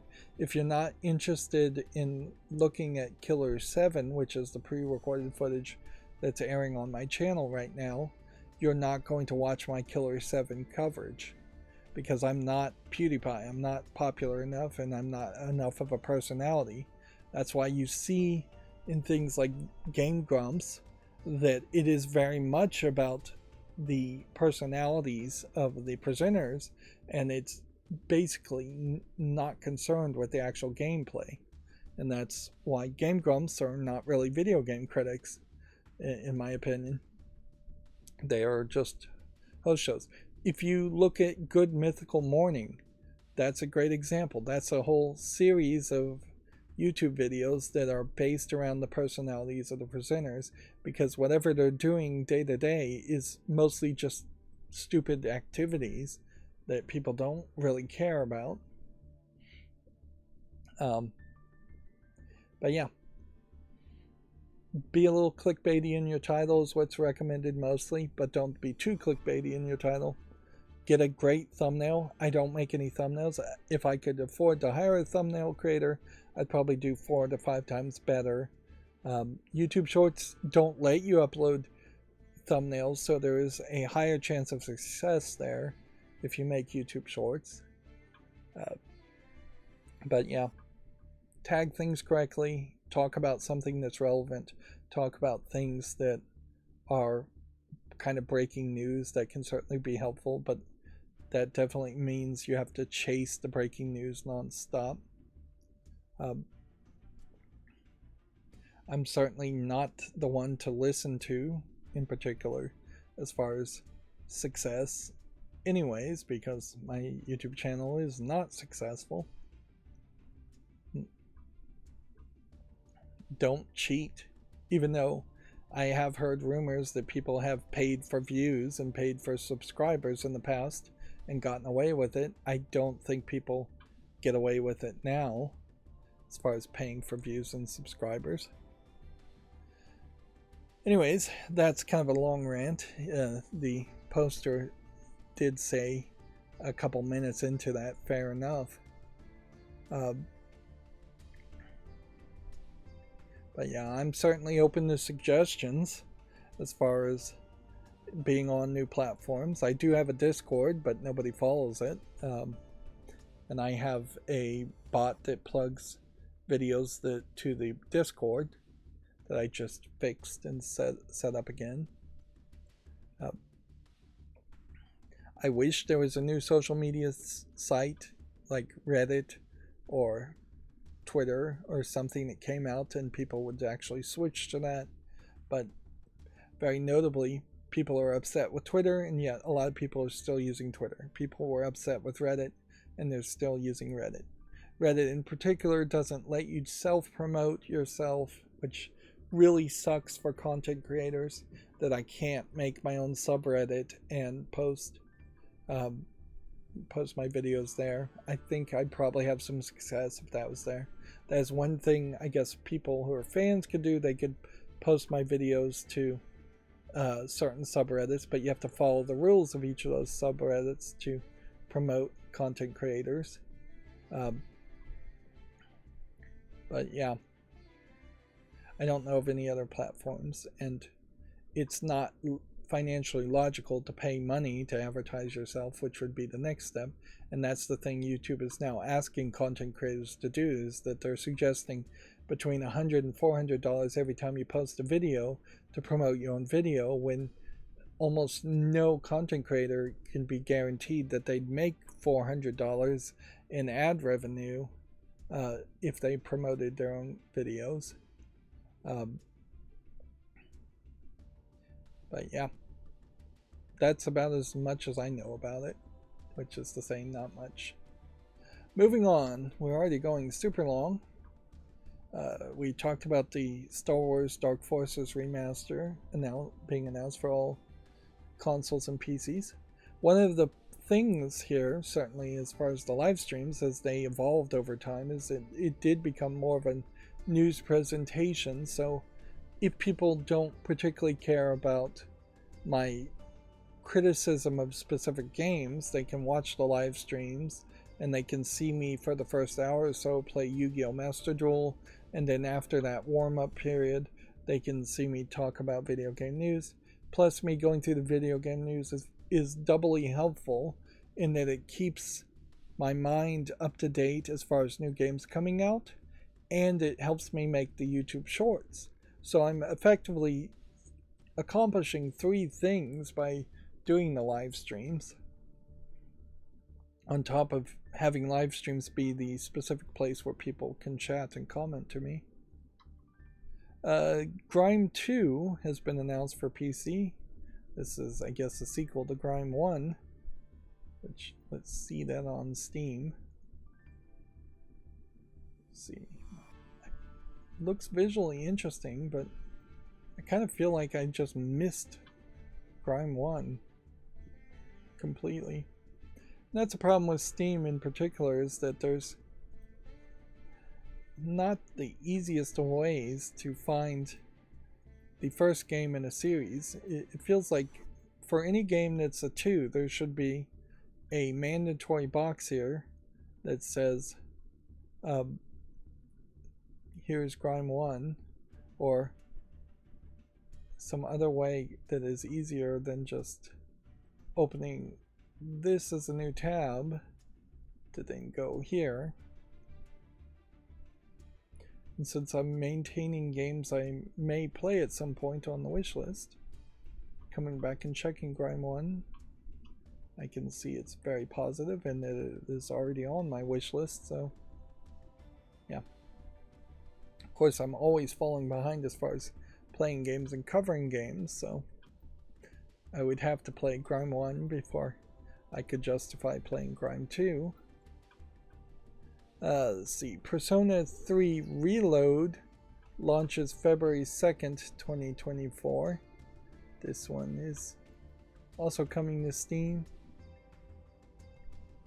Now, if I vaguely recall, I think there was something slightly different about Persona 3 Reload, in that it doesn't have the extra content of Persona 3 Golden, which maybe keeps the story to be a little bit more simplified, and it's already a complicated story to my understanding. But yeah, a remake of Persona 3 after they've already sold a couple other versions of Persona 3 is fine as an idea, but the Persona 3 Golden content not being included definitely feels like some kind of DLC might be added later, or more likely, since it's Atlas and Sega, they will just try to sell you a Persona 3 Golden Reload in 6 months after this launch. So I would say cautiously weight on that. And in particular, the Persona 3 series and the Persona series in general is very popular, but there's no interest and no real way to play Persona 1 or Persona 2. So you're setting yourself up to have to start on the third game, and then Persona 4 effectively has a different group of people and maybe doesn't matter as much to play. Same is true, I think, for Persona 5 as a series. But yeah, most people who are hyped around Persona are going to still be hyped around Persona. Famitsu has its review scores for issue 1812, with giving Ride 5 a 32 out of 40 with their 4 reviewers, and Samba de Amigo for the Switch a 32 out of 40, which, yeah, that's not a lot of games to review at this point, but they're getting about average scores. If you are hyped around either one of these games, I'd say you're in a good position to still purchase them if you trust Famitsu's review scores, which of all the reviewers I would trust Famitsu review scores the most, having 4 different Japanese reviewers reviewing each game, and then averaging it out, or not averaging it out, adding it all together and then giving a 40 out of a number of points out of 40.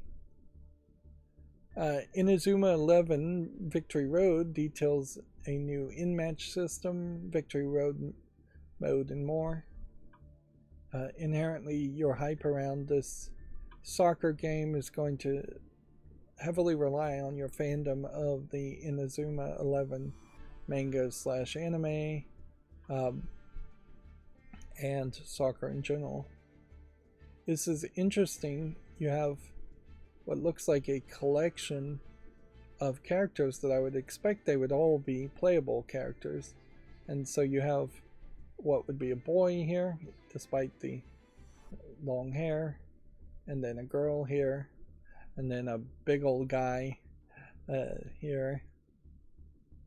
And yeah. So it seems like it might be an intergender soccer game.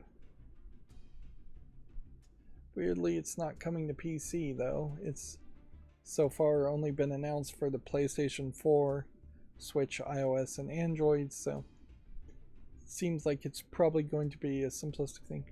It is possible she actually doesn't play on the team and is a manager or a cheerleader.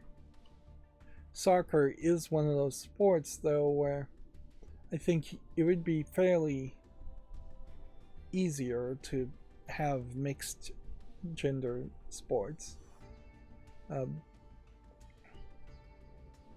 course, there's always going to be problems with that and people who have problems with that.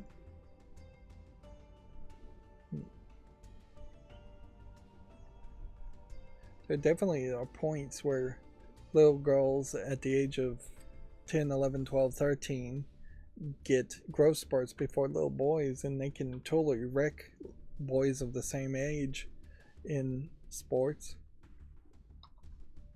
Let's see. Moving on, Jets and Guns 2 is coming to the PS4 and PS5 on August 25th. Which, okay. Looks like it's a shoot 'em up game that I'm not particularly interested in. And then House Flipper 2 for PC launches December 14th. There is a little bit of saturation in the House Flipper series of games in that there are a lot of other House Flipper home decorating games out there. Had House Flipper 1 come out and then there'd be no competition at all, and then House Flipper 2 coming out now, it would probably succeed a lot better. Although there is also a question about how much new content House Flipper 2 could really give you. But we've also seen similar games that are like barn renovation games here and DLC. So like from the actual creators of House Flipper. There's also Farm Flipper, House Flipper Pets, Luxury Flipper, Garden Flipper, HGTV, DLC for House Flipper, a game called The Tenants, and House Flipper VR, and Apocalypse Flipper, which, except for Apocalypse Flipper, each one of those DLCs are fairly expensive. In fact, House Flipper right now is $7.50, where Farm Flipper is $10.49 and mixed reviewed. But then you also have somewhat comparable games like Power Wash Simulator or The Sims, but then you have things that are much closer, such as Teardown. Gas Station Simulator is not the same. Actually, I've seen a lot closer competitors and rip-offs of House Flipper than what they're recommending there. But yeah, in my mind it does feel a little saturated. Oversaturated perhaps by the fact that they should have just maybe taken a little bit longer time to release House Flipper 2 anyways. Some of these games, like Kerbal Space Program, House Flipper is another example, really should come out and then have 5 to 10 years of DLC, and then on the 10th year anniversary or the 5-year anniversary, at that point release a sequel. But don't get into that new sequel every year, every 2 years, every 3 years, every 4 years mentality, because that does not work for small developers. And frankly, it doesn't work these days even for big AAA developers. It's become a hindrance to people like Ubisoft having to make a new Assassin's Creed game every year. Moving on to the GameDeveloper.com news. We probably don't have too much that we really want to talk about here. Roblox facing class action complaint over child gambling allegations. Check out that article if you're interested. Charles Martinet stepping away from being the voice actor for Mario. I suspect he'll never be the voice actor for Mario ever again. He did, I think, in the Mario movie play Mario's father. So he was actually in the movie, he just wasn't playing Mario. Luck being landlord getting kicked out of the Play Store for gambling, we talked about. Microsoft offering to give worldwide rights to game streaming to Ubisoft for 15 years to get the deal done. A company called Virtuos is expanding its engineering capabilities with a new Prague studio. I guess you'd have to really know who Virtuos is for that to really matter. Let's see. It would be helpful if they told us what Virtuos has made as far as games. But yeah, GameDeveloper.com not giving us that information. If they have even made a game, they may just make support software. The new studio specifically is going to be delivering network, user interface, mobile, and optimization solutions. So that they are just making support studio, at least the new studio is. Behavior Interactive acquired the Dutch studio Code Glue, which, okay, I've never heard of Code Glue. Keywords subsidiary Player Research offers advanced accessibility tools for developers. This feels more like a sponsored post than an actual article. I have heard of Keywords, and I do think there's some people that use their market research information for either video games or other types of forms of entertainment. But the problem with a lot of companies, maybe Keywords is included in this, maybe not, is that they'll do surveys so you get the result you want no matter what. So if you want the player base to come back with a survey that implies they love microtransactions and DLC, keywords and companies like Keywords definitely can find a way to trick people into saying they like microtransactions and DLC, when clearly people don't like microtransactions and DLC.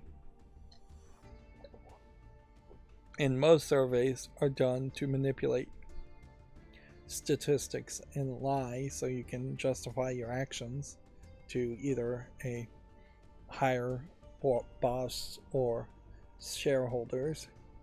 And inherently, if you do something that causes your stock prices to fail, but you can say, well, Keywords told us this was going to work, then you can just throw Keywords under the bus and they'll happily take the blame since they already took the money. And then we had already talked about Midwest Games establishing a company in, what was it, Green Bay, Wisconsin.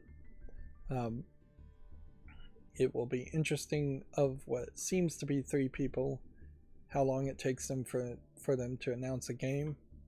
And inherently, that is kind of the problem, is we get announcements of new companies and then it's going to be 4 to 5 years before they have a game to show, if they're lucky. It would probably do well for people to not announce their company at all until they have a game to show, but there's some legalese around that which wouldn't really make sense to do it that way. And it's very difficult to pay people to develop a game for several years if you don't have the corporation LLC paperwork filed. And if you've got the paperwork filed, people are going to hear about the establishment of your company anyways.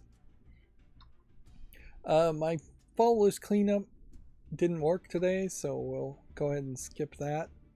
The auto blur is now enabled, so we'll just try to burn through all the new games that came out on Steam. This is a really long stream. Apologies, I'm not 100% sure what really even happened there.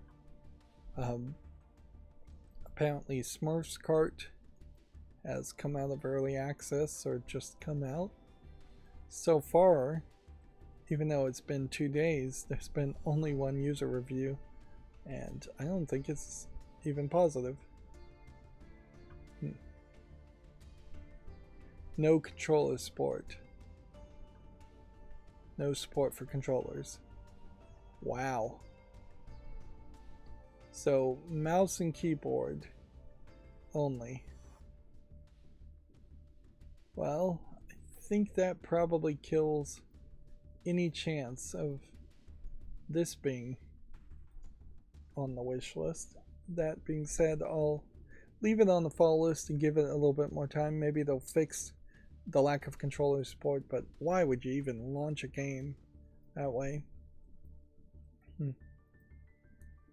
Yeah, it's just dumb.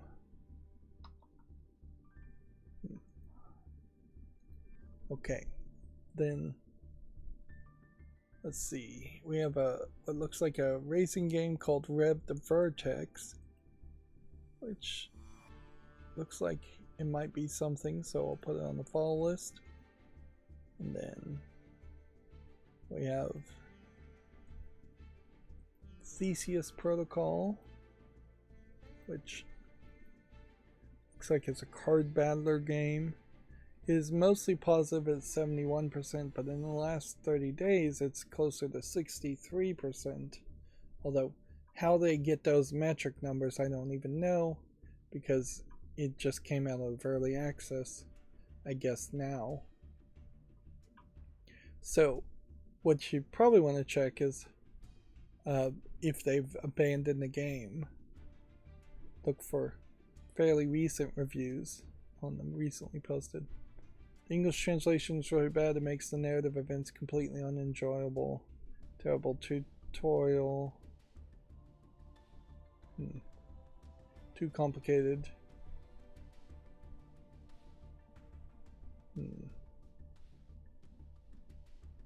So yeah, it seems to me like this was probably like a Chinese, Japanese, or Korean game that tried to also support English, but not really doing a great job with it.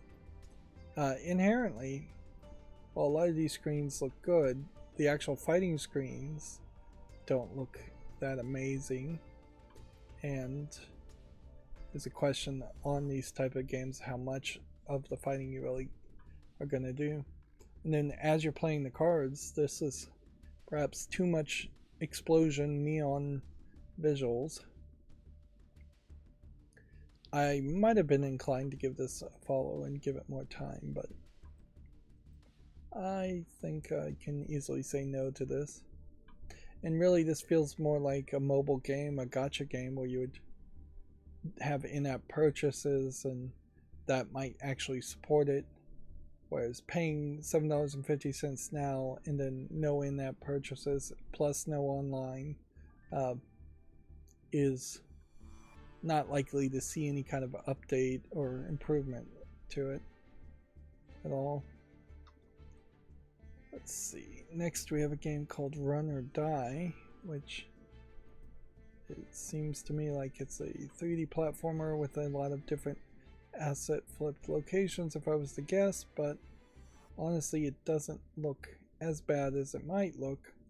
I definitely have seen worse. Let's see, we can assume that you would be jumping this direction and then maybe you're jumping directly off this.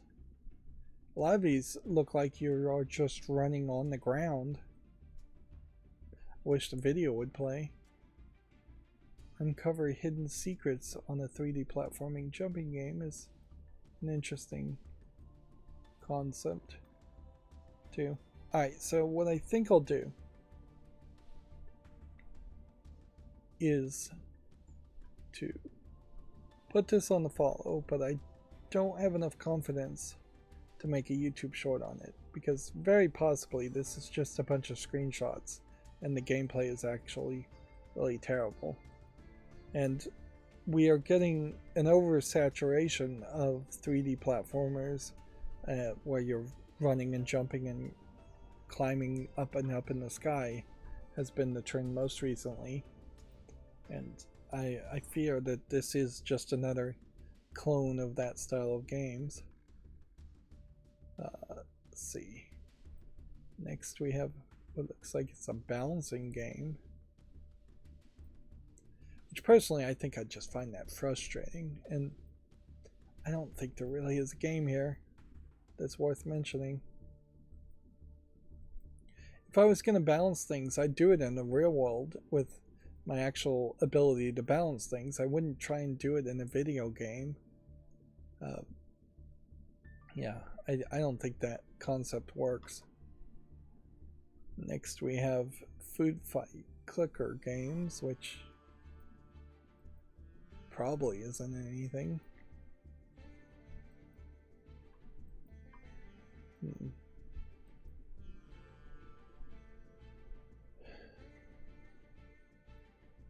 Is there in-app purchases in this? Yes, there is. Okay.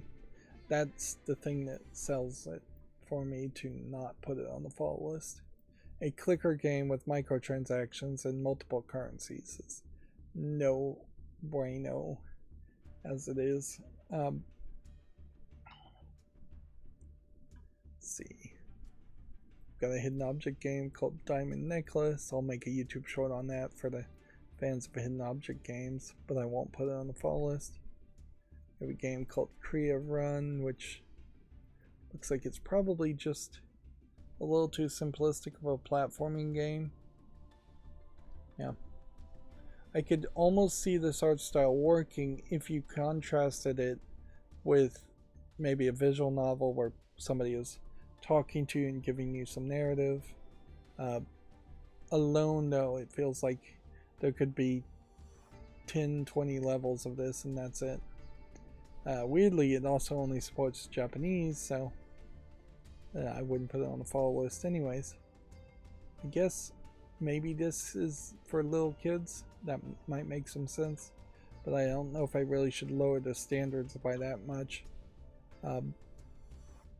You can craft vehicles is an interesting idea too. If you have to build different vehicles to get your way through different levels, that's a way of making it more of a challenge. Let's see. Next we have a game called Magic Garden, which is some kind of tower defense game in VR.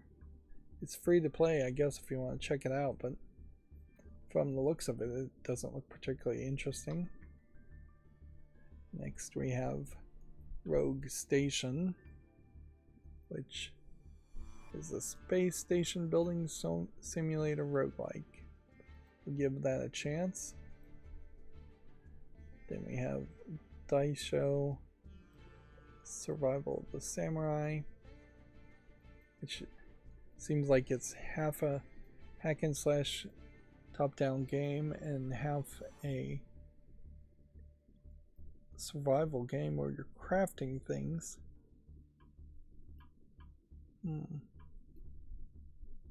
Again, it feels like it's a mobile game and it has in-app purchases, and otherwise it's free to play. I might have said yes if it didn't have in-app purchases, but nah, that is definitely not something I'd feel good about recommending people to look at. Star Legacy VR. Looks like it's a shooter VR game. I'll make a short on that. We have a solitaire game, Grimm's Tales 9 from Mystery Solitaire. I'll make a short around that for the fans of solitaire games. Diablo the Abyss. Almost certainly is a name confusion game, trying to confuse you to think this is Diablo related, as far as Diablo 4 from Activision Blizzard. But I don't think you'd confuse really anybody once you saw the graphics. And it is very questionable how many parents are going on Steam to buy games for their kids without knowing anything about games. For the Crown, doesn't look like anything that would interest me. A strategy game, resource management type game. They're calling it a Lemmings game, that might be more accurate. Shopping Spree Extreme, I suspect is a low polygon joke game. Yeah, and I just don't think I can buy into the joke. I suppose GameStop is probably the worst perpetrator of that old problem where parents could go to a GameStop, pick up a game off the shelf, and just see the printed out labels of the game instead of seeing the cover art and the brief description on the back of it. But even in that case, I think most parents, if they went to a GameStop, would pick up a actual case that had the actual cover art and description on it, and then the GameStop salesman would give them a different version of the case to keep the fancy case on the shelves and swap it out. So it pretty much is the case that if a parent wants to know what a game is about, they will, and if they care enough, they'll know the difference between one game and the other. And in all fairness, something called Diablo on Steam would not be available as a disc on at GameStop. If you go to buy Diablo at GameStop, you're going to find the Activision Blizzard Diablo game. As for Until Last Tomorrow, this feels a little bit too much like it's trying to do a Last of Us clone experience, so I'm gonna say no to it. It's almost polished enough, but not quite there. This is the kind of game that, if it got good enough, could stay in early access for a long time, or just get really, really popular and better polished. again, no, this is also a game that's only in Portuguese Brazil language, Portuguese, Brazilian Portuguese. So I couldn't make a YouTube short on it, even if I wanted to. I shouldn't. I could.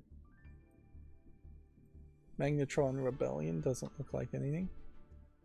Well, so far we haven't run into any adult games, so on this Wednesday maybe we'll not have any of that, which is somewhat believable because I could see them all being held back during all the announcements of opening night live. It does seem like there's a level of censorship / bundling that happens on Steam where they don't release the adult content games on the same days that big events happen. This colony management game, Mercury Fallen, I have to say no to it. Like, it is rated very positively, so obviously there is an audience out there, but I mean, I guess I could make a YouTube short on it just to make sure I might have an audience base that might like that, but personally I don't see anything there. And for the most part, I am not trying to personally curate games to make YouTube shorts on. I'm really just trying to cover any game that might ever be searched by anybody on YouTube. Things like Jump Power, for example, not a game that really would ever be searched.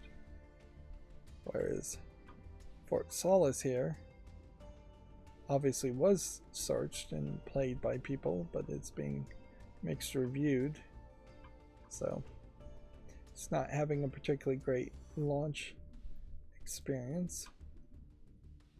In a lot of ways I could probably remove this from the follow list. The odds are extremely low if you have 135 people giving it 54% positive reviews that in the next 6 weeks to 6 months something would turn around.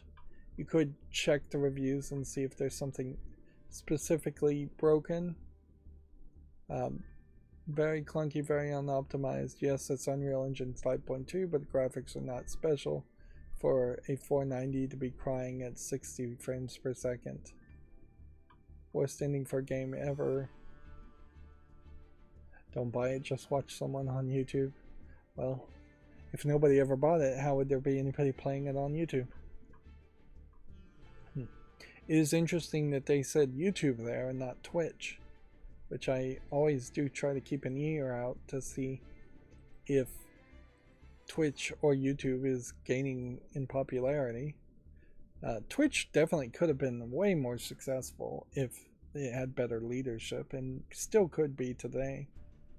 I'm going to leave this on the follow list just to see if maybe it gets optimized. We'll come back around, although my follow list cleanups would have to actually work if eventually, and I don't think it's worked in the past 2 streams.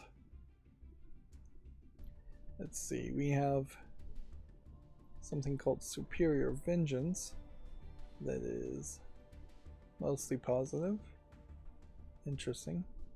Is this a multiplayer or online co-op focus? Roguelike third-person co-op shooter, stealing powers, and engaging in extraordinary combat with hundreds of unique superpowers, weapons, and abilities. That is a tall order. Well, I was already leaning on taking this off the follow list just because it's not my style of game, and yeah, the visuals also are not really catching my attention. Doesn't look terrible, but there is this kind of washed out brightness to it. Everything just seems too white in the color gamma, too much brightness. So I'm going to take this off the follow list just because of a personal reason. Not that there's really anything wrong with the game.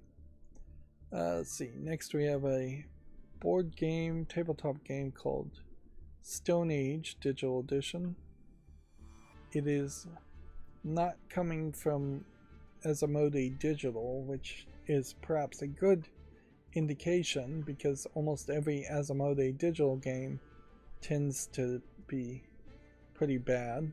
Hasbro games tend to be kind of bad too. So, yeah, I'll put this on the fall list. Although board games I usually only play once or twice and then never play again. Competitive checkers is too simplistic of a game, so we'll say no to that. As far as Marvel Snap, I'll already check that out, make a quick look, but you can see in the last 30 days it's 68% positive, where overall it was 82% positive. In part, I think a big reason for that is conquest mode, but also I think a lot of people just hit that level where they had unlocked most things. The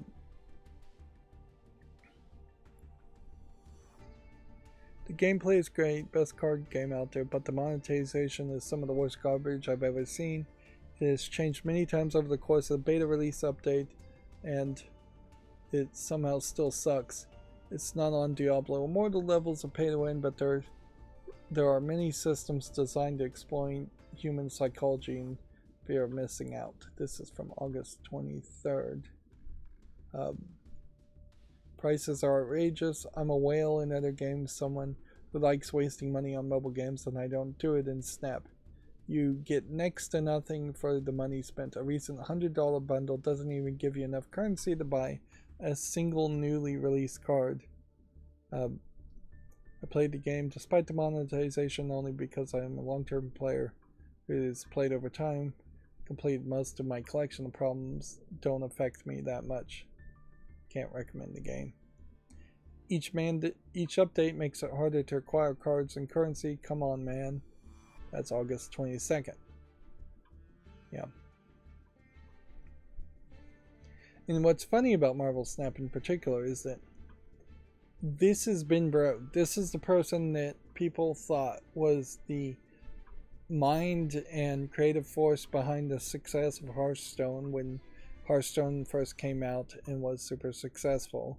And instead of making a game that is anywhere like Hearthstone, he's made Marvel Snap, and it's just a completely different experience. It's nowhere as near generous as Hearthstone was. It's nowhere near as fun. Hearthstone eventually did become over monetized itself, but that took quite a while, and most of that happened after Ben Brode stopped working. So if anything, it feels like Ben Brode was really good at taking credit for the success of Hearthstone, and left to his own devices, he's not really succeeding there. And some of the monetization may be the publishers, may be the fact that it's a Marvel Disney license, but the actual gameplay mechanic is the first problem with Marvel Snap, and that was his idea. If anything, it feels like Marvel Snap was a project that they would have done real quick to make some money in favor of making a real collectible card game as their second project, and maybe they will do that. I don't know how many people will stick around that long though. This is a slightly interesting idea. It's probably not much of a game, but being a real-time strategy or 4X tactical game where you can play as the survivors or the zombies. Doesn't feel like there's a lot of visual variety on it though. But yeah. There's certainly a thought there to play a strategy game and control zombies, or just control zombies in general. Wing Stars here doesn't look like anything. It looks like it's just a ripoff of some other games that look exactly like this. Mostly Gang Beast being what it's trying to rip off, and doing a really poor job at it at that. Let's see. Unearth is a black and white platforming game. Generally, I don't like the idea of the black and white Game Boy style visuals, although this does seem to have a lot more shading and texturing than most. It says it's a mashup of Bomberman, Dig Dug, and Lemmings. Give that a chance. Next we have a game called Perfect Tale, which seems like you're focusing on a cat, or a cat that turns into a cat boy.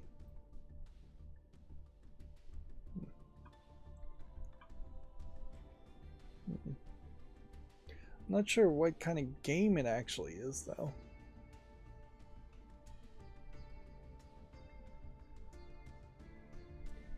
Seems like the gameplay mechanic may just be maintaining and taking care of the cats, or taking photos. Well, I'm somewhat intrigued. This price tag may be fairly expensive here, though, at $9.34.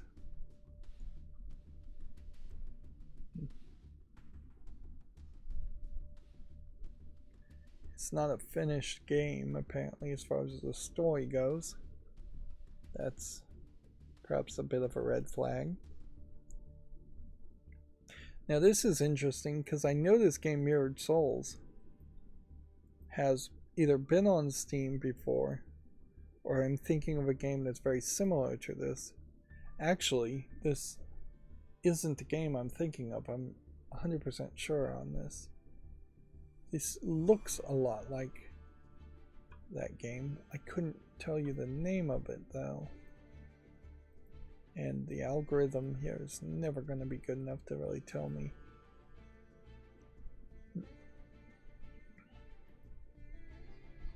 So this is somewhat shady business practices. Single player co-op, where you control both characters at the same time on a mirrored screen. So you move to the right, and probably this character would move to the left. I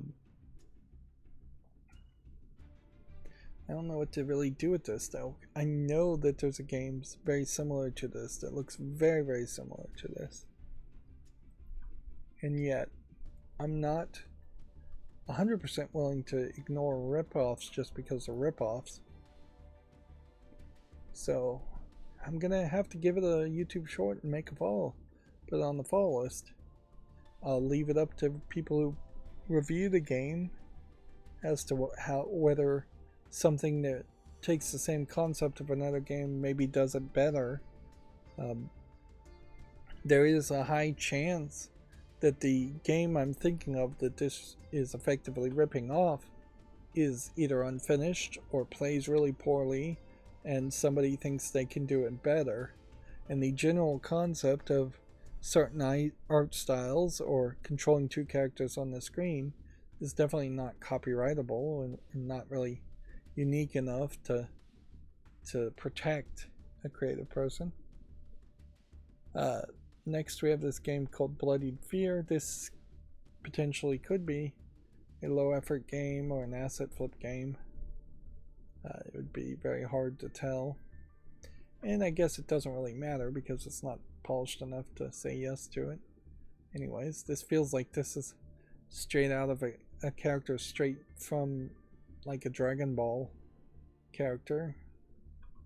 He looks nothing like the pixely person here.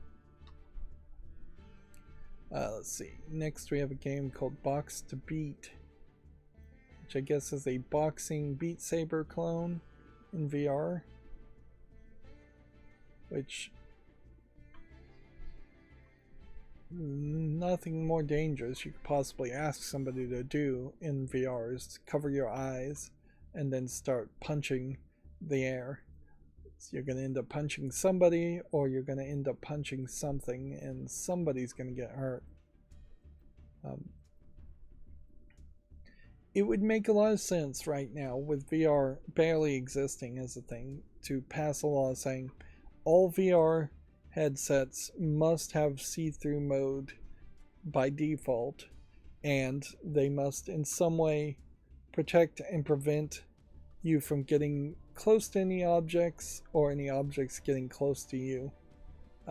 It should just be a legal thing, and maybe you would even be generous and say, we're not going to make it that all VR things have to do that, but you waive any legal waivers you try to have people sign, and you will be held responsible if you make a VR headset where people swing their fist and punch people or punch other things.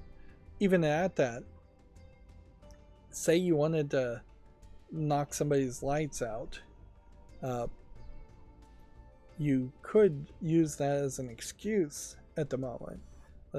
It wouldn't kill somebody probably if you punched them unless you're a professional boxer, but you could certainly push somebody down the stairs and go, oh, I was playing VR and I accidentally punched somebody and then they fell down the stairs. Although I bet that would be a difficult legal defense regardless.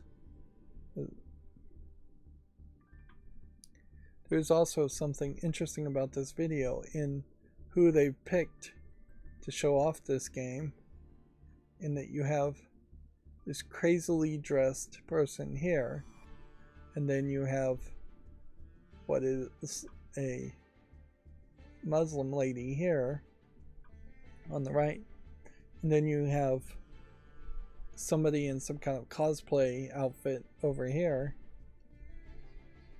Clearly each of those are actors. Yeah, I can't justify making a YouTube short on that, and I'm going way too long. Way too long. This definitely happens after big events like Gamescom, and clearly I should have known this was going to happen, and I should have streamed this morning, but my insomnia has done a terrible job on me lately, and I am sleeping pretty much all throughout the day. Let's see, Journey to the West Survivor is leaning on the Chinese Journey to the West myth, and Vampire Survivor clone. And at that, I don't really see anything here that would particularly interest me. It has 40 positive reviews. I wonder how many of those would be in English. 1.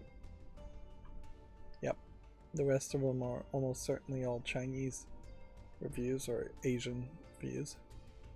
And by the looks of it, I don't see anything particularly interesting. This is kind of the problem with any high action top down twin stick shooter game, is that you can just get this visual barf of lighting happening and just no way to even see what's going on. Moving on, War Battle Kingdom doesn't look like much of anything. Let's see, well, we do have a game here, but this may be yet another game that is fighting against being censored, so they're not accurately listing themselves as an adult game and highlighting themselves into the adult section. Yeah, there's looks to be 10 pictures here of kind of highly polished anime girls used as backgrounds. All of them tend to be in scantily clad outfits. There's one nipple showing here. A lot of them are in like white bathing suits that are wet, so revealing images there, or white shirts that are wet, becoming see-through.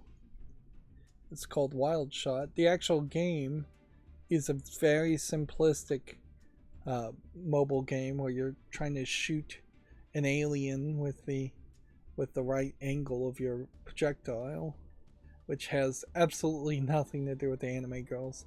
The thumbnail has a different anime girl from any of the other screenshots too, and is very generic. It's $1.39. It says it supports 14 languages. There is no mature content warning in it at all, but I can tell you from the screenshot alone, you're seeing a nipple, and from the other outfits, you definitely are seeing wet clothes that are clinging to the bodies of the characters enough that they might as well be naked. So, yeah.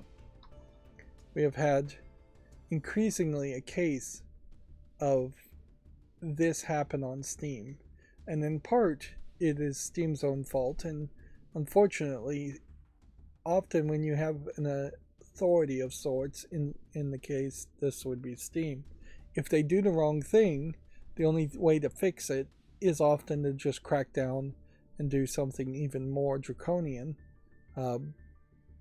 which is what they are going to have to do now, is just crack down on Steam Direct publishers or game publishers in general listing their games with no mature content warning when they should, and putting them in the regular storefront instead of hiding it behind the adult section option, which in fairness, the adult section option in people's account profiles most people don't even know about, so you do get considerably fewer views if you put it in the adult section, which is a problem.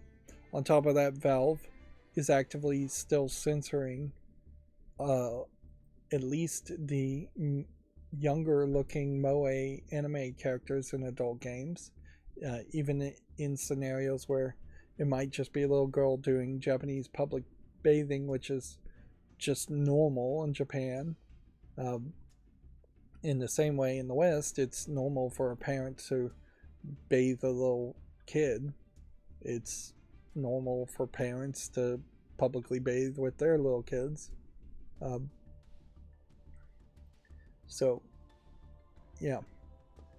Valve's censorship on top of the adult section has pushed more people recently to ignore their guidance, and they haven't pushed back on it in weeks and weeks and weeks. So, almost certainly, Valve is just going to be very slow, but that we're going to get an announcement that 50 to, I could say, 500 games are going to be purged from Valve in one fell swoop, and we'll probably get an announcement of tighter rules. As for this specific game, it's called Charming Journey, and it's maybe a little bit more realistic body proportions than the anime style, but still very colorful color palette, taller, bigger breasted ladies with a lot of cleavage showing in the pictures, nipples showing in part or showing through. The actual game is once again a very simplistic, like, puzzle game. It looks like you're dragging gems to, I don't even know what you're trying to do there, as far as the dragging of gems or clicking on squares. Charming Journey is another $1.39, and it may be from the same developer and publisher. It may be from a different developer and publisher who is secretly a sock puppet account of the first developer and publisher. Like, I wouldn't be surprised if this is just one or two people making a bunch of different fake companies as a developer and a bunch of different companies as publishers to try and hide their actions. The problem, though, is that Valve lets these games go out when arguably everything should be looked at for half a second. Like, I look at every single game that comes out on Steam, so it is within the realm of possibility that Valve could hire 1, 2, 3, 4, 5 even people to just look at every single game and say, okay, that looks good, that looks good, that looks good. This one needs further review. The vast majority of which you could just, like, green flag to catch a few red flags. There are also more automated systems that would be beneficial. If you could only put out one Steam Direct game a month, that stops a lot of people if you can do a better job of tracking down people's identity by forcing them to give you like bank account details and driver's license before they publish a game, that would probably solve a lot of problems too. This Cosmo Rider doesn't look like anything. But yeah, particularly a delay in games being seen by the end user until something is verified. And really, Valve could outsource it and be really cheap. They could give some free money to people to buy video games on Steam just by having them look and curate the games on Steam. Just saying, we're going to do a paid curating project. We're going to invite a few people in, and these trusted people are going to look at games and they're going to red flag the games that shouldn't be in that platform or shouldn't be on the platform at all or shouldn't be in a specific category. They could also get rid of some of the tags very easily. The hentai tag, the nudity tag, all of those tags should either be completely eliminated and unusable as a user-defined tag, or having those tags should immediately, by default, no exceptions, put your game in the adult section. It's weird that those two things don't correlate.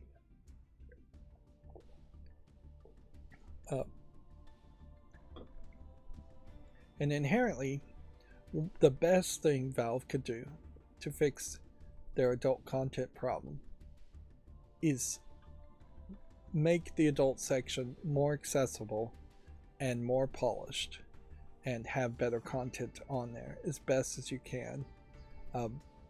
There are a lot better adult games that are on third-party adult services, and if they were on Valve's adult section, then it would raise the tide for everybody instead of everything being very bottom of the barrel garbage content. Moving on, I don't think I really care about Fritz, your chess coach. Like, clearly you would want to play chess.com if you want to learn chess. I don't think there's any other site that I could even suggest. There might be a couple other sites that are very good, but chess.com with their own app, with their puzzles, with their daily challenges, things like that, actually is a great choice, whereas getting a chess game on Steam is going to be very iffy. And you run into the other problem of, if you just want to play a little bit of chess and you're not trying to learn it or anything, Tabletop Simulator makes a lot more sense overall. Or if you want visuals, Battle Chess, you could be nostalgic for that. It's a shame that there isn't a newer Battle Chess game. It would be a little bit of work, certainly, to make a new Battle Chess game. You'd have to make all new animations for each of the characters. But you could probably asset flip a lot of attack animations and 3D models for a chess game and make a new Battle Chess somewhat easily. I don't know how well it would really sell or if you'd get your money back. Let's see, we have a VR iKing game, which is just an infinite runner. Although it does have Viking visuals to it. I don't think that quite is good enough to say yes to. I guess you're just collecting the shields as a currency. Here we have one called Mellow, which maybe this is yet another adult game that should be in the adult section. You have a anthropomorphic cat, furry, with a decent amount of cleavage and hot pants, but the animation's not particularly good. If anything, it feels like it's a garbage asset flip visual novel. It's free to play, So I guess maybe the price is right. And it says it's English and Japanese. They're calling it an adventure game. Or ADV game, which I assume stands for adventure.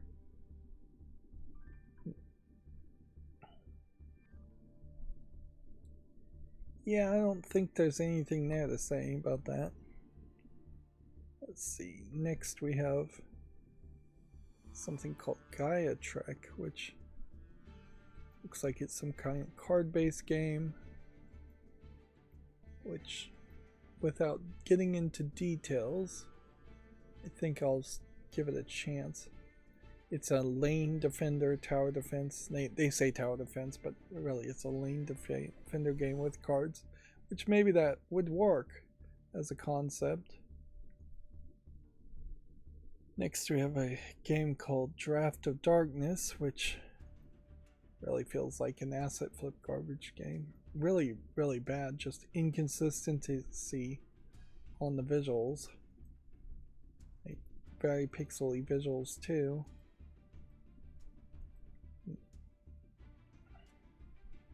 Yep, that is definitely going to be a no. Okay, here's an interesting twist.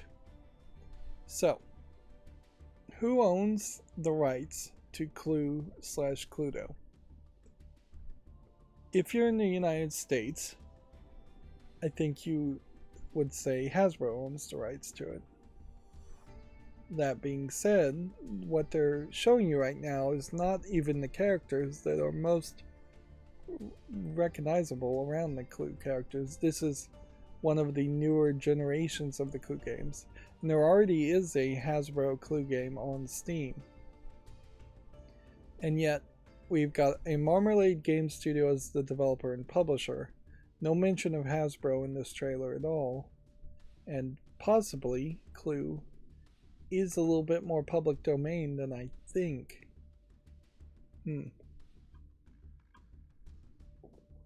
Hasbro is there, actually, looking in the lower right hand corner at the very end of that trailer. So, no, I have to, yeah, down here. Down there, yeah. So Hasbro is mentioned.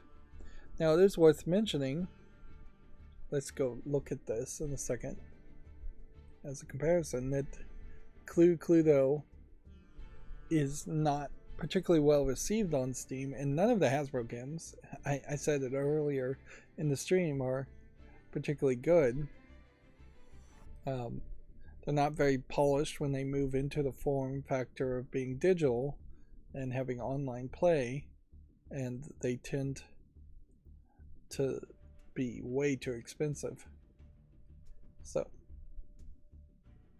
although it seems like most people don't really have those same complaints that I did with it,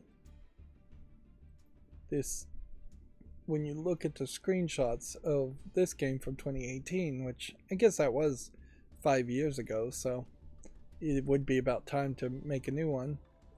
It is very much focusing on playing the board game and having just simplistic 2D art and animation, where this new Cluedo is trying to go 3D with it.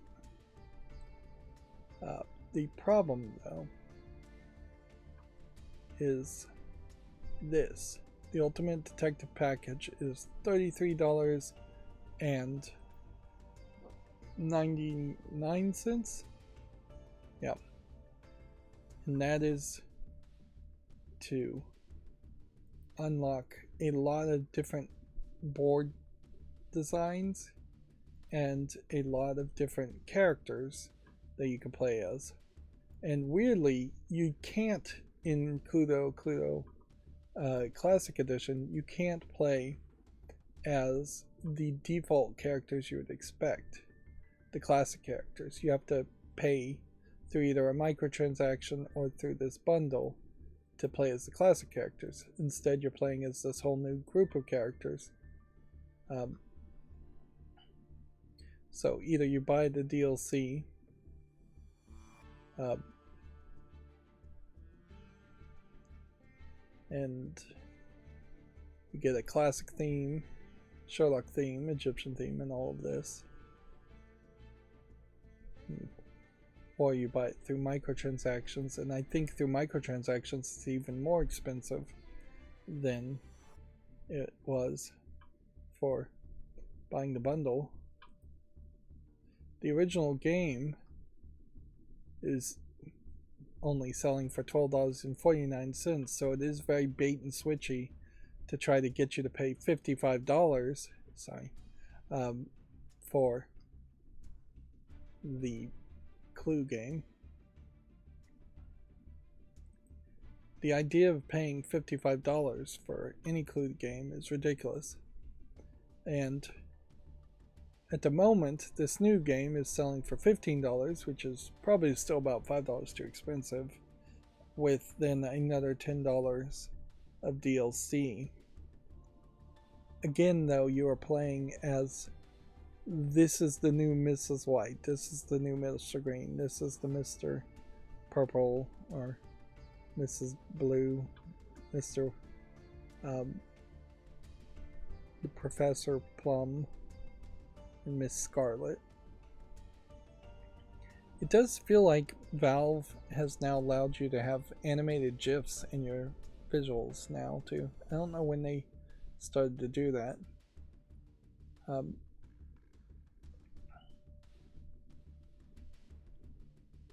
More to come. New crime scenes are coming, including suspects, case files, and more. The question definitely comes down to whether you're actually playing Clue or not. 3D models with more 2D models, so you are playing Clue, but it is definitely a attempt at revamping and selling the game a second time 5 years down the line. And you run into the problem certainly as far as Tabletop Simulator again, where the best way to do would by far be to buy Tabletop Simulator and play as that. Weirdly, Hasbro really does not want the classic characters to still be playable. Like, new suspects eventually will come around to play as those classic characters, but Hasbro in particular is trying to diversify their cast of characters in their old games. So yeah, more people of color, more people of different potential backgrounds. I feel like every time I make a P sound that my microphone is picking it up, but maybe that's just because I can actually hear it. There was definitely some potential over hot mic setups that I may have, or my ceiling fan going at full blast is still getting picked up even though I have some noise reduction on it. But yeah, so far so good. Nobody's complained about the audio too much, and I still assume nobody's hearing the echo. I did set up my whole procedures, so I will listen to this video a little bit after I record it. But then I am going to have to mess with the audio to try and get rid of the echo.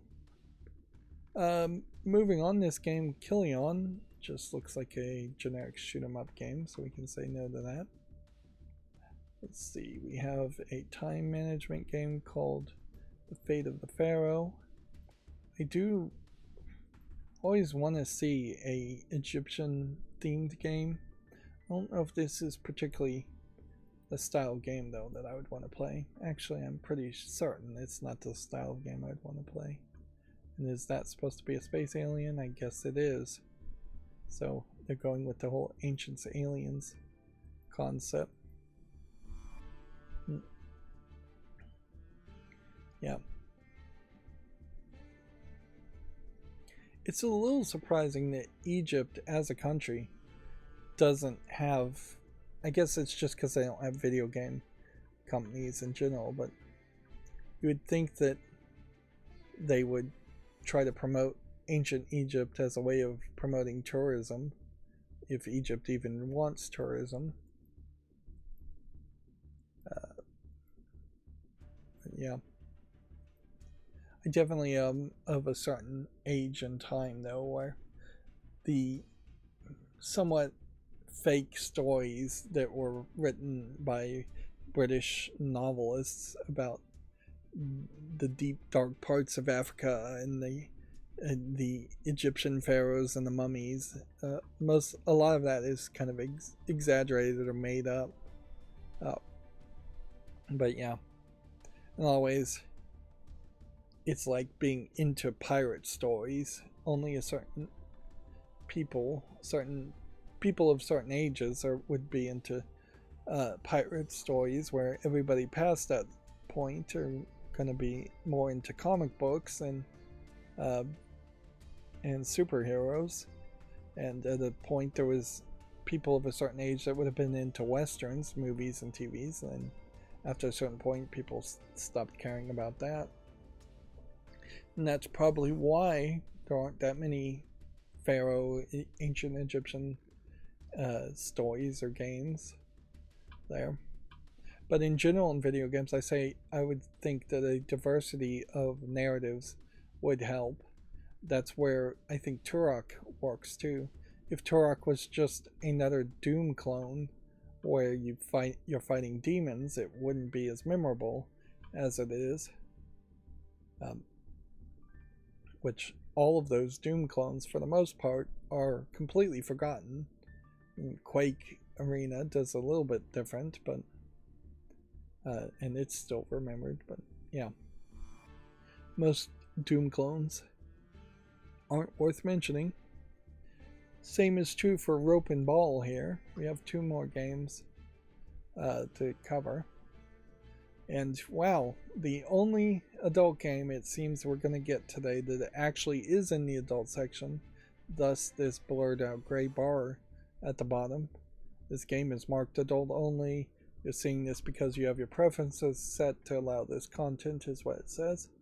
It is a game called Wand Out, a 3D magical gay novel, which it is 3D CGI characters that are in a realistic style, trying to look like Harry Potter a little bit, but not really.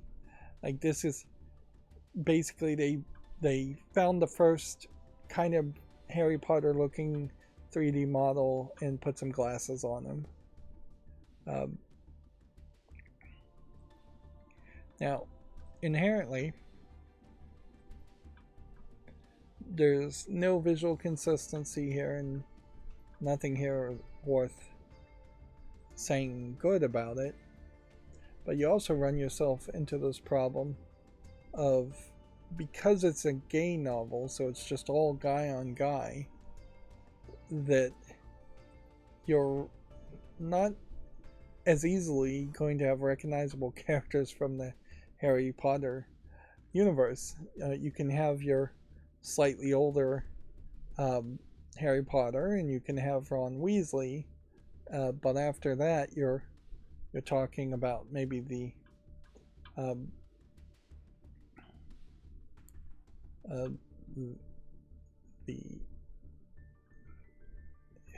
kids, the boys that bullied Harry Potter, and that's about it. I can't even remember the name of them.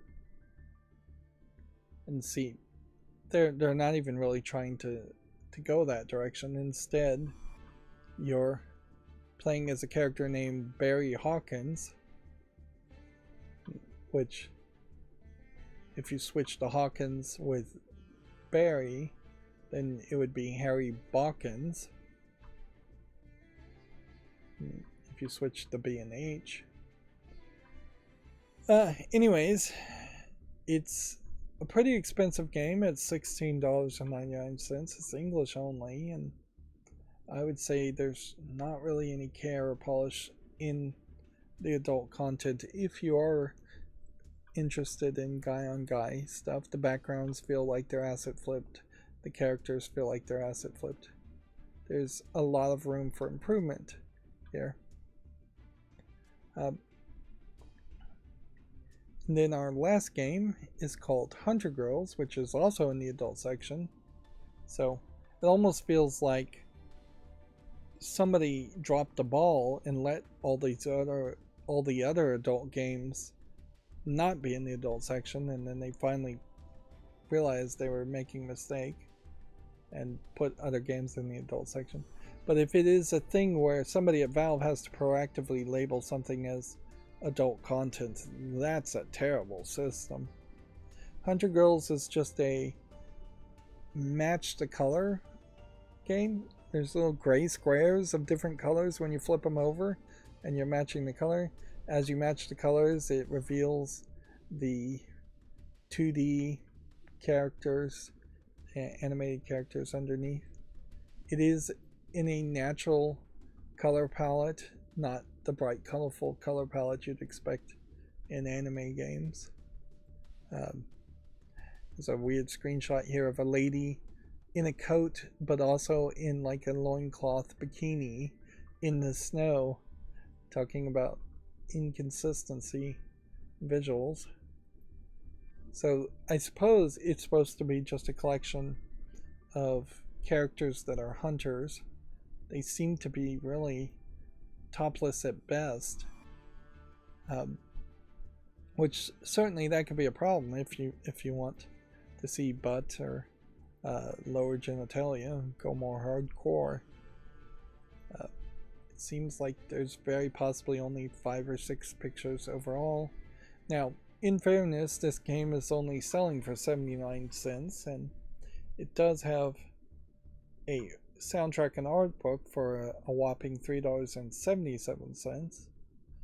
It's English only, but probably too simplistic even at 79 cents to really say yes to it.